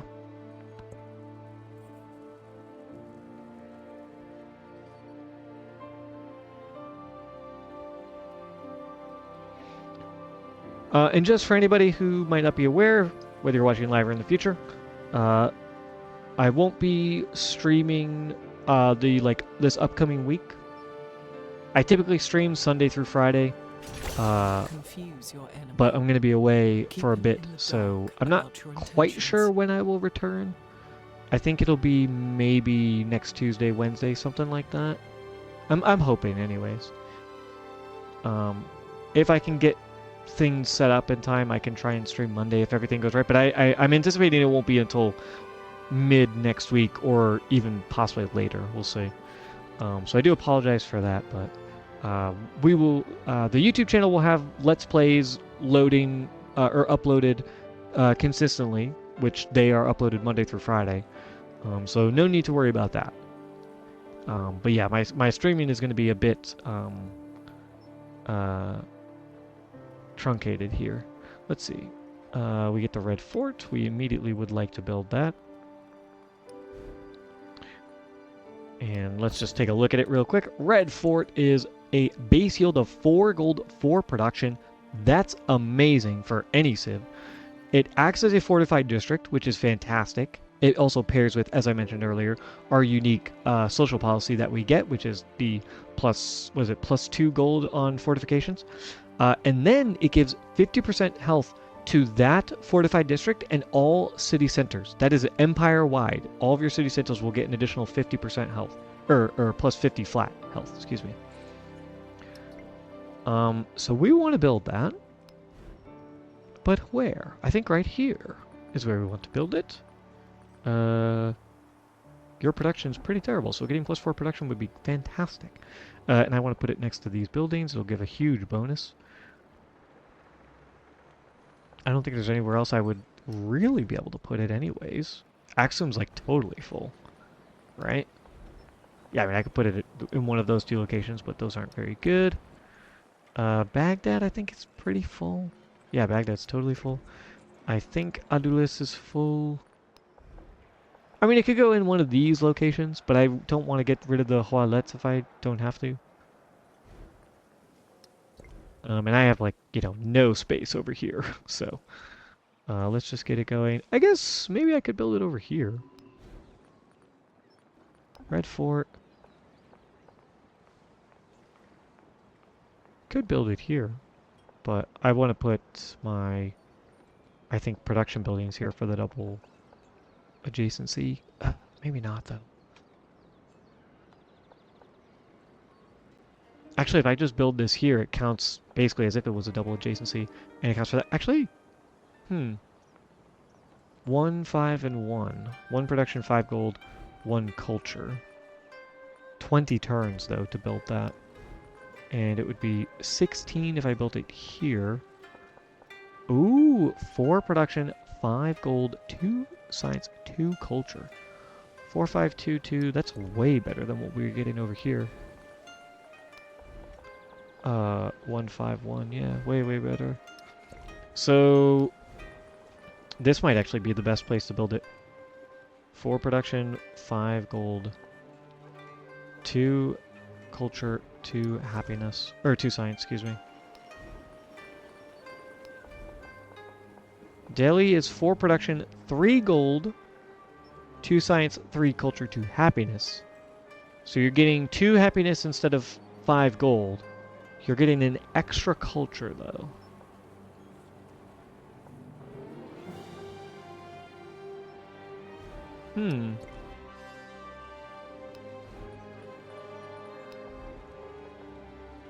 So you're technically making out in the end, right? Let me check. 3 food, 1 happiness. If I build it there, is what I'm subtracting. Just 3 food. That's part of it, is that I don't have a happiness penalty here. So it's technically +1 happiness, I guess. if we were to think that if I put it in the other location and it had +1 happiness, that happiness would have been negated by the maintenance cost, or you know, losing that farm tile, I should say, not by the maintenance cost. This one, however, is +1, and it doesn't lose a farm tile, so it becomes a +2. And you do get the extra culture. Why am I getting the extra culture? Is it because this has an extra culture because of the things adjacent to it? That might be it. Right?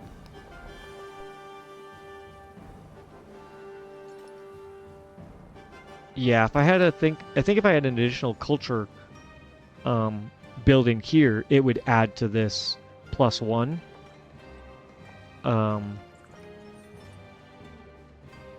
It just doesn't. So maybe... You know, I think it's kind of even. I think at the end of the day, if I put culture and happiness buildings and science buildings or whatever all around this, it's going to get a really good bonus. So I don't think it matters. I want to look at this. 44 production, minus 2.5 gold. This is 43 minus 1.4. I think this is basically even. Yeah. I really don't think it matters. So... and you know what? This is Delhi, isn't it? This is now Delhi. Let's build here. I think that makes sense. Build the red fort in our capital. Let's go ahead and plop that down. 3 turns to get this built. Why don't I just purchase it? Yeah, 600 gold to purchase the sawmill. Where was I building this? Oh, right here. So yeah, that's down to, that's what, 15 turns? It was 16.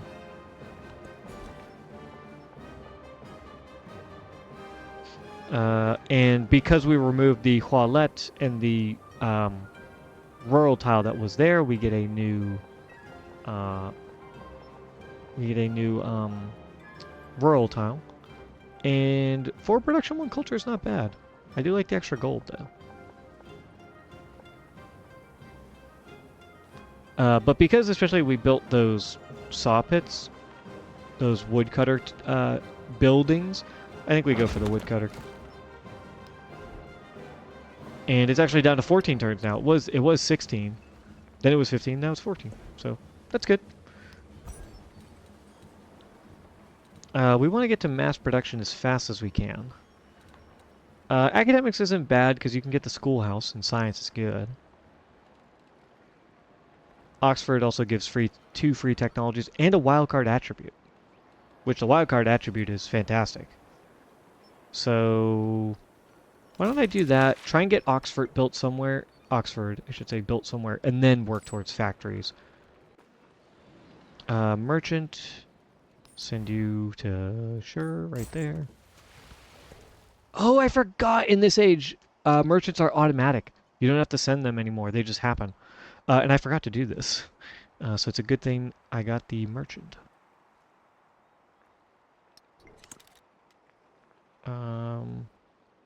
Yeah, I want to save up influence before I spend it to increase trade routes. So let's go ahead and do this.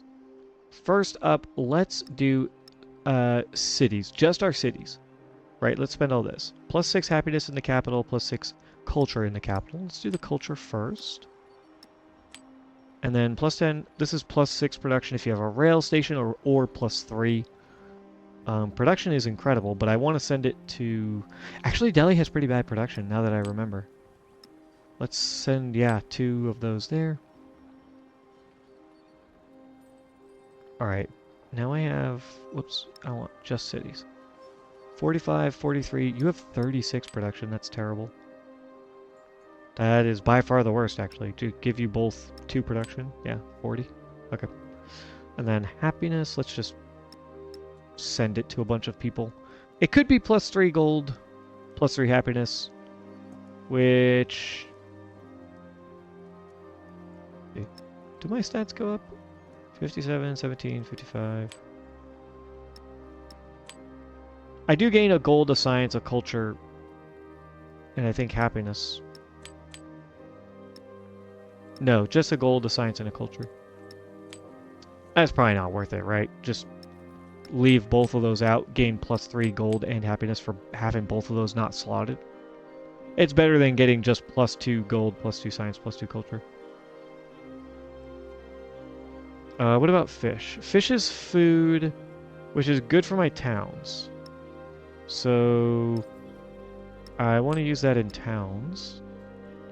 There's another town. There's another town.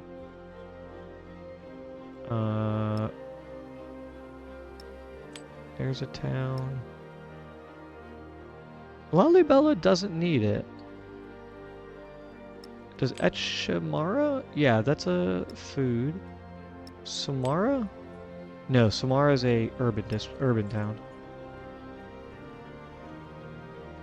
Yeah, Al Mausil.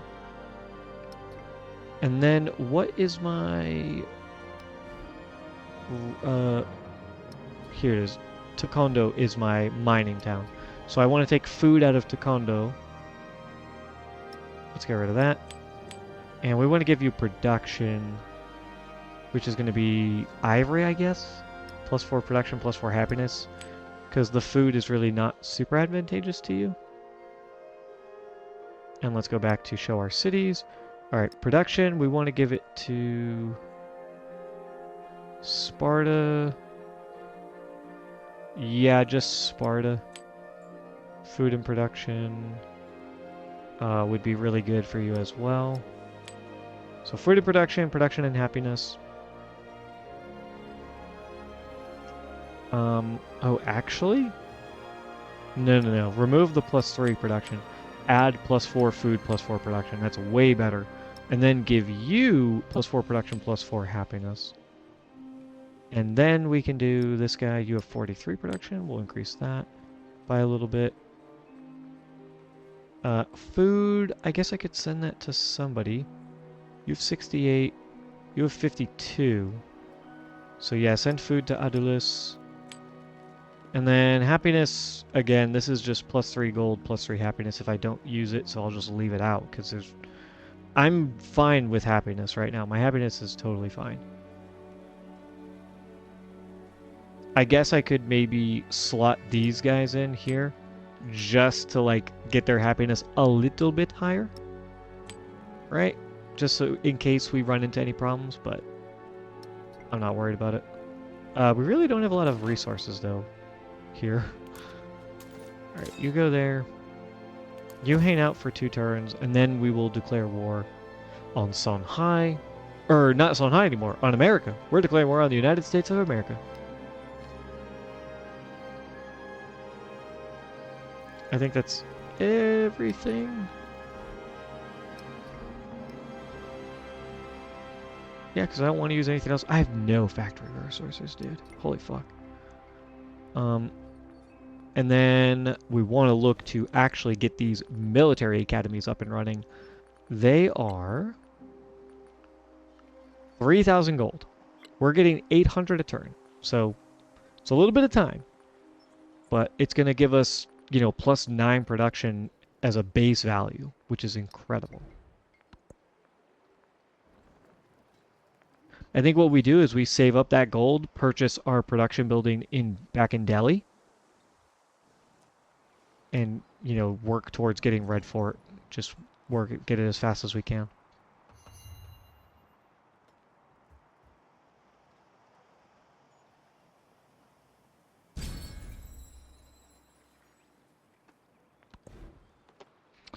Yeah, +20% gold. Thank you very much. +2 science, +2 culture and gold. Let's do the science for now. We don't have a lot of trade routes yet. 900 gold. We love that. I have another merchant. Let's send him to, yeah, Lahaina for sure. Speaking of, where's your new capital? Not Appalachia. Oh, Tokyo. This used to be, I can't remember. Cannot remember. Ooh, but we get production, food, happiness. So let's go ahead and, who needs food and happiness the most? Pathregata, right? for sure, Path Regata. And then you're up to 48 production. You have 45 production? What if I take out the pearls? And then give you this elephant, this ivory for production and happiness.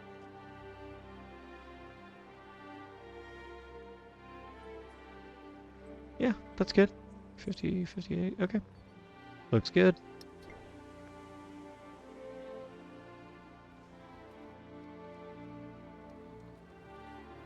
And we want to just be able to defend against these naval units. I'm not super worried about it. Oh, 334. I think that's not enough. Yeah, 340. It's fine. And I think, you know, this upcoming term, we declare war on America, and we, or Harriet Tubman, I should say. Feels so funny to say declare war on America as someone who is, you know, an American. Yeah, I think we declare war on Harriet Tubman, destroy this city, put our settlement down, and get I died from the mineral and I became the plant. I died from the nice plant museum, and I arose explorer. the animal. We get died relics from the now, or animal. artifacts, I should say. And yeah, get our settlement up as fast as we can because we want to expand, take up some room away from Iwa, take up some room away from Koul. I'm not exactly sure. I think that's how it's pronounced. And then make peace with her so that she doesn't go around destroying or capturing any more of my city-states that I will become suzerain of. Completed our first civic, so we get 2 wildcard attributes. What do we want? Social policy slot. Economic. Yeah, maybe just the gold. Settlement limit.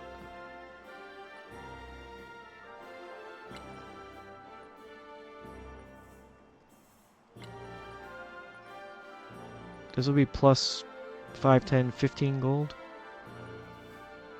Which isn't that much for us, but if we do it twice, that's plus 30, which is decent. I don't think we really need anything else. Like, what are we really going to use it towards? Maybe just science, but we're doing fine there. Maybe culture, but we're doing fine there as well. And we want gold. We want gold. And even the more gold we get, that gives us more culture and science because we get 4% of our gold as culture and science. So let's do this twice.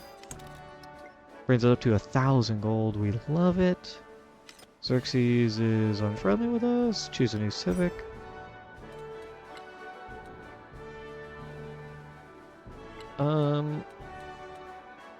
Normally I go right to hegemony so that we can get artifacts from the Antiquity Age, because that's how you win cultural. But I think we're going to go this route. Or, you know what? These are only 2 turns. Let's just grab both of these and then go back for our Mughal civics. You have your guy. So I believe you are ready to declare war. Time to go to war with America. Alright. Looks good, looks good.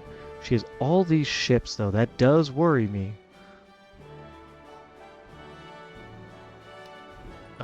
Why don't I just go ahead and purchase? Oh, wow, 1,000 gold. I'll purchase 1 ship of the line. And I'll declare war on her next turn.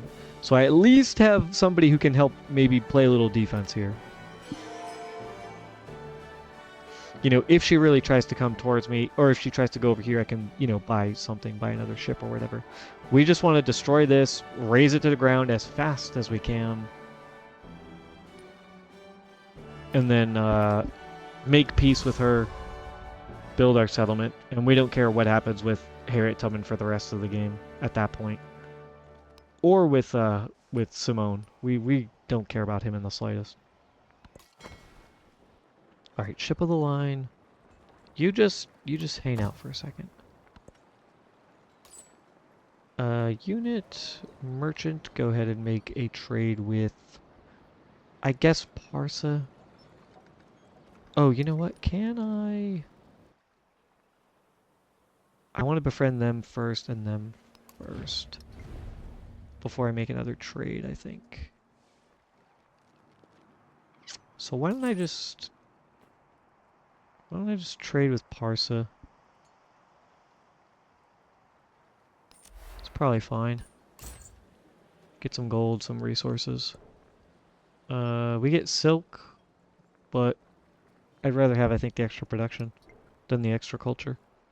And you no longer need to do merchants. You need to do military academy. You need to plop that guy right down. That's 10.5. That's 9. Why is this 10? 1 specialist, 2 specialists. Oh, it's because there's a production building here, that's why. Oh, I would be losing influence, that's unfortunate. But getting my production buildings out is like the most important thing I can do right now. So let's just build that. You were building Sepoy. You don't have to anymore. You can finish the one you're working on, but military unit or military academy, get that up and running. After you build that, just build a military academy. This is 10.5. That's 10. It's because they have a specialist. So let's just go ahead and continue building there. Do that. And we can slowly purchase those as well. Military academy. Still have triple adjacency here, so that's nice. The whatever this used to be, I think it was marble, turned into coal. So we still get that. Technically we have a triple adjacency here as well. But I could build a wonder here, get a quadruple adjacency, which would be really good. Oh, I have a quadruple adjacency here? Oh, but this is my ulama, so I have to build culture and happiness adjacent to it. So let's go ahead and drop that there. You need to build not a museum. I mean, you do, but military academy, way more important. That's +1. Or +5. It's it's a 1 adjacency bonus, 1 adjacency bonus. This is a triple adjacency. So, oh, I unfortunately have to get rid of my embassy, which would have been 7, 8, 9, 10, 11. Oh, it's so many resources though. It's huge yields. +12. Whereas this is only +7. Let's just build here. Whatever. I guess I could. I guess if we're thinking long term, right? Culture and happiness, science, food. Let's just say, for example, city park. Something else goes there, and then I still need railway and aerodrome. Stock market goes here. So I could put like a railway here, to be honest, and an aerodrome like here. Get that. But and I would rather build a military academy by far. It just sucks because we lose a really fantastic yield. But let's go ahead and grab this. 4 food, a production, and 3 happiness. Pretty good. I could have maybe grabbed this for a little bit extra production, but I kind of want the food, I think. Try and get a growth event so I can grab another resource. Yeah, I took care of that. We're fine. And then you're building military academy. Your military academy is gonna go here, I think, because I'm just gonna put a wonder right there. Right? Put a wonder here. That won't give me a bonus, but this will. And that'll be good. It'll basically act like a double yield for both of these tiles.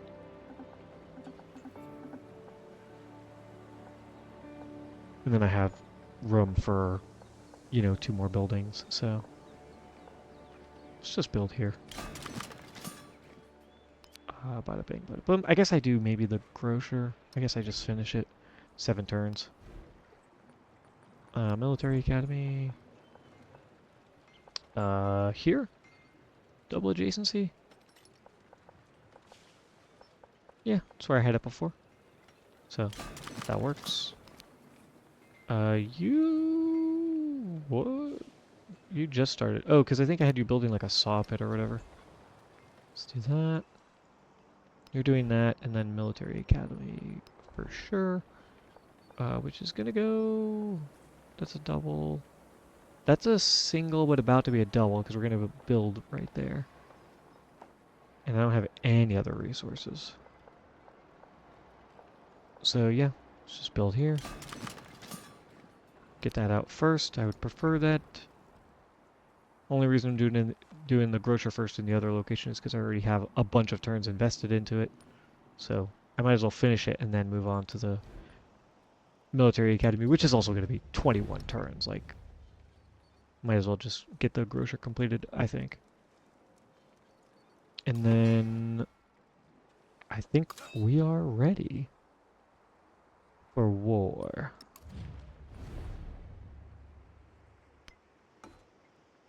Let's go to war. It's only a -3 for us. We have +2. She has +5.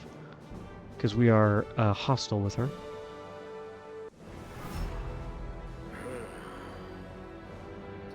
Y'all don't know what it's like to... And I'm going to save influence because I'm trying to befriend independent powers. But I will eventually convert it into...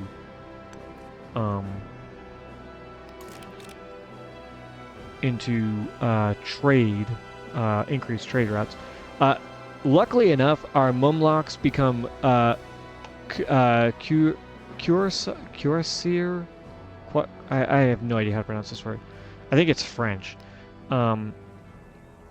Cuirassiers or whatever, which are way stronger. Mumlocks are incredible for defense, but these are very good when it comes to just standard offensive wars. And then we'll go ahead and drop a mortar right here. Mortar, what's the range on a mortar? Only 2. I'll drop the other mortar here because I can put my field gun right here. And let's go ahead and focus fire. I can focus fire now. Why couldn't I in the other age? But absolutely obliterate their walls and do a ton of damage. Oh, he can't. He doesn't have line of sight? Because vegetated? Is this vegetated? Oh, it is. Shit, I didn't realize. Go ahead and destroy them for the most part. And you know what? Why don't I... Oh, I can't have him exit. Oh, well. Unfortunate. If I had thought of it ahead of time, I would have done it. But we can do that. And then this guy, go here. You go here. Ship of the line is a light unit? It's a heavy unit. So they need to kind of move towards me. But let's try and get the jump and get some damage in. Especially because now that we've declared war, Lafayette's going to declare war on her. And Lafayette's allied with Jose, which means Jose is going to declare war on her. So this ship can do some damage. All of that stuff can attack, which is pretty good. It's what we want.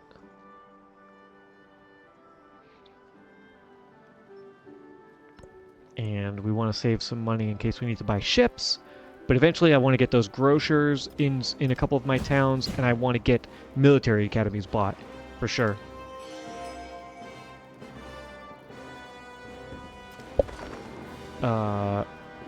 Yeah, Simone declared war on us.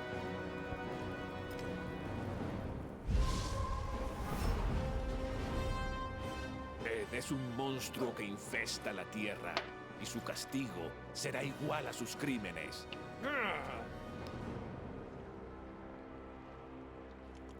In the Enlightenment, All right. what does not add up in numbers Hermitage, becomes illusion. as well as living standards, so plus 25% gold and happiness towards maintaining buildings, which is nice. And civil engineering, 30% bonus to overproduction, which we Now is like. the time to understand more, so that we may fear And we get the less. schoolhouse and Oxford, which I think Oxford's pretty good. I mean, getting free text is great, you know? Ooh, the greatest of travelers. The world is wide and the seas are vast, but Ibn Battuta knows that each new way of living, each unfamiliar custom encountered, and each uncharted landscape has its stories to tell and its goods to trade. Fresh illumination in a darkening world. We get a wildcard attribute once we have 5 trade routes. We have 3 right now, so we're actually really close. And then let's go ahead and do... we want to go to mass production, so steam engineering, combustion, industrialization, and mass production to get the factory, because that's going to be how we're going to work towards economic victory. Yep. This guy, go ahead and attack. Actually, why don't you move? You move,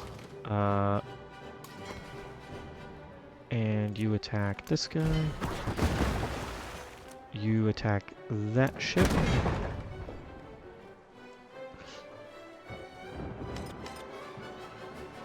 Ooh, Trontrack is friendly with us because we are at war with a common enemy. And we have trade. Oh no, just mutual trade and started a trade route. I guess she must be trading with us as well. Simone, we got... Yeah, she established a trade route.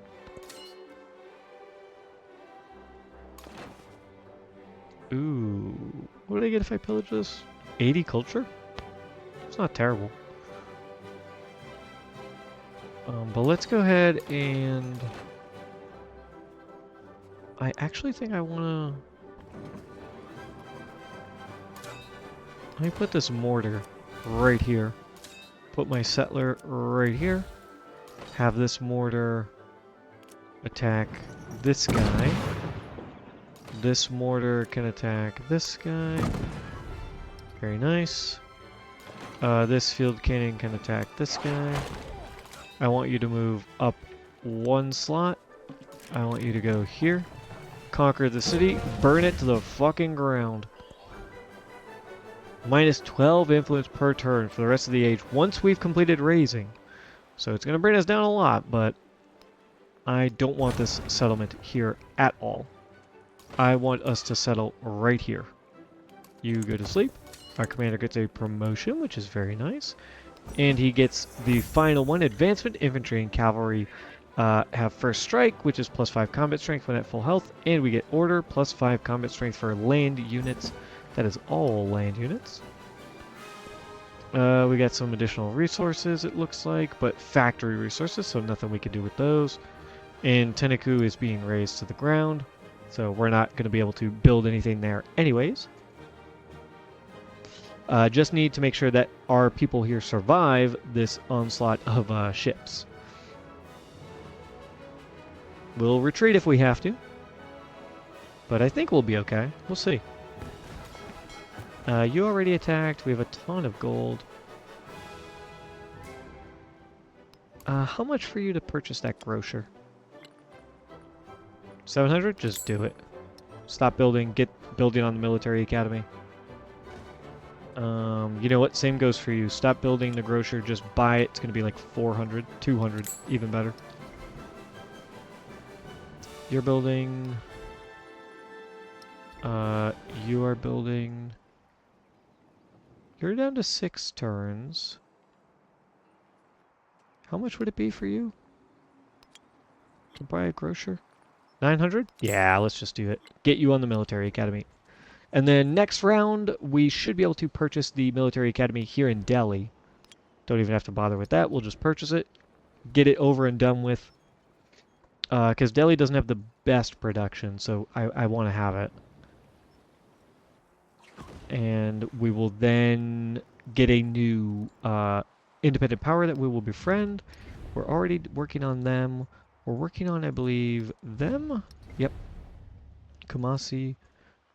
Ooh, Geneva. But I think we want Hamdulillah and San Marino. We want these 3. Or those 2. First, and then we want to go for Geneva. And I think we might want to do Hamduli High first, because it looks like there's a war machine on its way. Could be heading for them, could be heading for us, could be both. We definitely don't want that. So, alright, let's hope we don't take too big of a hit from Harriet Tubman. Let's see how it goes.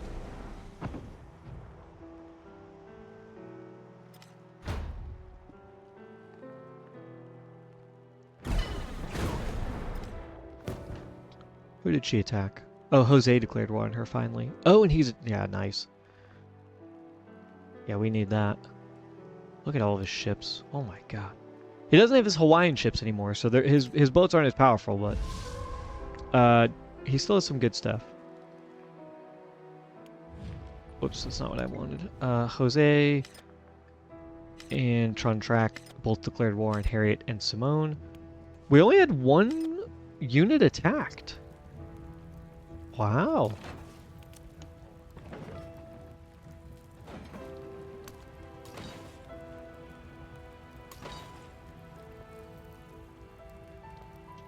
Oh, that's unfortunate. Can I do this? And then move you? If I move you one space, though, you're not going to be able to do much. But I guess I might as well. And then tell this mortar to fire on that guy and destroy him. Tell this guy to fire on this guy, damage him at least a little bit. Let's go ahead and attack this ship. Do a ton of damage. Field cannon, go ahead and attack that guy. My sepoy here. You can just hang out, I think, actually. Because I don't think I need you to reinforce at all. And I don't know which direction I want you to go. Defend this town, defend this city. So hang out. If they get close, attack. And you go ahead and build fortification. Just if you do get attacked, maybe you'll have some defense. And you know what? Why don't you move one back? Just because it'll make it a little bit harder, right? They'll have to move just that much further to try and get you. I could maybe have him build fortifications as well. That's an idea. And over here, immediately purchase... oh my god, 36. I thought it was 3 grand for a military academy. Holy shit. I mean, I guess we can get it next turn. It's not a big deal, but I just wasn't expecting that. And then let's go ahead and grab this guy. Because I think he's gonna try and destroy them if he gets the opportunity. So we need to make them a city-state ASAP. 15 turns, I might even want to spend influence on that to speed it up.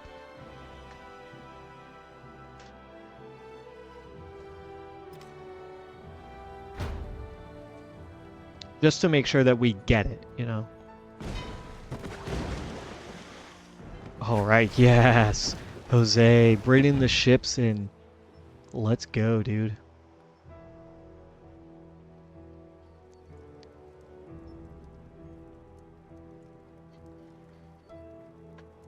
And Harriet barely even attacking me anymore because her ships are starting to get beat up by other folks. The memory of having We sat complete at someone's social feet question. We will love later that. make you want to trample him Dogo underfoot. Unsen, I think is pretty cool. Or Dogo Unsen? I'm not quite sure the pronunciation. I don't, you know, I don't speak Japanese, so.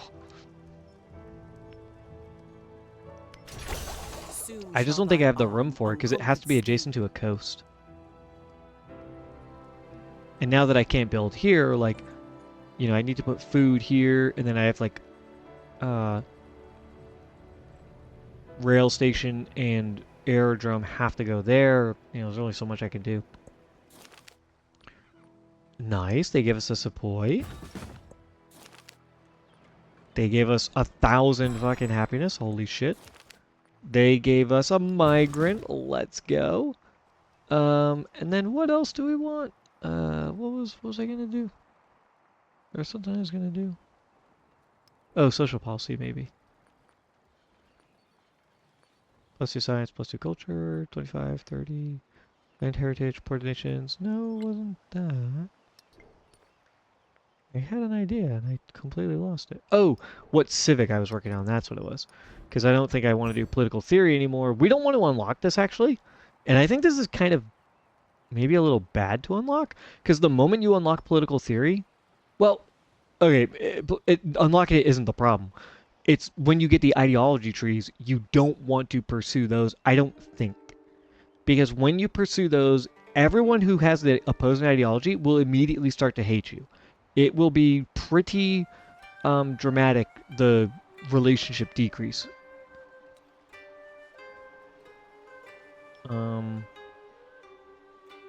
Yeah, why don't we just do that first? And then start doing the Mughal civics. I think that's what we want. Alright, you attack this guy. He got a promotion. Nice. Do engagement so that you can deploy. And buy another ship.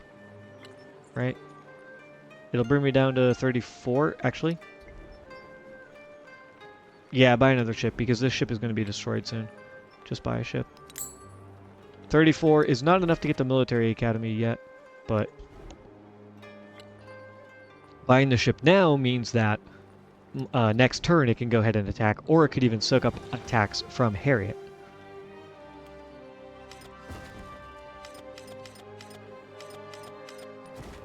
Jose converted to democracy. That makes sense for him. Jose is a culturally aligned leader.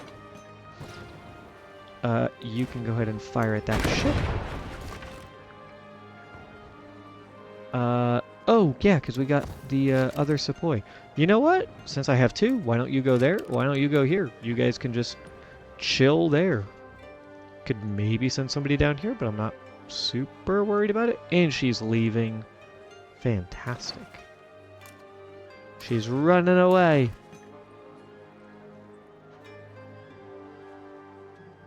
Which, you know what? Why don't we just build some fortifications? Build fortifications.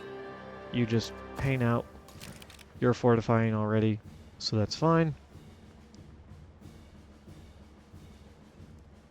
Yeah, I don't think there's anything else to really do. Yeah, balloons are just a little too expensive at the moment.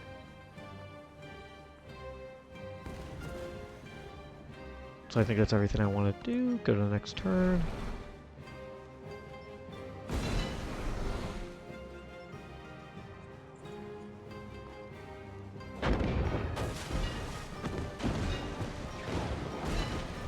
Oh yeah, you can even see Harriet left. She's trying to attack, trying to defend as best she can against Jose, but even though we're not allied, we've been super friendly with him the whole game. And he's allied with Lafayette, who we have been allied with since the Antiquity Age. So that is really paying off. Even though I kind of want to attack him and take these 3 locations, but whatever.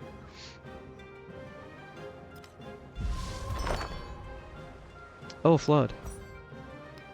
Oh, I don't have to worry. I don't have to repair anything. We're fine.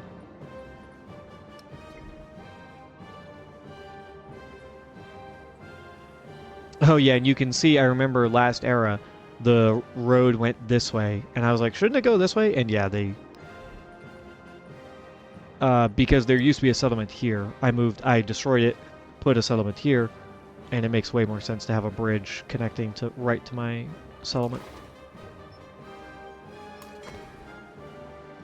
Let's go up here and have you do focus fire.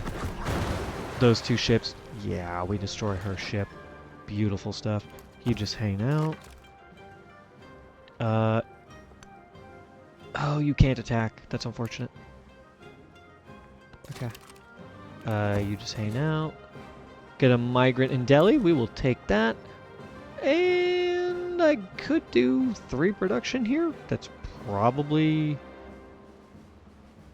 pretty good for me because my production is so poor. But I love 2 food production and 3 gold. I don't have a brickyard, do I? The reason I took the sawmill and saw pit is because I wanted to put that woodcutter in. Do I have a brickyard? I have nothing in my capital. And there's how many mines? None, right? So yeah, let's just grab this.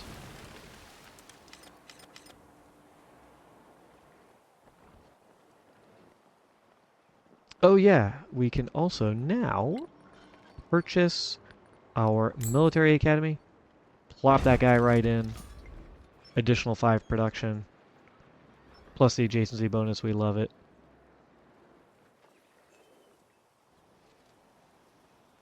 Oh, Vienna's sending a scout. Yeah, you want to come attack me, Vienna? You do that.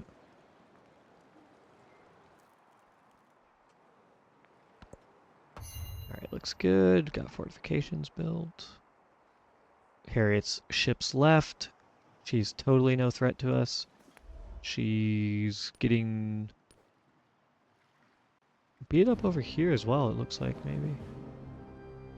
Actually, where the fuck are there 13 fucking cities or I settlements? died from the mineral and I became the plant. I Nice. I see she has, what, 4 up here.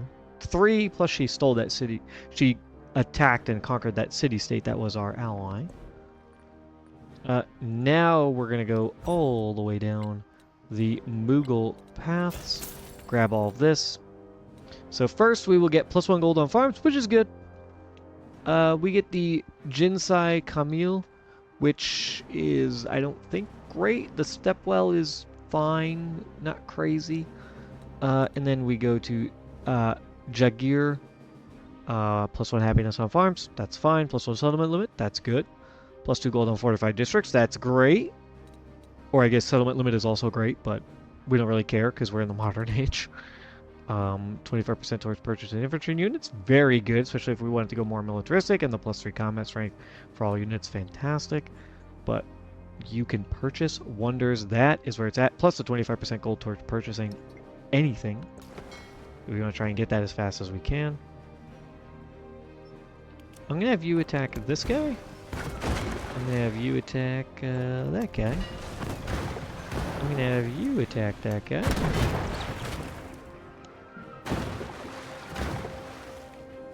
She's trying to run, but it's not going to help her. And you can just hang out. You are fine. You can't...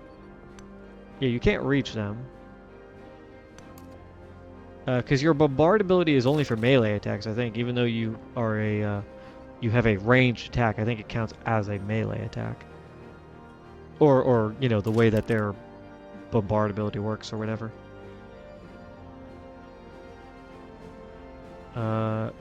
2 more turns I can claim another independent power, or start befriending them, I should say.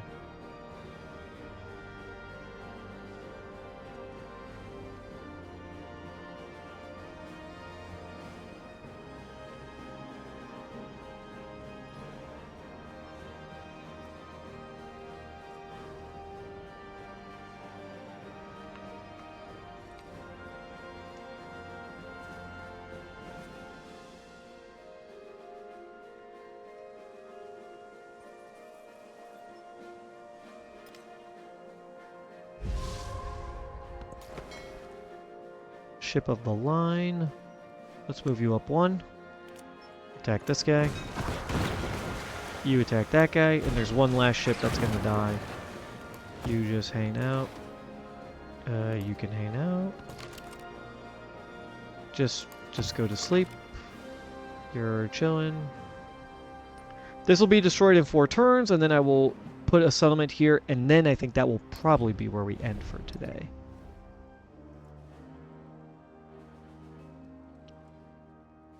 Oh yeah, do I want to build any more wonders?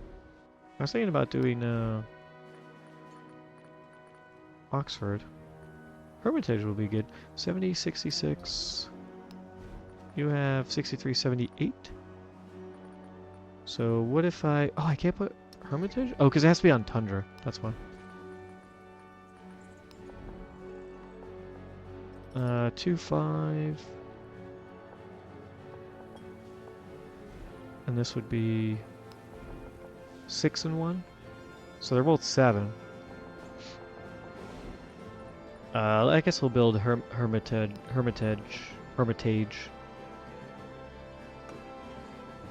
Build that right there.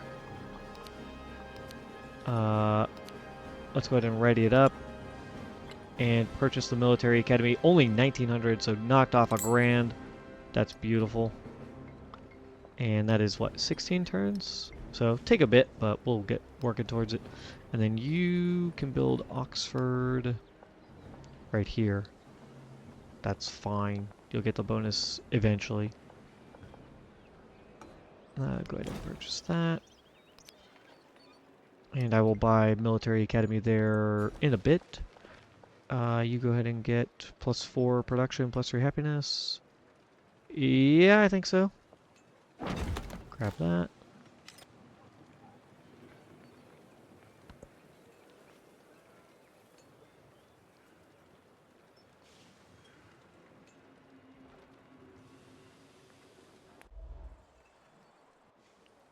Only a few more turns. That'll burn to the ground. We can build our settlement.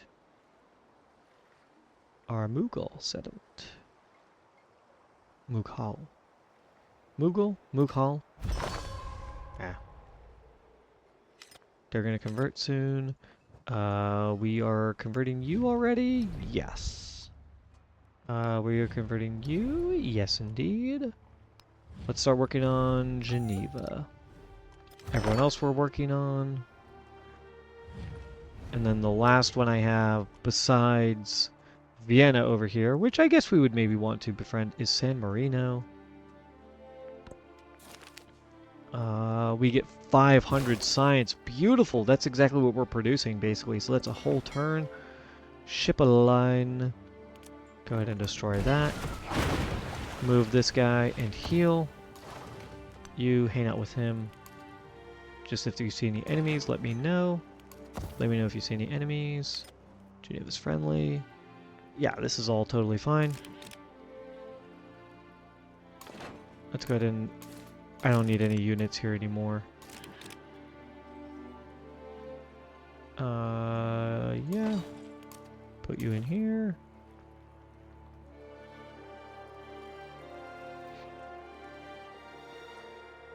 How much would it be to buy this?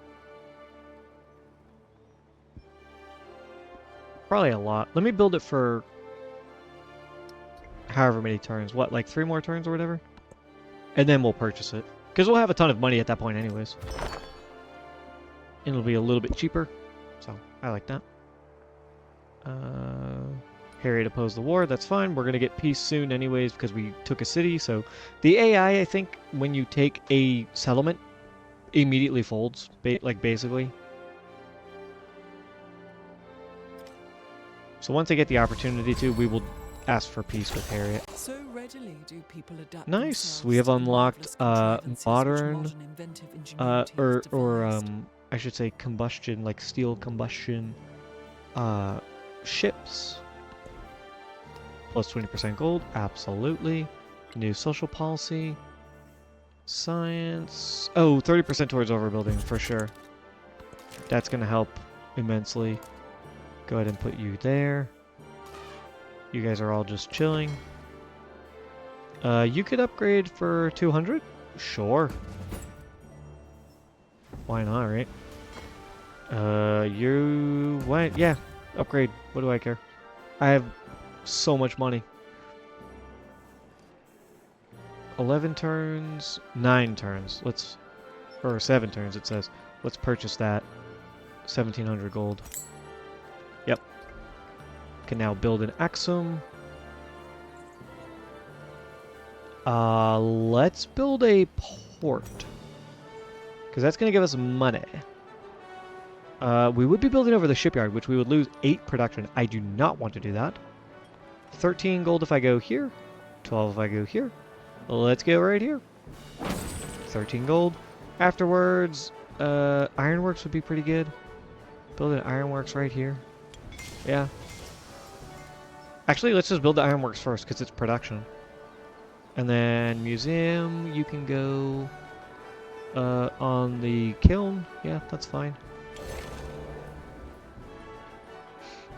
Or actually, you know what? build it on the monument. It's a huge bonus. The monument and the villa are from antiquity. Like, they're really not giving us much. And then science building there. Yep.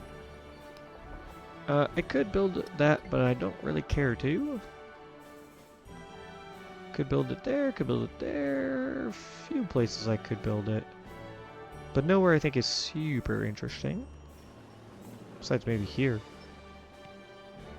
Give a bonus to these buildings. Nah, I'll put the stock exchange there and then food buildings there, or vice versa, you know, it doesn't really matter. Ooh, nice! Red fort will be done in one turn. We get our unique wonder, which I absolutely love getting those.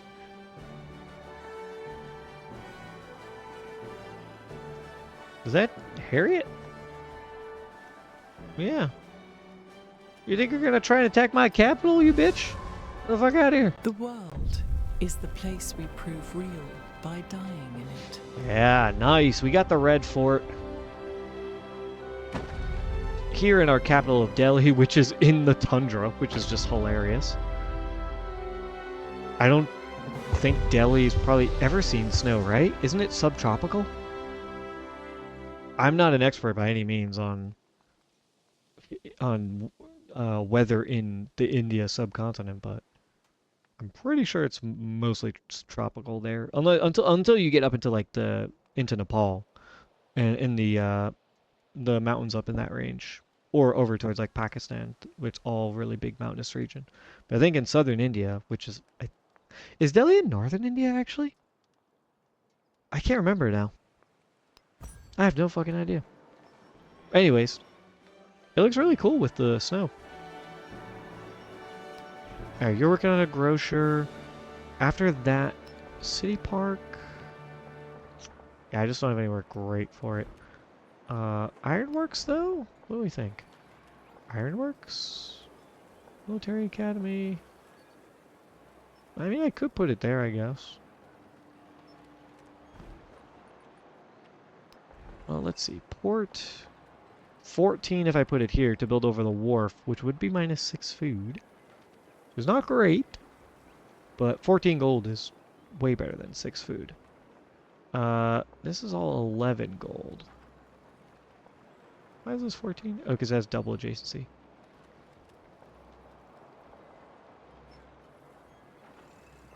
Wait, why? Base of 9, blah blah blah. 10, 11. 9, 10, 11. Where's the extra 3 gold coming from?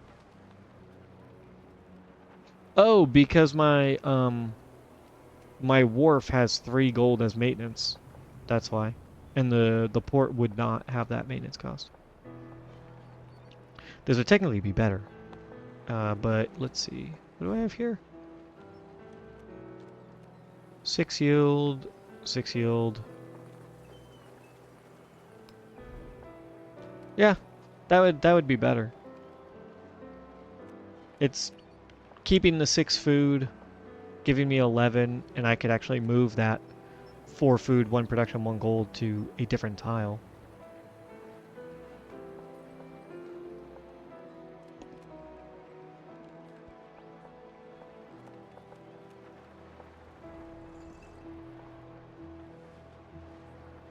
Yeah, I think we do that.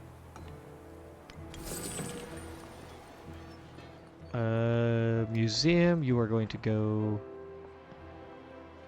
on the kiln? On the temple, yeah. Build you on the temple. Schoolhouse, you go right there. Which I would love to build the schoolhouse. And then Ironworks and City Park. City Park would be interesting here. 13.5 bonus. I think because I have a specialist here, right? Yeah. Would be fantastic here because of the double bonus. 16. think this is the best bonus I can get. Could also put it here, just to fill out a quarter, which isn't a terrible idea. Yeah, let's do that. Fill out that quarter, which will give me +1 science. Ironworks. Or actually, you know what? No. Ironworks, I'm going to move over here. Because I don't think I'm going to really put anything there.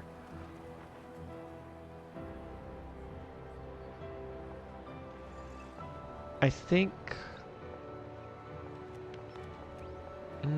I don't really have any attention to... I could put, like, the aerodrome and the railway both here.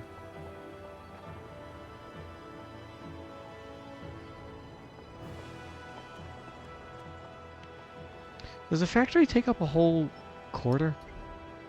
I can't remember now.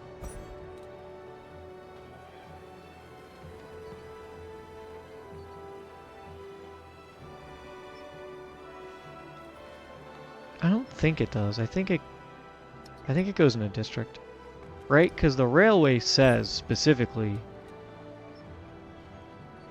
occupies a full tile, yeah. Okay, factory doesn't do that. So yeah, factory, and then maybe railway, aerodrome. I don't really get the bonus from the red fort, but...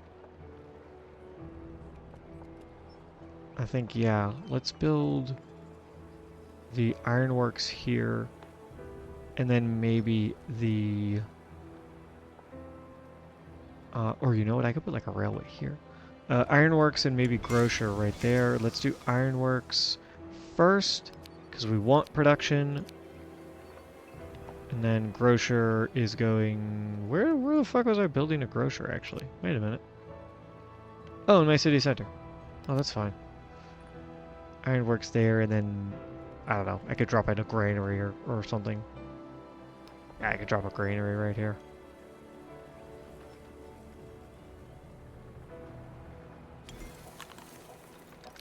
One turn.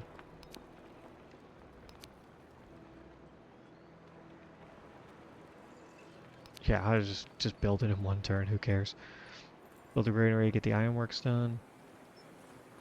City park, I think goes here. Or no. Rail station goes here? I'll have to think about it. Oh, and I could put... It's actually not a crazy idea.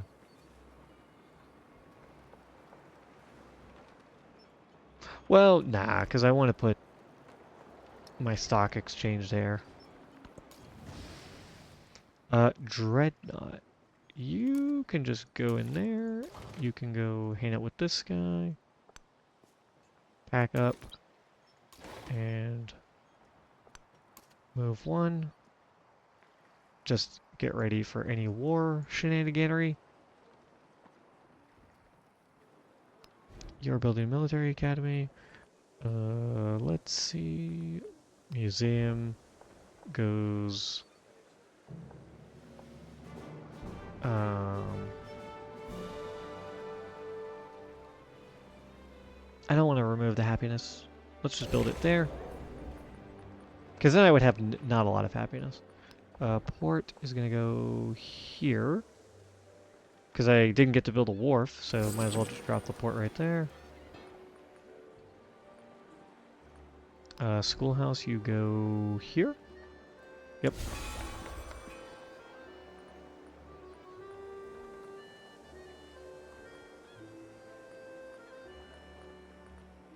Okay. And you know what? Let's purchase the military academy. Should be kind of cheap. 1700? Yeah. Let's do it. Get all that other stuff produced as fast as possible. How much for you to build a military academy?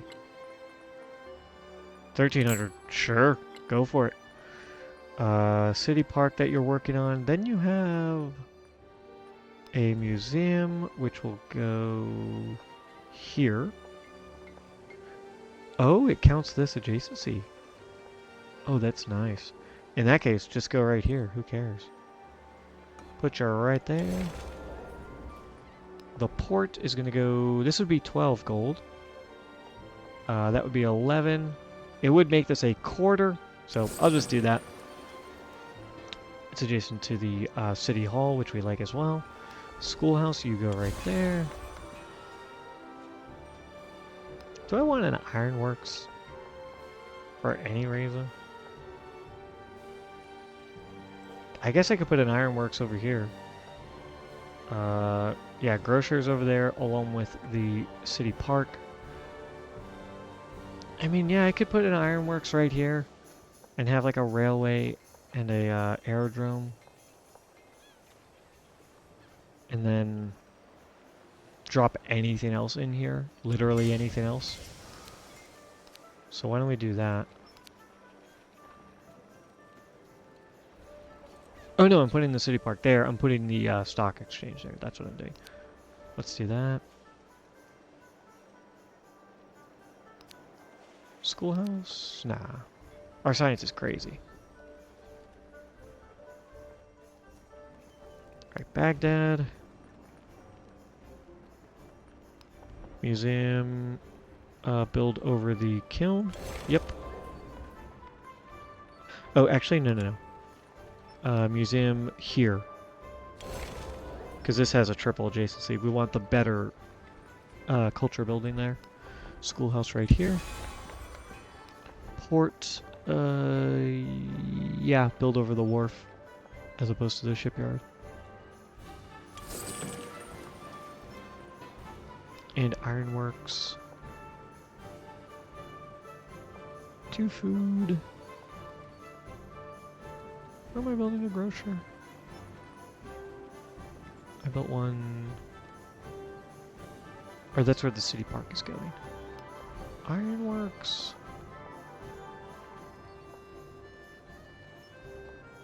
I mean, I could put the ironworks here. Build over the library. 3 science for a ton of other stuff. Could also just build a rail station there. Probably better. Aerodrome there. Probably better. Yeah. Let's do that.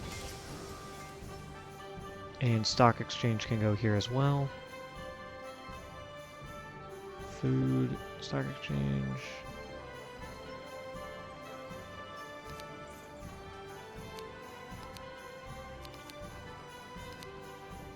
Let's do that. Hopefully I remember all this. I won't, of course, but, you know, my brain, I think the same, so I'm going to see everything and I'm going to be like, oh yeah, I should do this.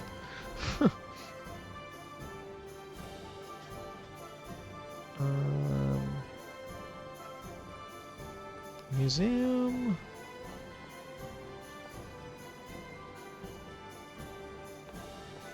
Yeah, I could put the stock exchange there. I would have loved to have had that spot, but it belongs to a different settlement, unfortunately. Let's do that. Port. Plus 15 to build over the wharf. Lose 6 food.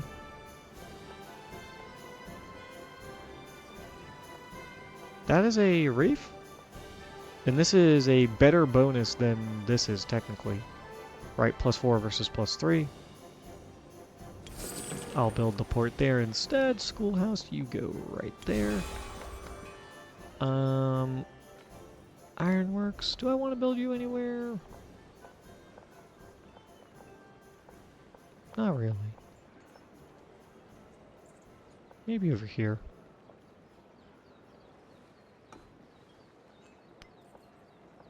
I don't get anything from that wonder.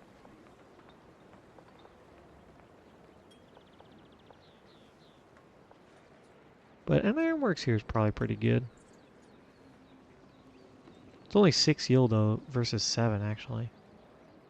That's technically worse. And if I put it there, it's just gonna become a specialist probably. So we get a little bit more production. Right, plus 4 production.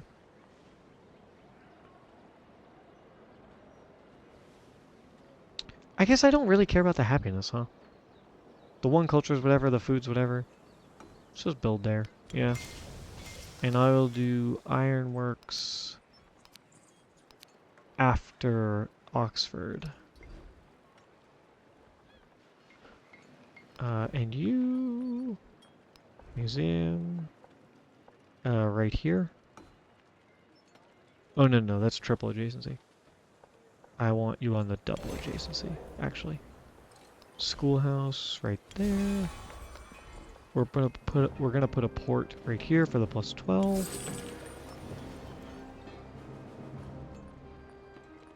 And an ironworks could go somewhere.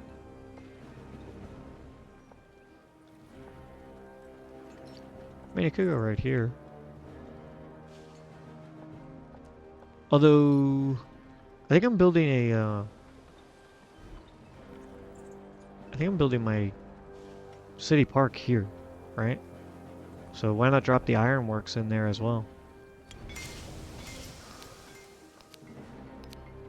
And get the production on that way higher, because my grocer is going here. My 2 food tiles are going here.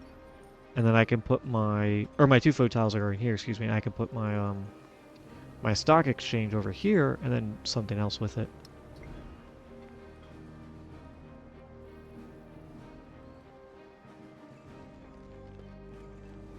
You're building everything? Okay, I think that's all those settlements. Yeah. Good.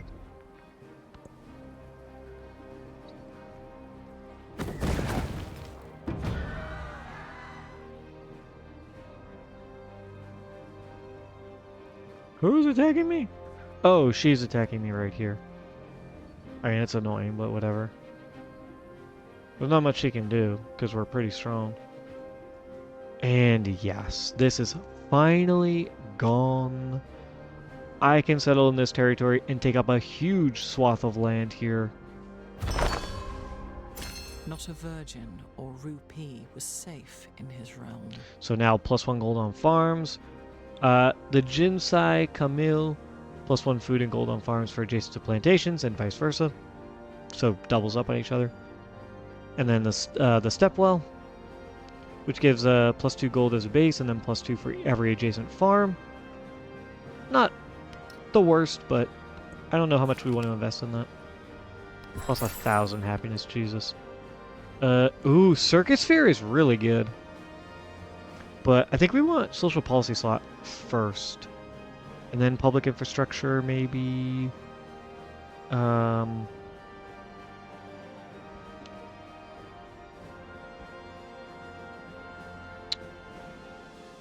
Maybe just +20 influence for starting and supporting endeavors. Circus Fair? Yeah, let's do social policy slot first. I think that's the best choice. Ooh. The Shore Battery. +5 production, +3 combat strength, ranged combat strength, +1 range, +6 combat when defending, just has to be adjacent to coast. Commanders earn double experience, that's really good. Every suzerain, we don't have a lot of suzerains though. +1 settlement limit's good. +1 war support. Let's do commanders earn double experience. Right? Because how many shore batteries are we gonna make? Shore battery would be great for the +5 production, but I just don't have any fucking room. Like, where the hell am I gonna put them? Like, nowhere. So let's do commanders get double experience. There's only one militaristic independent power anyways, so I don't think it's really worth investing in the +1 per suzerain. Abattoir, +5 food, +1, but -1 for each abattoir. Must be placed on existing food. +1 food on resources, that's good. +4 food on food buildings, +3 food and settlements for each suzerain. We only have 1 expansionist, so that's not great. Oh, receive a population is incredible. +1 settlement's incredible. +1 food on warehouse buildings is really good. Let's do... Oh, it's only when you become suzerain of an expansionist city-state, though.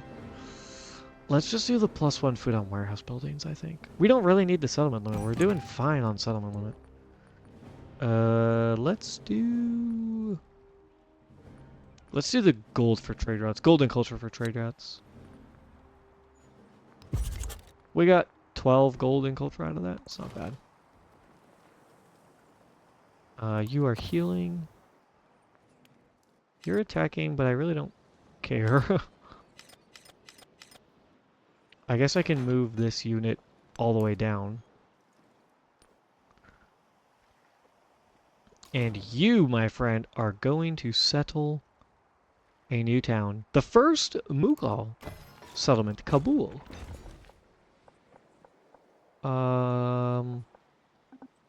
Why don't you go here and here? Grab that territory. That's as far as you can go. And then go... Can I go over here? Am I crazy? Usually you can't do that. I don't want to do it and have it fuck everything up, so I'm just going to do that. Claim that territory. And let's give you a fishing key and a harbor immediately.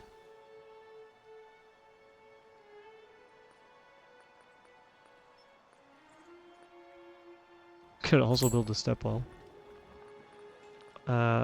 That's fine. It's going to take you a while to grow, but that's okay. We'll convert you to a city soon enough. And you can go ahead and just hang out. Alright, we are almost ready to wrap it up here, folks. I mentioned it a little bit ago. Oh my god, almost an hour ago. Holy shit. Thank you for watching, whether you're watching live or in the future. I really appreciate it.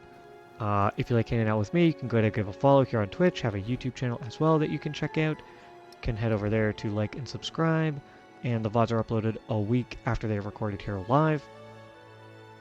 I'm going to be away, though, for a little bit of time, so I don't anticipate any new streams coming out for the next week.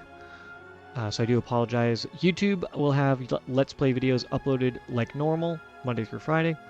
But it will be a bit until I get my next stream in.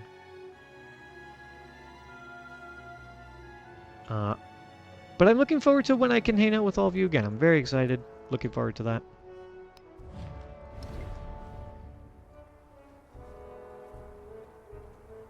And 10 turns, 9 turns. I don't think it's enough. I think my 1200 gold is fine. Can I get peace? Yeah. Will you give me a city? Okay. I didn't think she would. Let me... Nah, she won't. Alright, but we can get peace at least, which is all we really care about. We only wanted to take that land anyways, just because she got there and... Well, we didn't even really want it. Originally, I wanted to settle right in this location, but then Jose swooped in and got here, so I couldn't claim it, because I was going to try and get like a big city like right here. You know, so destroying those two settlements, putting a settlement of our own here, it kind of does the job. I don't think Simone will give us peace. We haven't attacked him at all. He, you know, he's just going to be at war with us for a while, which, whatever. Maybe I can go threaten some of his settlements now that I ended the war with Harriet Tubman, but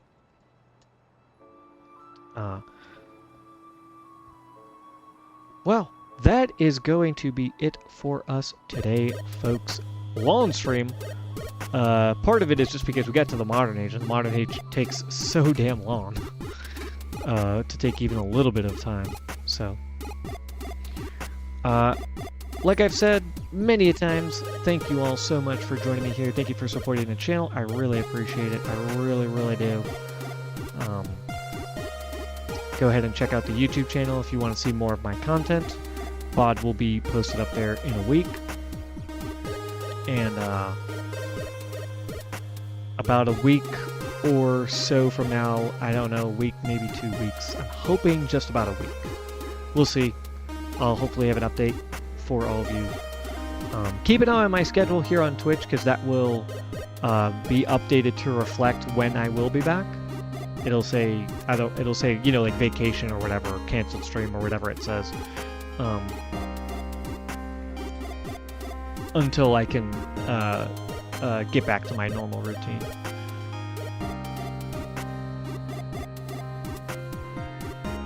But thank you all so much for joining me, whether you're watching live or in the future. I really appreciate it. And I'll see you next time.